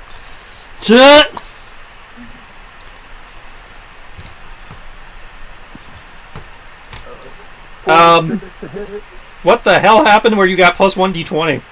Oh, yeah, this was the Changebringer. I get to add a d20 to either, I can make, whenever you make an attack roll, ability check, or saving throw, you can choose to roll an additional d20. You can do this after you roll the die. You can choose to do this after you roll the die, but before the outcome is determined. You can choose which of the d20s is used for the attack roll, ability check, or saving throw. Which of the d20s to use, not plus. You just said it right there. Choose which of the d20s to use, not plus. You can choose to roll an additional d20. Yes, and then the follow-up sentence you said, choose which one to use. Oh, let's see. You can choose to roll an additional d20. I'm choosing to use it for my attack. No.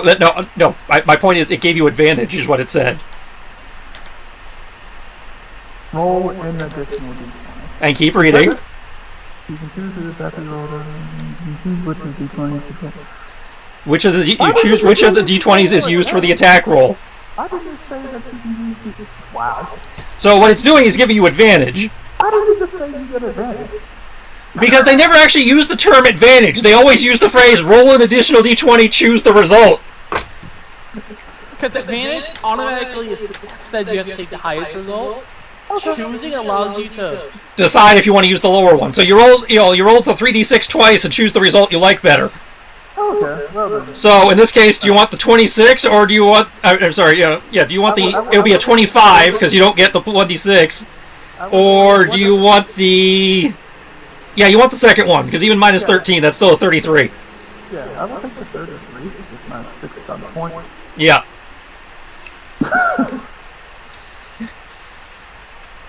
Okay, so And I'm also now you're gonna have to walk me through this damage now, especially because we just got your attack roll wrong.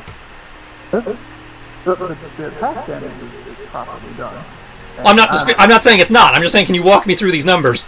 Cool. I'm using Lightning Rush to deal an additional 3d6 extra damage. Staggering Shot basically says that I shoot one time, I do one attack, but they take full damage dice from it. Okay, so staggering shot plus holy weapon plus 3d6 from lightning rush. Plus 3d6 from Lightning Run, plus Violent Shot. I'm using all of my grit points, so that brings that allows me to add an additional damage die for every grit point I. Okay, so that's all the 12s.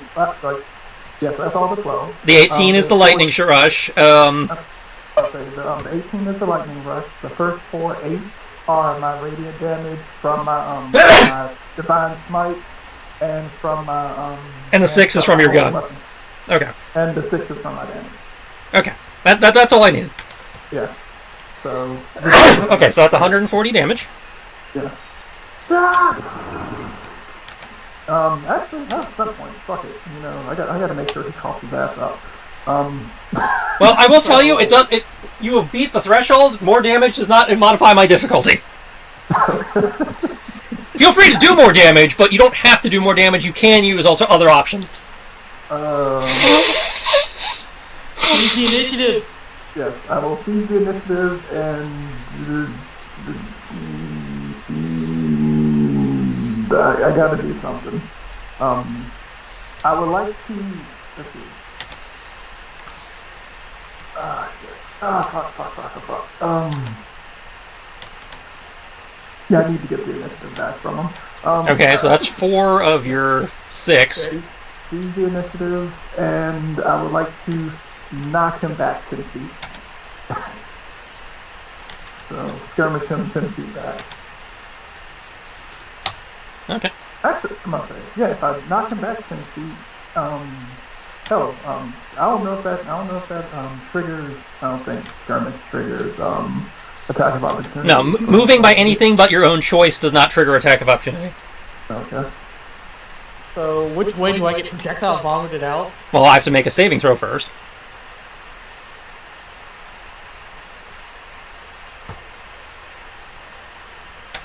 A saving throw? Yeah, I save versus puke. Yeah. He has to save versus, I believe, either half the damage or all the damage. Nope. Like oh, it's a fixed DC. Oh, I thought, wow. I thought at some point it was like, oh, hey, it's a DC modified by blah, blah, blah. Nope. Wow.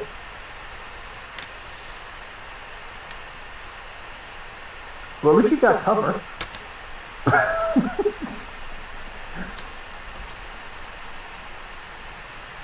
Well, that's a normal attack, so it doesn't actually do anything to me. I know, but even if I core him, that means you don't actually take damage. Okay, Kriv. High or low? I'll take high. Which direction do I get vomited out? Let's find out. Well, first I'm rolling for dickery, which is why I gave you a choice. For dickery? God damn it. You said high. Since you're begging for death, high means I use a legendary resistance to not puke.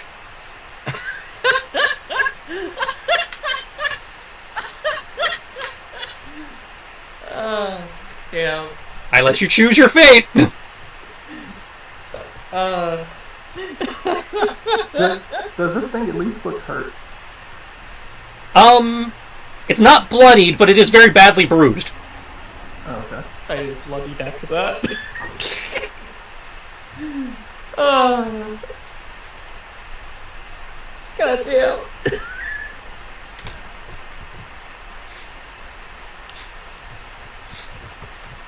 Also, I need to stop talking smack about this thing, because it's actually doing better than I thought it would. Though I still like Godzilla better. Well, when you have the means to have a wizard just remove someone from the table, and then this thing can do enough damage on its own. Because this is technically two different things. Yeah, this is technically two different creatures. Cool, so Upside, it's going to be worth a shit ton of XP. Alright, so 140 didn't do it, so that means I actually gotta up the game. 140 would have done it, but, legendaries. I know, I mean, that means I actually have to start doing stuff now. 140 wasn't me trying, hang on.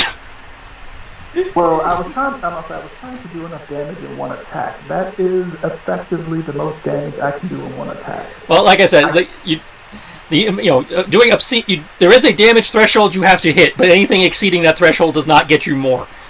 Okay.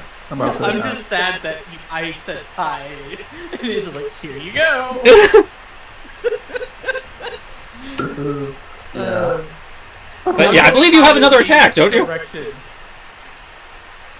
Means I gotta, You have 2 more attacks, right? Huh? I have no more attacks. I sacrifice all of my attacks in order to do that. Oh, well, so you got your bonus action. No, I don't have that either.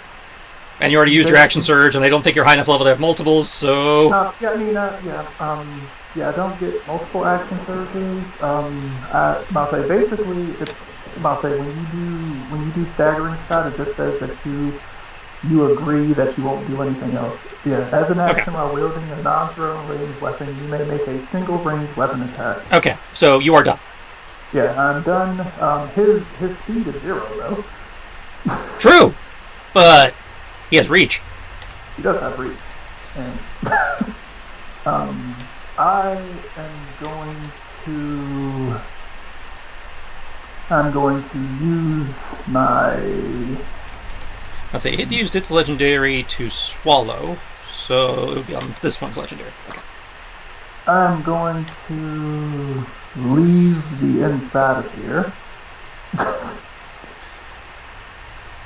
And going to see if I can divvy up his attention. What is my movement? I believe I have... Yay! My mission is accomplished. I got you to come outside. Alright. Hiding this bush over here.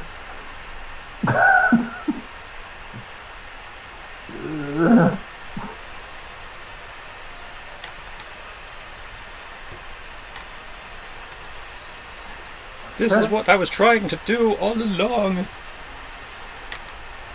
Okay. Legendary action. Dickery. Flame bar shit. What? Oh no. Oh no, it's me here. Oh fuck.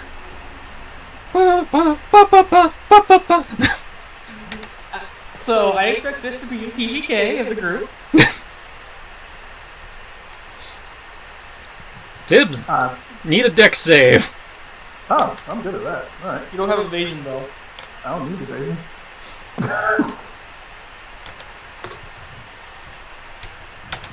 Meteor does a lot of damage. Trust me, you wish you had evasion. Mm-hmm.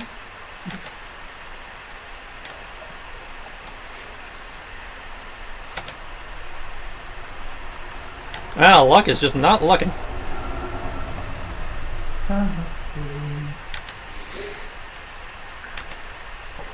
No, the guys can't see. And probably Tibbs. Look at Kenshi's almost at full health. Doesn't like Meteor get close like 100 plus damage? 20d6 fire, 20d6 bludgeon.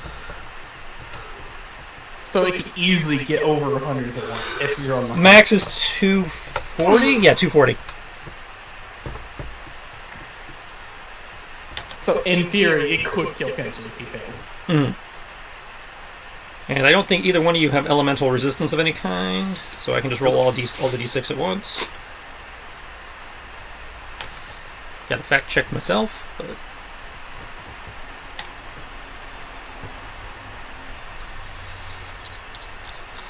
Nope. I do have to split it. Okay. Cool. Alright. Dex. Let's see. 3d6. Because reactions. 3. 2. Alright. Cool. Alright. Oh, nice. Interesting Ryan question. fapping. No. Here's an interesting question for you, Tristan. Mm-hmm. If we die in the Mistlands, with the Ores of Creation in the Mistlands, what happens to the rest of the world? The bad guys won. Sunday would have to find out. Alright. Is that this Sunday, or is it next Sunday? Next Sunday. That's about the best dex save I can figure. And that is enough! So you can at most take 120 damage. I have, depending on what Tristan rolls, I could possibly survive this.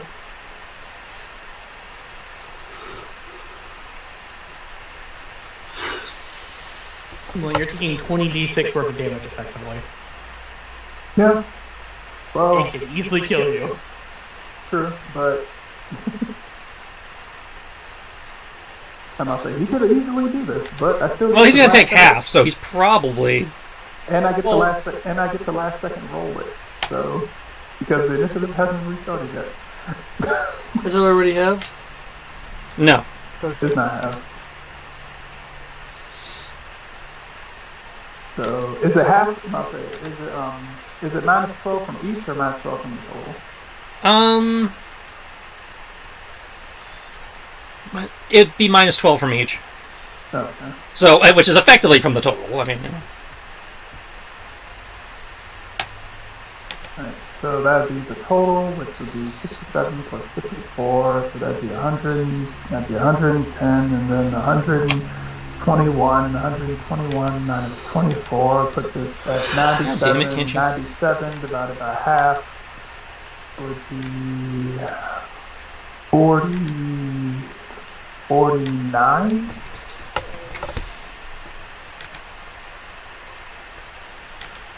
$49 points of damage. Fuck. Okay. Ouch. So, as I was saying, TPK! I have 10 hit points left.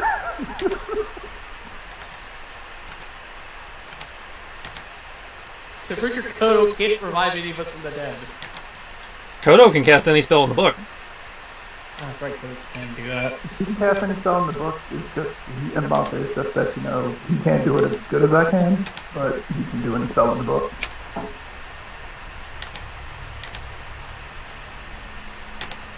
Had to make sure the right Kenshi goes on the board, so it's actually showing me the right hit points.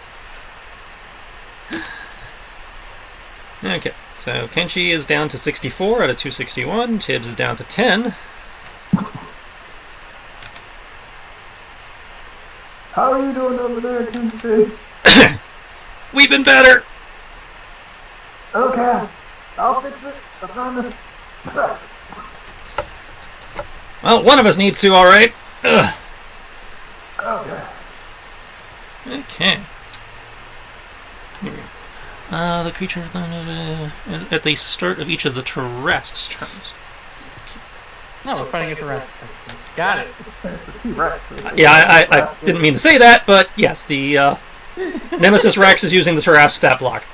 I was about to say, I'm like, actually, that's kind of, I'm not saying, I mean, it's not Yeah, that I mean, it far makes off sense. because, I mean, because almost everything almost every other large type creature that you see in D6, I'm not saying, I mean, that you see in D&D, is pretty much like, it's a Tarrasque, but modified. Now you see why I was like, okay, I need to take back some of that smack talk I was giving about the Tarrasque. I mean, I still like Godzilla better, but... Yeah, the Tarrasque is fucking terrifying. I was like, and I'll say, yeah, you know, The technically... rest that's supported by a high level mage will kill a party. Hell, a Tarrasque by itself can kill most of the party because almost every single spell bounces off of it. They nerfed that.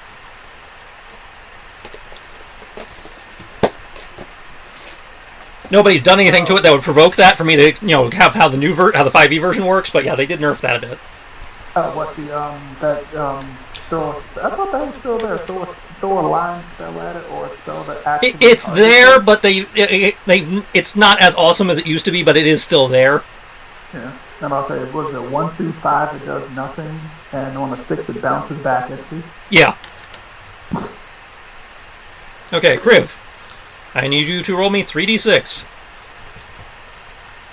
1 3d6. He doesn't get the constitution for that. Nope. It's flat. It's just That's a feat, isn't it? Nope, that's not even a... No, there might be a third-party feat for that. I know there's a class feature for that, because one of the barbarians gets it as a class feature. Yeah, I thought it was a third-party feat. so. I hate to say this, Hmm. and I did re-roll this, and I did use guardsman dice. Still rolled 3 ones. Okay. Now, because you have failed by 5 or more, you take a lingering injury. I have a red and a button for that if you want me to just click We'll worry about that later. Okay. You can choose to take a second lingering injury to roll again.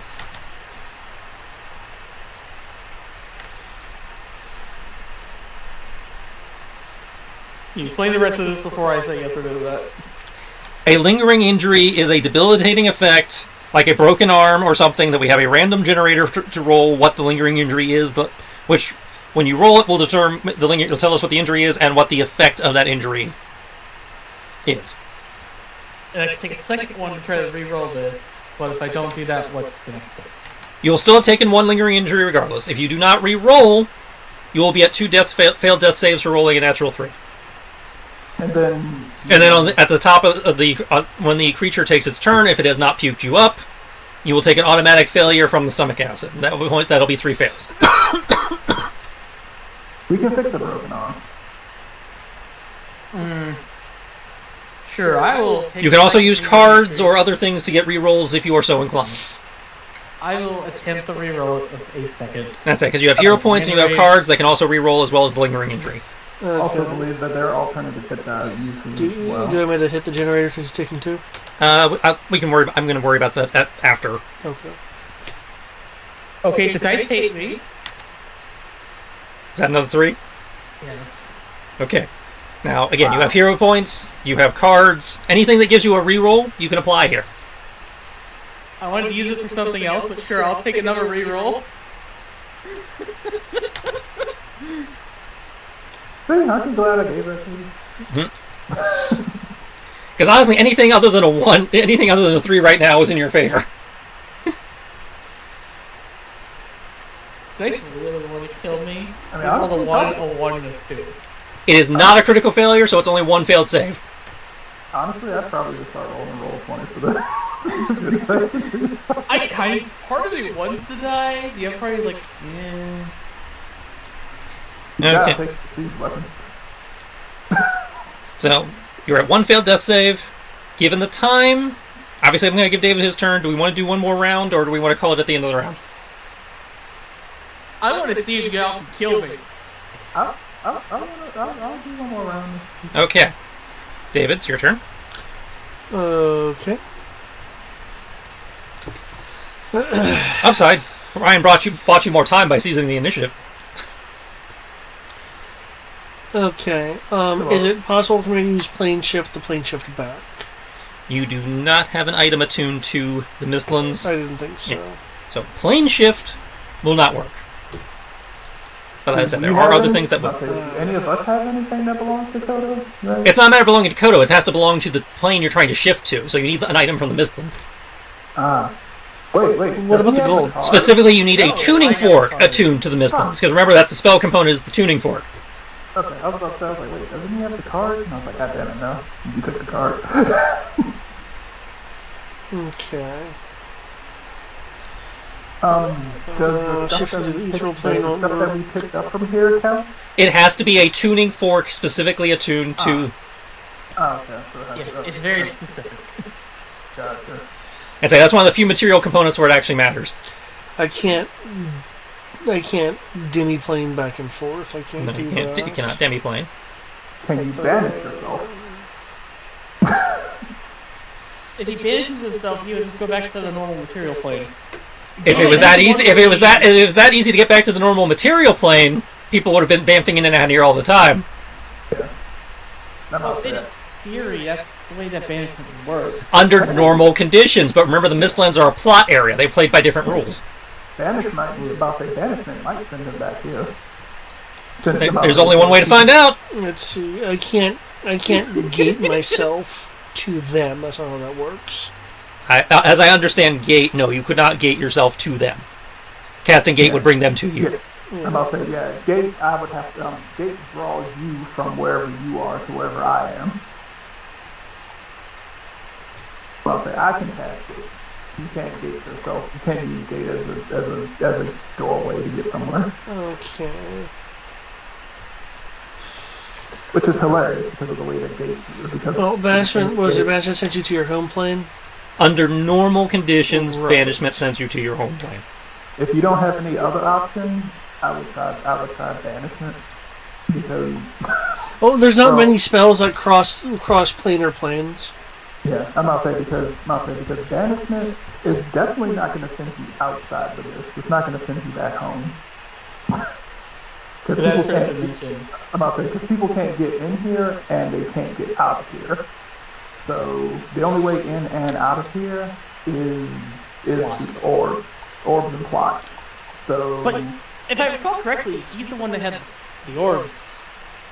No, Cortana has the orbs. yeah. Never mind that.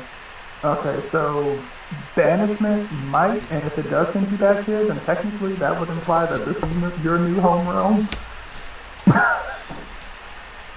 At least in the current fucked up sense of the way the world is right now. Yeah. Okay, I would like to bonus cast Banish on myself just to see what it'll do. Okay, well, obviously. Oh, it's concentration. It would only last for a turn. No, banishment just happens. It has duration concentration. The concentration is, for as long as you maintain concentration, they remain banished. At the end of the duration, if they are still banished, and you have sent them to someplace other than the demi-plane they go to, they stay there. Well, the point is, the spell I've been charging is a concentration spell. Right, so if you cast banishment, you would lose... If you intend to concentrate on banishment versus just dropping it, you would lose your Ice Blast. Yeah. So it's, do you want to hang on to the Ice Blast and hope your friends get you, or do you want to try to save yourself?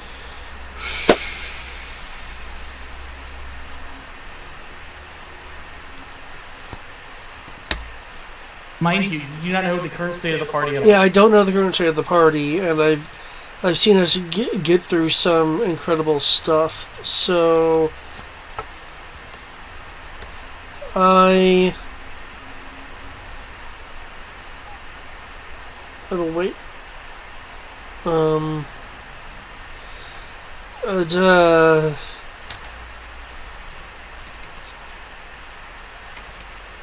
Action dodge in case I get holding an action to throw the Ice Blast if I am pulled out of here. That's that would be action to hold to, and then there'd be a reaction to throw it. Yeah. Yes, that's how that. Okay, yeah. Okay. All right. Anybody refooting? I'm not gonna re-put my. No, I'm good.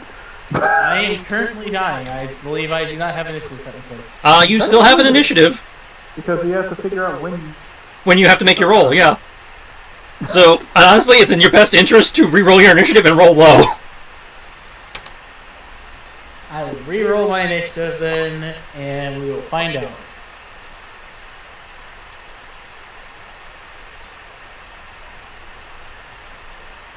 I think my dice just want me to die, guys.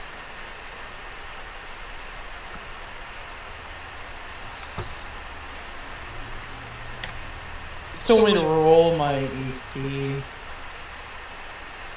I don't think AC counts right now. If he still wants me to roll it or not. For the purposes of what you are dealing with, we do not need to worry about AC. I have a 21. Cool. And I do get 5 stunt points. That probably do nothing. As exploration and shield.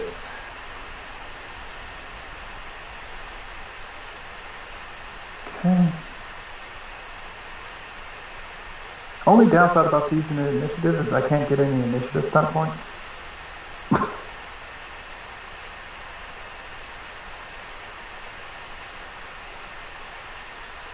I would still take damage because you take minimum 1 no matter what, correct? For Any form of damage. as long as you're at 0, you are incapable of taking damage. You just take death saving, like fail. The reason why I'm asking is because for his last second roll, because I have stunt points. Last second roll, because you are not taking damage, does not matter. But under normal circumstances, yeah, it would be minimum 1. Yeah, because that happened when we were fighting against the werewolves or whatever it was that time. That attacked us while we were doing our thing, and I did last second roll and they did a minimum 1 damage. Well, the reason why I was asking is because technically it's not an attack. I know that I do minimum damage. It wouldn't matter because even if I can reduce the damage of the stomach acid, it doesn't get reduced. The stomach acid is not because you are at 0 HP. The stomach acid is not doing damage, just causing an instant fail. Ah. In that case, I can do nothing with these initiative. Sun points. There we go. Or if you want, you can also use some of your hit die to gain advantage on death saving. That is an option, yeah. Or you can spend 2 to automatically succeed at once. I think you can also take more lingering injuries. You can also take more lingering injuries, yeah. I was just trying to figure out what to do with stun points. Yeah, the stun points, yeah. Stun points at this point, not much you can really do with them. Or initiative. Okay.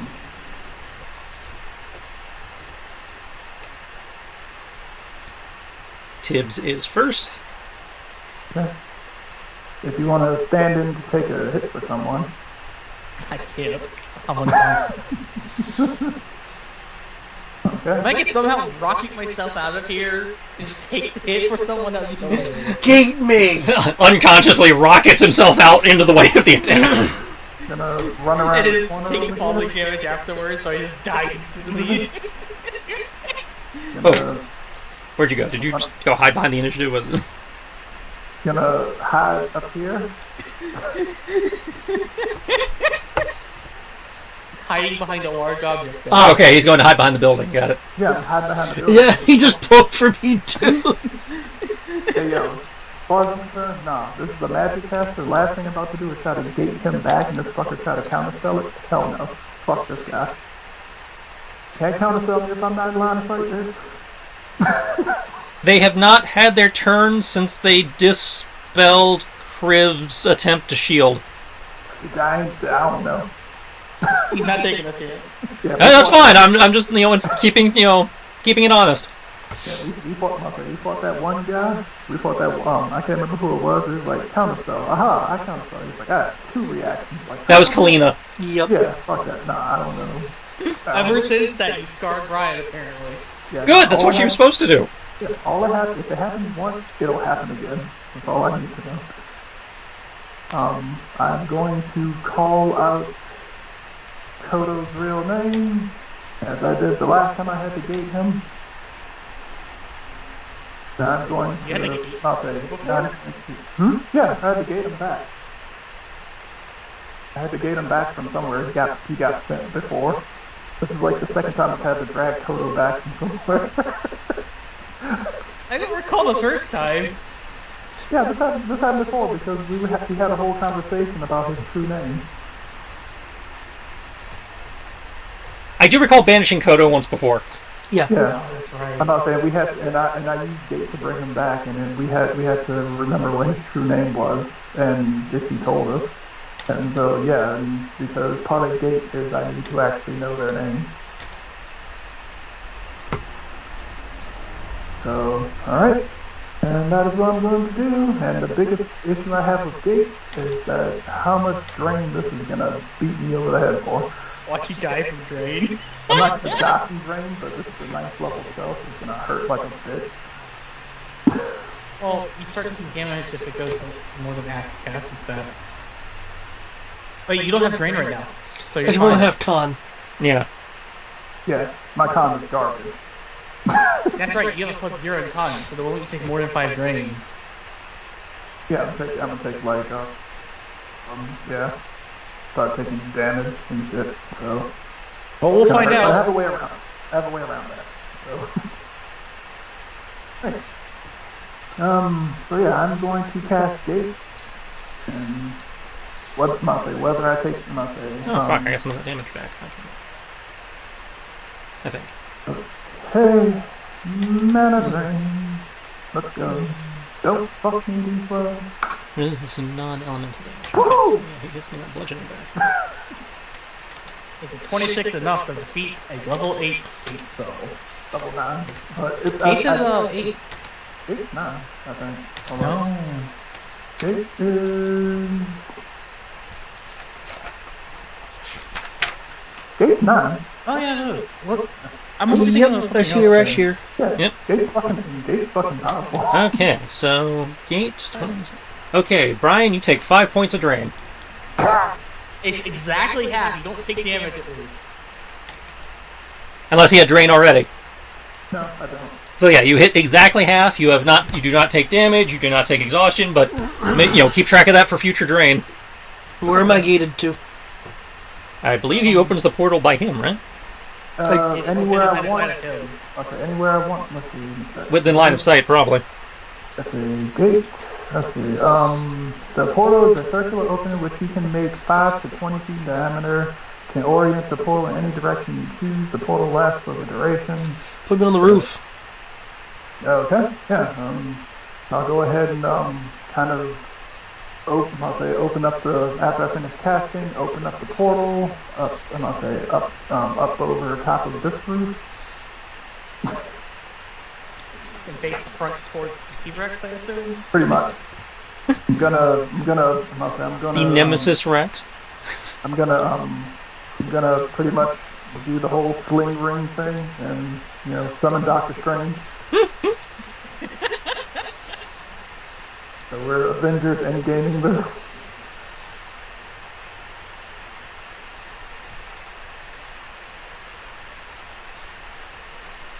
Okay. I summon him. That's a shit ton of fucking HP. Just shit ton of fucking magic out of my thing. It's not that bad. The way Brian considers mana, yeah, that's bad. I'll say I'm not Kodo. I can't just sling magic all over the place. I don't know why not. You have the same. You should have roughly the same amount of mana he does. Yeah, but when shit like this happens, I need to make sure I have mana left. Yeah, I'm still in the GM layer. I'm fixing it. Give me a second. Okay. Yeah, I can't exactly go. No. Brian, refresher where he put. Oh, there. Okay. Yeah, right here. Basically, put it on the roof facing the Nemesis Rex.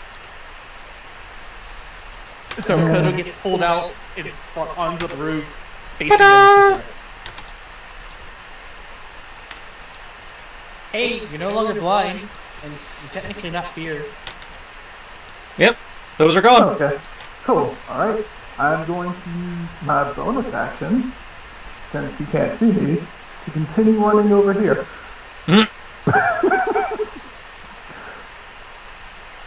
That way, if he casts a spell, he might think I'm over here.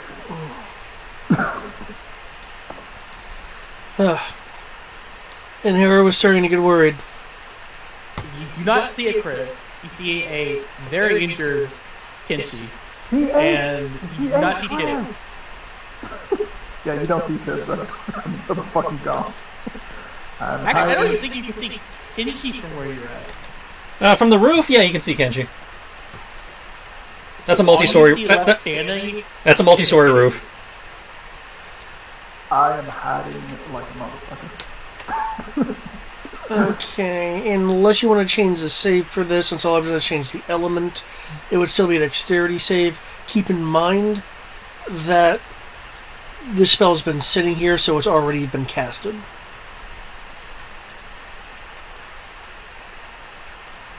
And you have triggered special mechanics. Okay, 1 second. What is it? Is it like a 1d6? 1 second.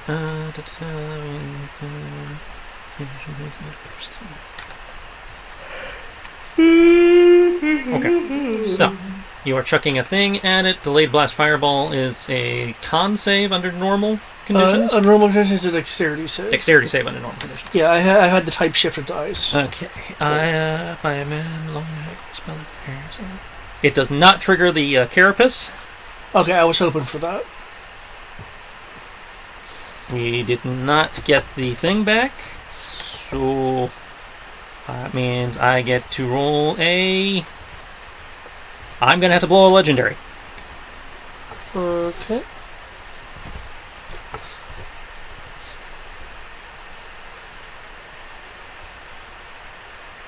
What, to make the save against whatever he's doing? Kodo's save is what, 20? 21? 21 now because of the Merciful Rogue. I have to use a legendary, cannot make that. Okay. And I'm already having this then. Okay. As I... Have you already rolled for drain? Yeah, you took the drain. Right? Yeah. As I hurl... This doesn't stick around, right? What? This doesn't stick around, right? I can delete the radius? Yeah, you can delete the radius. Hurl it above the Nemesis Rex. The ice sphere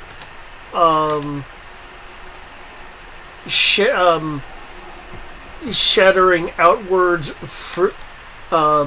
freezing the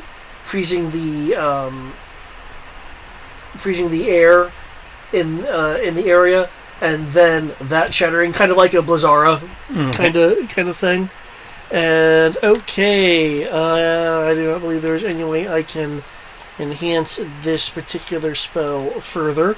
If I had thought about it, I could have done something, but that would have been had to have been at the time of casting, not while it's been sitting there charging.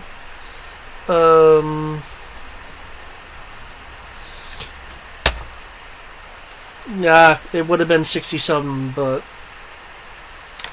there we go. Okay, so he will take 34.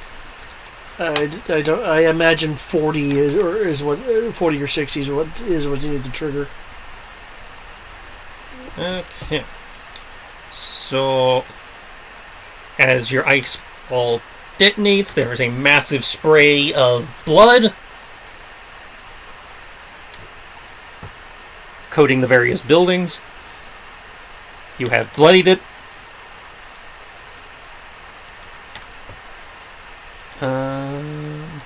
You have not done enough damage to cause it to puke. Okay. I figured, with it saving, it wouldn't have.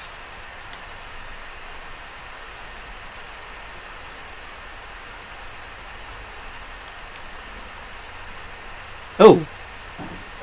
Oh?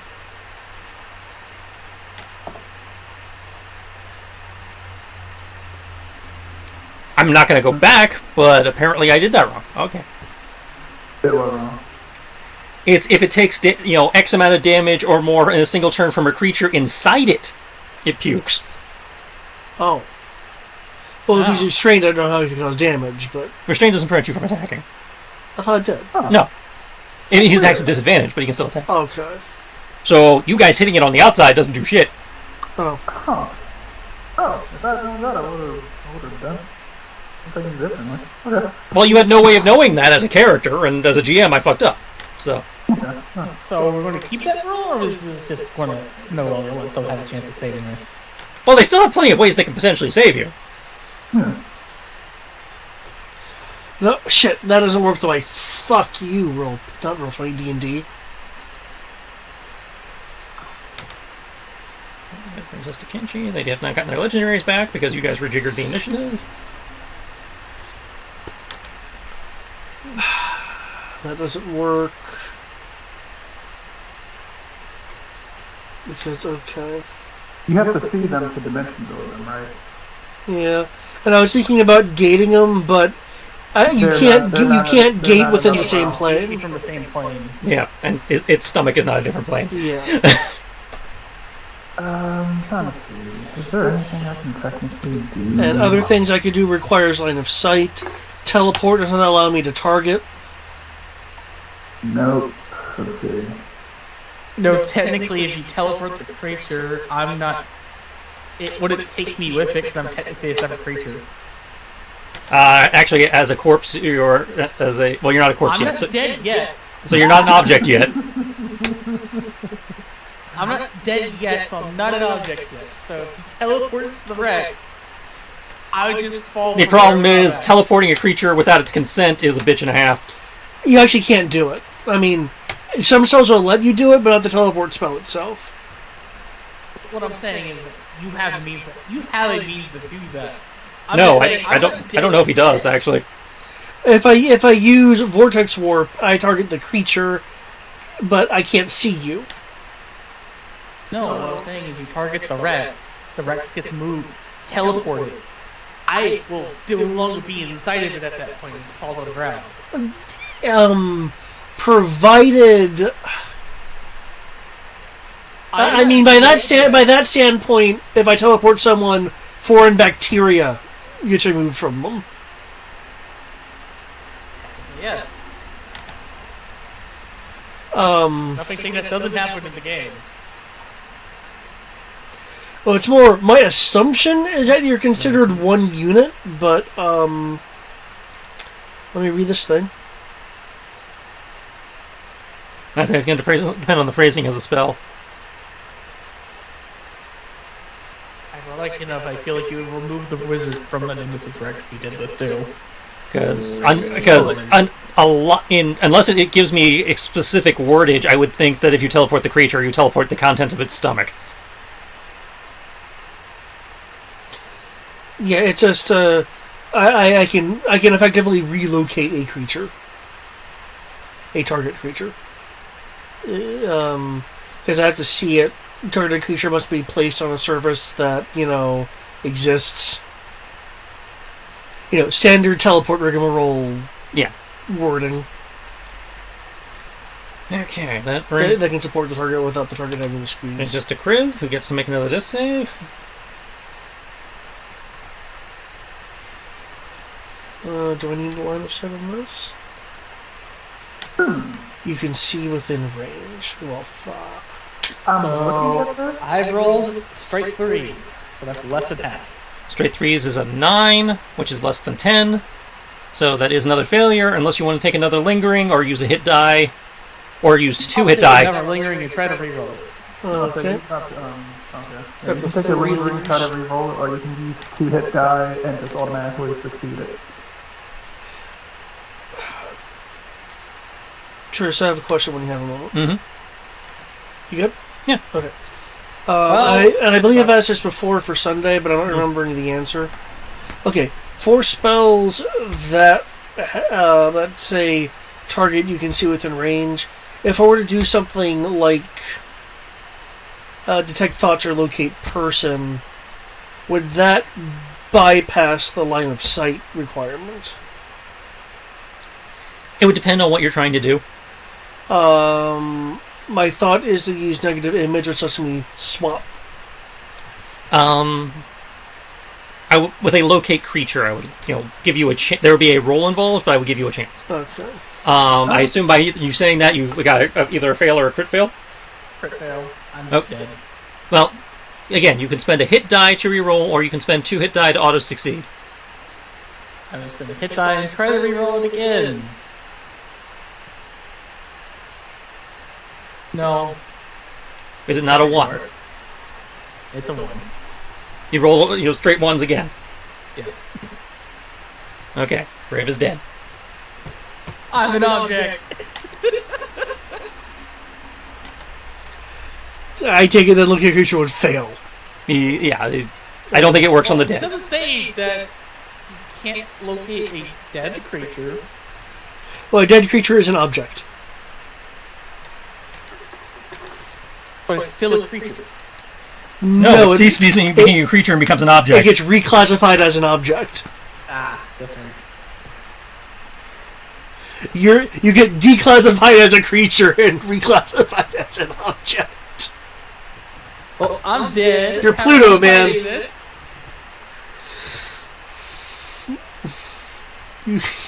You've been reclassified.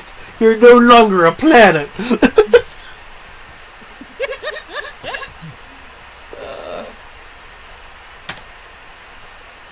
Well, you wanted to die, so... I did, but I didn't. Well, again, you had the option to spend the 2-hit die, and you chose to spend 1, so... I felt like rolling the dice. See what happens. Alright, so it is now Dingleberry's turn.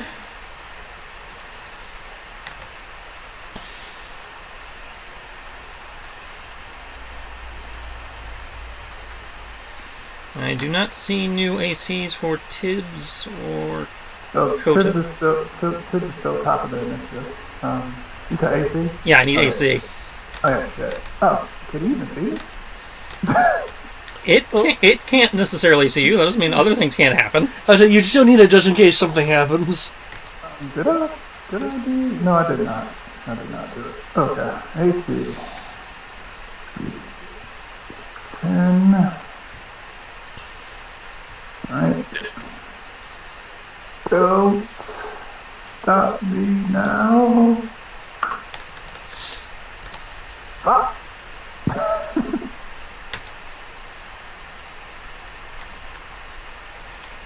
Because, you know, not everything requires line of sight. Feel some sort of way if he suddenly starts attacking this area over here that he never attacked before. I was like, son of a bitch. Unless he just targets the entire fucking map. Well, I mean, they saw where you ran. He saw me run over To here. the other corner. Yeah, they saw you go around to the corner, so they can assume you're somewhere behind the building. Which means they either roll with disadvantage or drop an AoE on you. But that is the other corner of the building. So. Yeah, you can drop meteor again. Well, the thing is, if you're rolling with disadvantage, that means you're assuming somewhere behind the building and firing randomly. Wasn't some of the building utterly destroyed by the... No, the building's fine. Okay. Yeah, it's enchanted, remember? Okay, so what do I You know, got? this is the building that we can hang out in when the apocalypse happens. So, I could drop Meteor again, but that seems unnecessary. Do it! As much as I hate it, I could survive it. You think you could survive it? I'm not saying do it. I'm just saying I can't survive it, I don't want to survive it.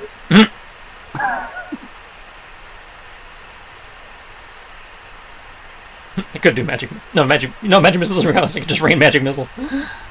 Do it! Do you ever see the purpose of magic missile? Nope. You just cast magic missile and you just It just think about goes. the person you want to hit. As long as you know what you're trying to hit and they're within range. That's a dick move. You know what? I need to learn magic missile.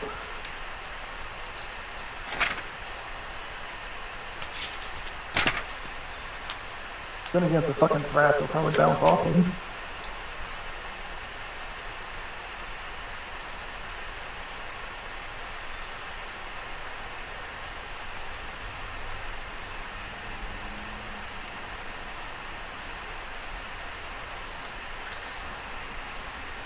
Okay, we're going with that. Because it's funny. A volcano.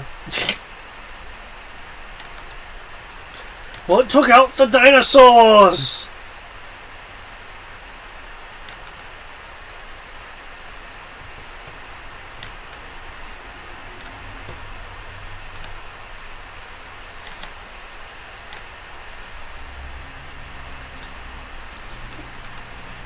Becoming birds dead.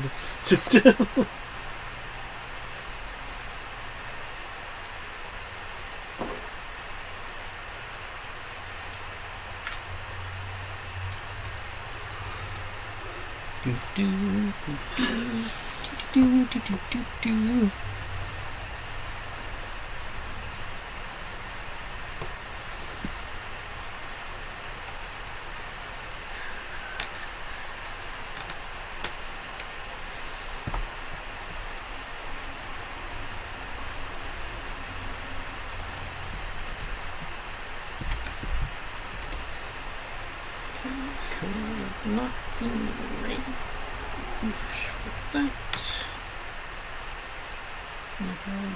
Okay.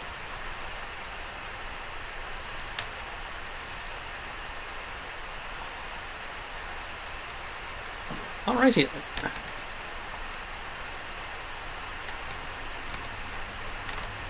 They did not account for Kodo because they were not expecting Kodo to come back.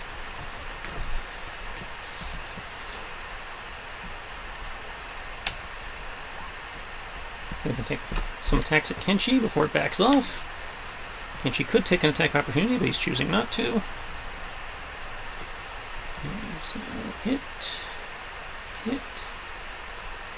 Ooh, all hits. Kenshi can pop shield with his reaction, which negates some of those.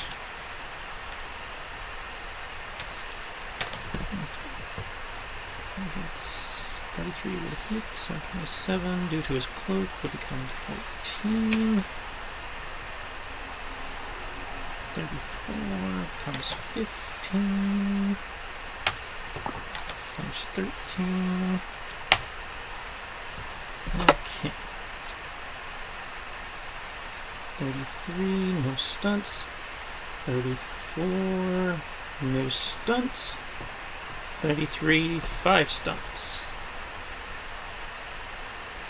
So we're going to take back our goddamn initiative.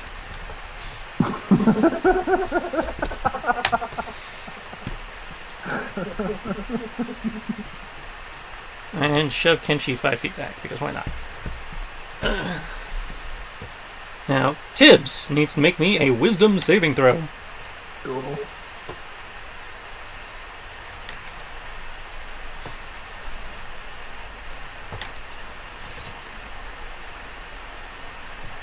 Okay, this is gonna suck.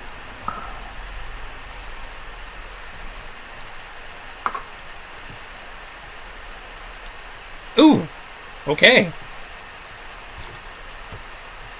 You got anything for that? That's all I had for it.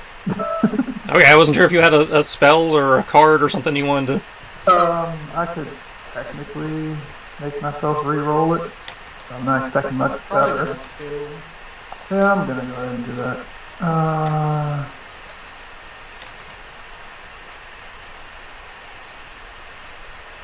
That's right, you gated, you didn't heal yourself.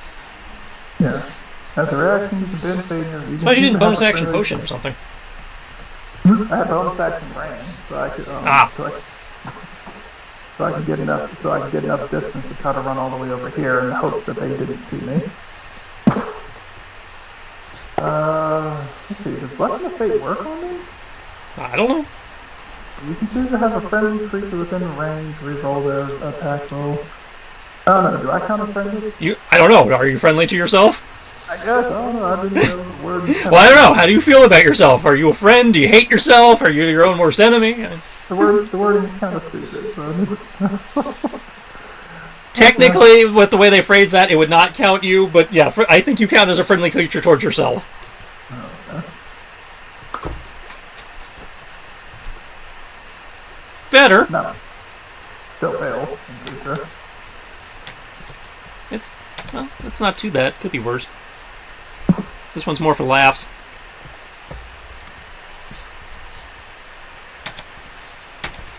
Tibbs is confused. Awesome. I can live with that. You cannot take reactions and must roll a d10 at the start of each of your turns to determine behavior. At the end of your turn, you get to roll your save again. Awesome. All you have to do is upcast it to get a massive enough AoE to hit, a large area. Cool, I can fix this. Okay, so Kenshi took his lumps. Tibbs is confused. Koto. Nemesis Rex is bloody. It's angry. Might even say it's hangry because its previous meal just was not that filling. I'm telling you right now, I am considering using... Are you on fire? My Foxfire Sheath is up. Okay. That's what that's supposed to be. Got it. Also, we're going to drop the darkness because that's not doing anybody any good now. So they're going to take their... Okay. I was thinking about using a limit break, given that Feel free. you said he ate Kriv. No, I don't know that Kriv is dead though. No, he just ate Chris. Well, technically, you don't know he ate Kriv. That happened after you got booped. Oh no, he yelled, it ate Kriv. Oh, okay, then yeah. Yeah. You know what? You know Kriv got 8.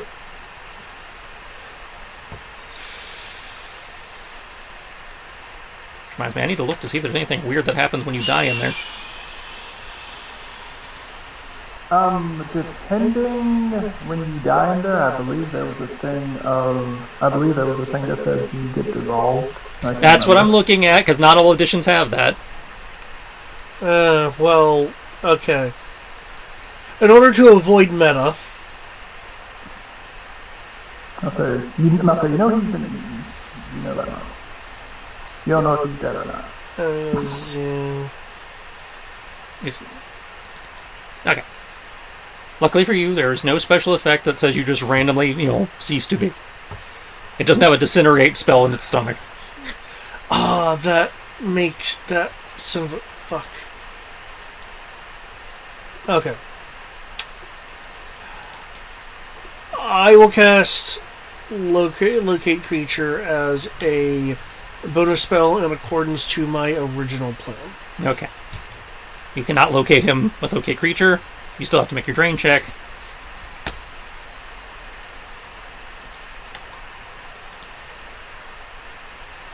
Locate creature's level 4 spell. Okay, so yeah, that more than makes it.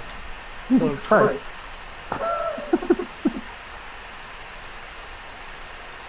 But my caster check. Yeah, fucking hell. Well, I mean, when you're proficient, it helps. 3d6 plus 6 plus a d12. Yeah. He is the God King.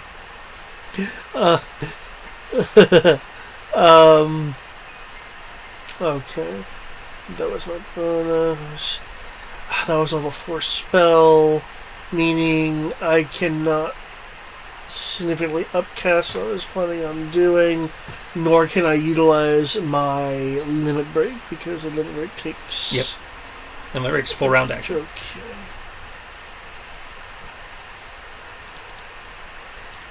Okay.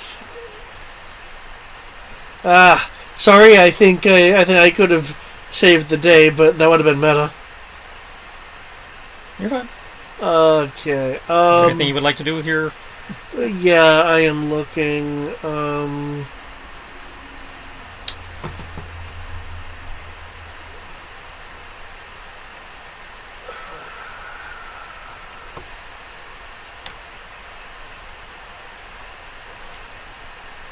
The important question is everybody having fun? Did I overdo it? No, this is threatening. I appreciate this. The Mistlands are supposed to be terrifying. Yes. I appreciate it outside of the fact of being shafted out of reducing 108 damage into a lot less. Okay. But it makes sense. I am I'd casting. say it's a dick move, but it's not shafting. Yeah. I am casting Mirror Image because it's an illusion spell. It's cast as if subtle. Awesome. That may or may not matter, depending on whether they gave it True Sight. This is true. There's my check. It has one eye. What the fuck does it have two sides? It's a very good eye. Okay. Well, Let's see. Mirror Image is first level, so yeah, you're good. Okay. wait, hold on. If I use a hero point... No, I am not a hero point, so never mind. Yeah, I forgot you've been blowing through your hero points like crazy. Only real recently. Only real recently. We're going to take a legendary attack at Kenshi. I have to use his previous AC. So 28. It rolled a 35.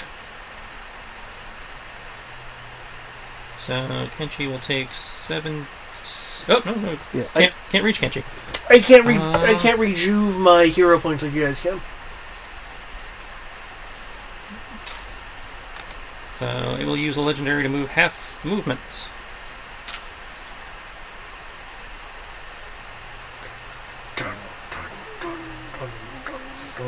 And as we end the turn, and Tibbs re-rolls his initiative, it charges up to Kodo, rearing up on its hind legs as it's, at perfect biting height with you on the roof. Rears back.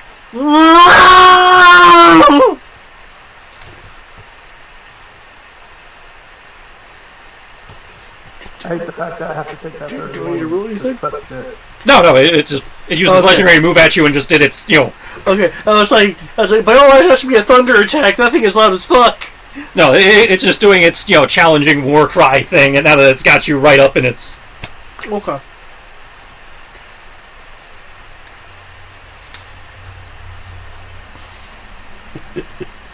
Okay, cool. And I take it that's where it's ending? And that's where I'm calling Okay. it, because that's 2 o'clock in the morning. I know people have work, and we all agreed for just one round. So. Okay, well, because I just want to see what the damage was going to be. That would have been nice. Yeah, that would have been very nice. Wait, repeat that? It's actually a little bit higher because it was going to become 2s. Would not have been nice enough, but it would have been very nice. That would have helped a lot. What would have helped even more is if you didn't ban out existence immediately. Yeah, that... The die rolls just... Yeah, that was... Oh, wisdom is not his thing. I'm not believing you. Yeah, no, I get that. Well, it's like, with his wisdom being what it is, that's why I, in the beginning I played him as kind of prideful, and such, because his self-control is not the best. That said, I finally got to use that spell. I don't get to use that one very often, and usually when I do, I get countered. Yeah. Well, the one person who would have countered it got taken out. The one person who could have countered it got taken out, but could have countered it. I would have countered it if it wasn't for the fact that I was trying to keep myself alive at that point. Yeah, Kodo could have tried to counter it. There's multiple people with counter. Yeah. Hell, Brian has counter. I was holding off for defensive spells. I have counter That use my spell, reaction. I'll say I have counter spell, but I had to see it. But since I have full cover, I wasn't looking. Yeah. I'm not complaining. I'm just saying, I don't get to use that spell very often because usually it gets countered. For this reason. Now, I was not expecting that particular ray. Yeah, that's what I was like, oh, nope, I know what's going to happen. Okay. Well, honestly, at y'all's level, it's not that scary a spell, all things considered. Any of the damaging effects don't do 10d6, which hurts for you guys, but is not as debilitating as it could be. Yeah, it really depends on how. I can throw much higher damage spells. Yeah. I'd almost rather have high damage spells like that instead. There's only 2 on here that are actually, anything beyond damage rolls. You have a 2 in 8 chance of doing something beyond damage. And based on the creatures they normally give me, you probably would make the save anyway. This thing has a ridiculously high save for an NPC. Normally my save is like 17 or 18 if I'm really lucky. A lot of the creatures have a save of like 13 to 15. Which at y'all's level is a joke. I just want you to know, when I eventually get revivified or brought back, I'm going to literally, no questions asked, kill the guy. Even if he's still alive. Assuming he's still alive, yeah. Like, he could be a prisoner. He's getting executed. That would be a violation of your alignment, I believe. Maybe. I forget what your alignment is these days. I mean, if anything, we're using This one doesn't have the dynamic alignment. It's technically chaotic good, if I recall. I thought you were I I thought you were neutral or lawful. I thought. Okay. The other one has the floating alignment. This is the one that has you fixed alignment and the floating numbers used to determine whether your angel item likes you. Oh, gotcha. That's right. I believe I'm neutral good then. Yeah, I'm neutral good. Yeah. That's a 50-50 if that's actually... Well, I mean, it is not a good thing to execute POW. It is not a good thing, but a neutral good could plausibly do it and feel bad about it after the fact, as opposed to a lawful good that would probably, if you were doing the alignment as written, a lawful good would not. If you're treating them as a person, obviously even a lawful good can stumble. I can see myself doing it for the simple fact that I got killed. I say, striking out in vengeance is generally not a lawful good. If it killed somebody else and he was striking out, it's generally more acceptable for a lawful good than like, you killed me, you son of a bitch, me. But I'm not saying you can't. I'm just pointing out that that's a little iffy. It might provoke an alignment shift, is what you're saying. I'll go from what, neutral good to true neutral? No, you could shift more than one phase. Well, I don't see myself being evil because I'm not becoming evil. You could. Well, remember, 5th edition treats evil as closer to selfish than actual evil. It's not necessarily mustache twirlingly evil. So, for example, you could potentially, depending on how it plays out, because there's a lot of variables in here. Depending on how it plays out, you could potentially make an argument for temporarily shifting to lawful evil. Whereas, I did a terrible thing, but I still have a moral code. I'm still morally good, but that doesn't work. Well, lawful doesn't necessarily mean morally good. It just means that you have a strict code, or you adhere to the law, but you twist it to service you. David Xanatos. Right. Lex Luthor. That's why I said, I'm not saying it's a guarantee. It depends on how things play out. They may not be a shift at all. It may just get a warning. No, I understand that, but I'm just like, there's no way it could be... Lawful is the evil, given what you are. Depending on how it plays out, lawful evil would be the one most likely, because it's not like you're throwing everything to the wind and going, I only care about myself, or I want to see the world burn, which would be neutral evil or chaotic evil. Yeah, I'm not being neutral evil, I'm not being chaotic evil, I'm just like... Lawful evil doesn't make sense, because I'm still giving a shit about other people. Well, lawful evil doesn't protect you from giving a shit about other people. It just means you give a shit about yourself more. Like, for instance, when I was playing Black-Haired Kodo, you guys are a great compliment to my own power. If I lose you, that's bad for me, so I care if I lose you. And an alignment shift doesn't have to be permanent. It could be a temporary thing. It could be a side effect of the Mistlands. I mean, this place plays by rules that you guys don't necessarily know yet.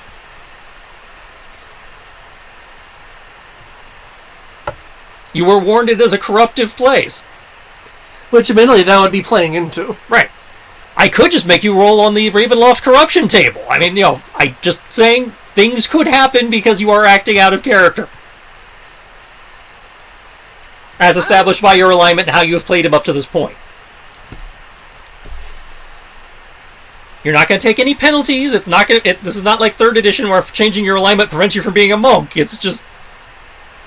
Yeah, that was No, I understand. I'm just like, I'm trying to realize how...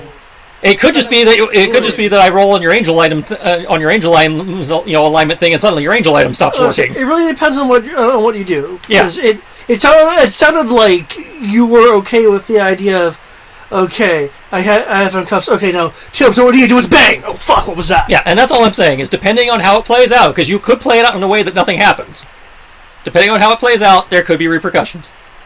Like I said, not part of me wants to. Like, is there a reason to? Well, I'd say, because especially with you being a knight and all, dying in battle is something you just kind of are in theory supposed to expect. Especially in a situation like this where you're straight up told, like, yeah, you're fighting for the fate of the world. Death is a very real possibility. It's like I'm not going to admonish you for doing a vengeance kill in terms of like as a player. The character may have, opinions about it, but...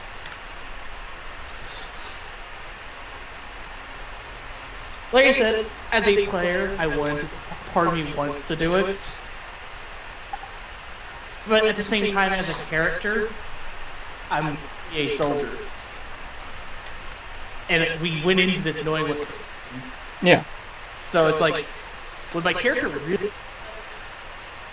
And the answer is probably no. Well, He'd probably beat the shit out of me. Whatever you want to do, man. like I said, I was saying, I'm mostly joking about it. If anything happens and he's still alive, I'm just gonna beat the crap out of him. Well, even that could provoke something, but we will see when you get there.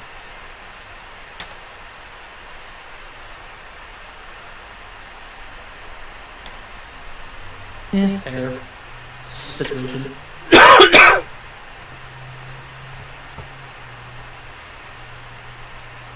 Mind you, we still, even though we know in Metaspeak that there's a second person, we don't know there's a second person. You have seen enough that you could potentially roll to figure out there's a second person. You've seen enough to potentially roll to see if there's a second person, because this is, not cooperate. This is not behaving in any way that jives with anything you guys have seen up to this point. Nothing else. The action economy should be a clue. It is very clearly fighting two different, targets in two different ways. No, I this is agree. Rex. I know in terms of there is a second.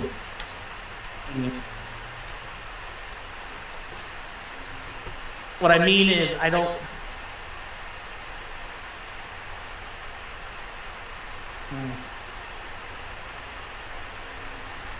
No, I'll track that. Pretty sure there is a person at this point, and it's in that socket. Wait, are we saying that Nemesis Rex is like a mecha? There's little pilot controls behind that one eye in the skull. He's just flipping levers, looking out a window, going, "Rawr!" Honestly, that'd be kind of cool. I've chipped their brain with these analog levers. Adventure as written, where this is an animatronic T-Rex. That's exactly what's going on.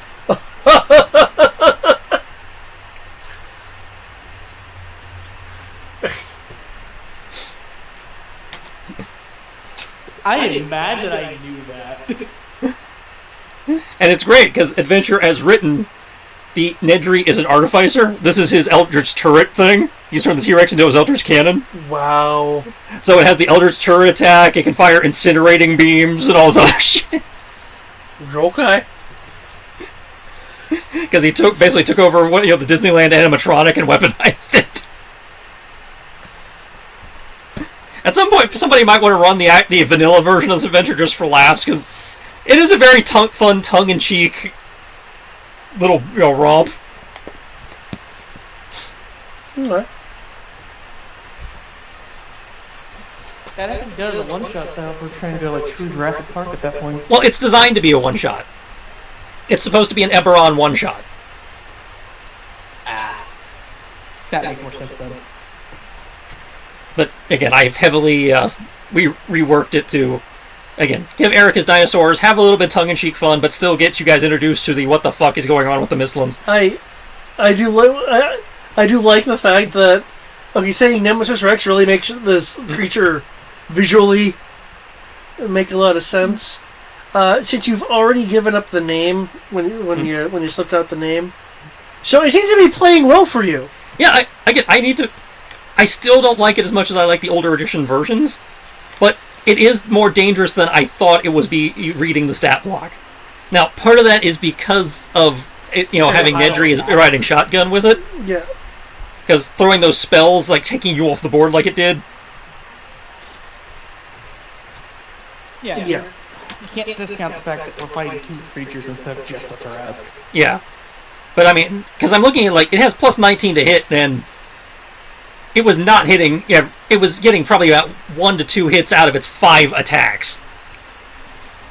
It was not It was missing more often than it was hitting. It was still hitting. I'm not disputing it was hitting, but You think plus 19 would be enough to hit just about anything? you would think. But you were seeing it was I was rolling 7, and then the plus 19 be a. Oh no, I can believe that, because one of the things I had, I believe it was the Flying Chaos Beast was rolling plus some crazy ass shit, and wasn't necessarily hitting either. So yeah, it's not terrible like I thought it was, but it's not as amazing as they build the Tarrasque up to be. And a lot of its abilities, because of how they've redone them, aren't going off. Everybody knows, again, you can't hit the Tarrasque unless you roll 0. Obviously, that's not a thing anymore. That's not in 5th edition. Yeah, or even 3rd edition, but in 3rd edition they at least gave it a really high AC. The whole, magic is, magic, not being a real threat to it, they've really crippled that. Oh no, I completely agree. The reflective carapace ability has been like hit with a Matthias level nerf. Yeah, it's like it barely works. 'Cause at least at the level you would be fighting a Tarrasque, most of the things that trigger the Tarrasque's carapace, you guys have stopped using. What, like targeted creature?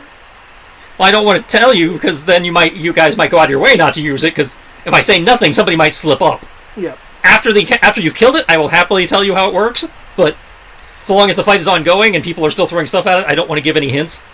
Also, I understand that, but it's like, if I recall correctly, that's what it is. Like, it's affected by AoE still, when it used to be anything and everything. in an off chance, Matthias, if you're listening to this, congratulations. It is now a meme. But yeah, for it, the main thing I did was just refluff the tail attack to the tentacles. Yeah. Otherwise, I'm basically running its stat block vanilla. Well, yeah, it's working pretty well. But like I said, I like the Godzilla knockoff better for a Tarrasque. Honestly, I wish the reflection was a bit more there. The Godzilla kind of had that, but it was more useful. Yeah. Because, I mean, if everything does it, then it becomes less special. But the idea of reflecting spells is a scary thing. Mm-hmm. And, funnily enough, it's actually bigger on the map than it's supposed to be, because this is not one of those creatures that says Gargantuan Plus. Okay. I made the token bigger because, well, it's a fucking T-Rex. I wanted it to reflect being a fucking T-Rex. Yeah, no, it is, yeah. It's supposed to be a 4x4. No, it's good, though. It's good. But I'm nothing else. I'm glad. That's disappointing. Now, mind you, that's a 4x4 threat zone, which means it's actually you still got height and everything. So I mean, it's still fucking huge. But in terms of like seeing it on the map, it's not as impressive. Yeah.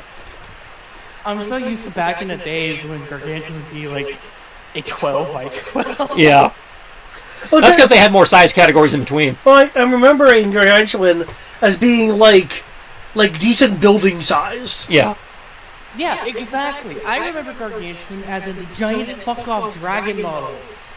Well, that's the thing, because even in 5th edition, they still use those models. Well, those are 4x4. Those are a lot bigger. Well, how they handle that is, one, they either treat it as, Gargantuan Plus, or the base is 4x4 and they have it standing upright.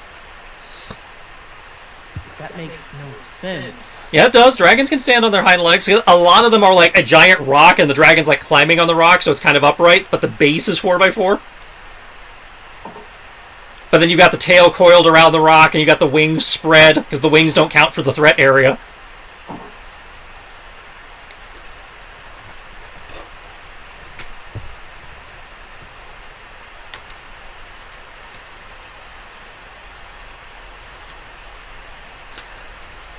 I definitely feel that this is a threat, even though you're doing the combo creature thing. This encounter is definitely a threat. And I've noticed that the past few sessions you've been able to hit that zone. Now this, I think this is the first time in a while a character's been slain, in this case by This is the second time only in this campaign. No, I think we've done it. I think this is the third in this campaign, because I think Kodo went down twice. Kodo's been down to dying several times. He's never actually he's only died once. Yeah. I only recall dying once. Maybe I died some other time. I don't recall. No, you've only died once. I recall Brian having spam Revivify a little bit more than once.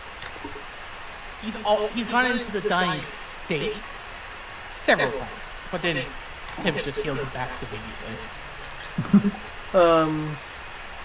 Like Tibbs is almost down. You're down. Cortana pseudo exists, so it doesn't really count right now.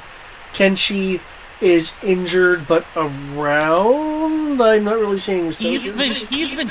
It moved away from Kenshi. Kenshi has to move back up. Okay. Kenshi has been healing himself, so he's been getting around. Well, he healed himself once. But he got down to like what, 50 HP? Something like that. He healed himself once. It was just the one. How did you heal yourself for almost 90 HP then? Kenshi's racial. He popped a 8th level heal on himself. That makes sense. But yeah, so Kenshi healed himself to get back to where he was, but he got down to like 59? Something. I think it was like 63. It would have been lower, but he miscalculated the health initially. Yeah, I kept forgetting that he takes half from non-elemental.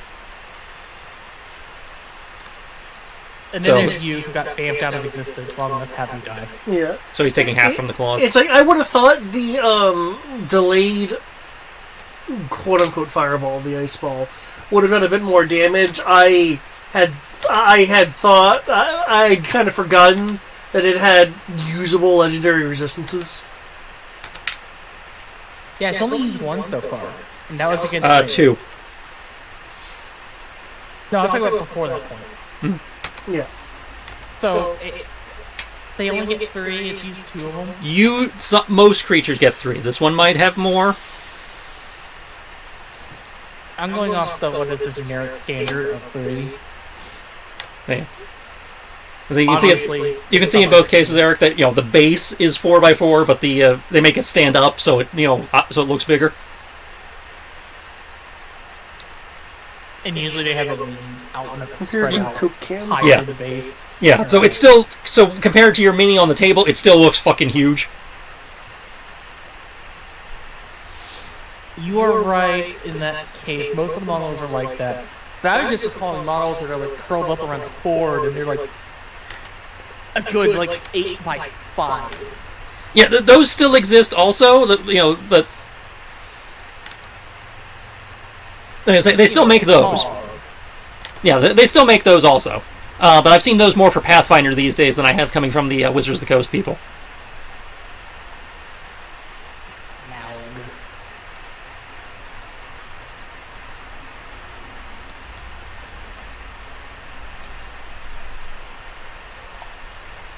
They actually have one for Smaug that came out recently. Yeah. It was made by He's Workshop made one actually. It's really cool. So yeah, they still do a very good job of representing that on the table. It's just on the digital tabletop that it has a hard time. Because when they don't actually give you the creature, they just give you a token. They're like, okay, this is how much space the token takes up. Use your imagination from there. And it's like, I can do that with description. It's not hard, but if I'm not using a token and just putting the critter down, I might as well actually make him something resembling the appropriate size. You know what would be kind of neat? In Photoshop, get a top-down version of the creature you're wanting. Make a solid base on the layer beneath it, in where its middle would be on the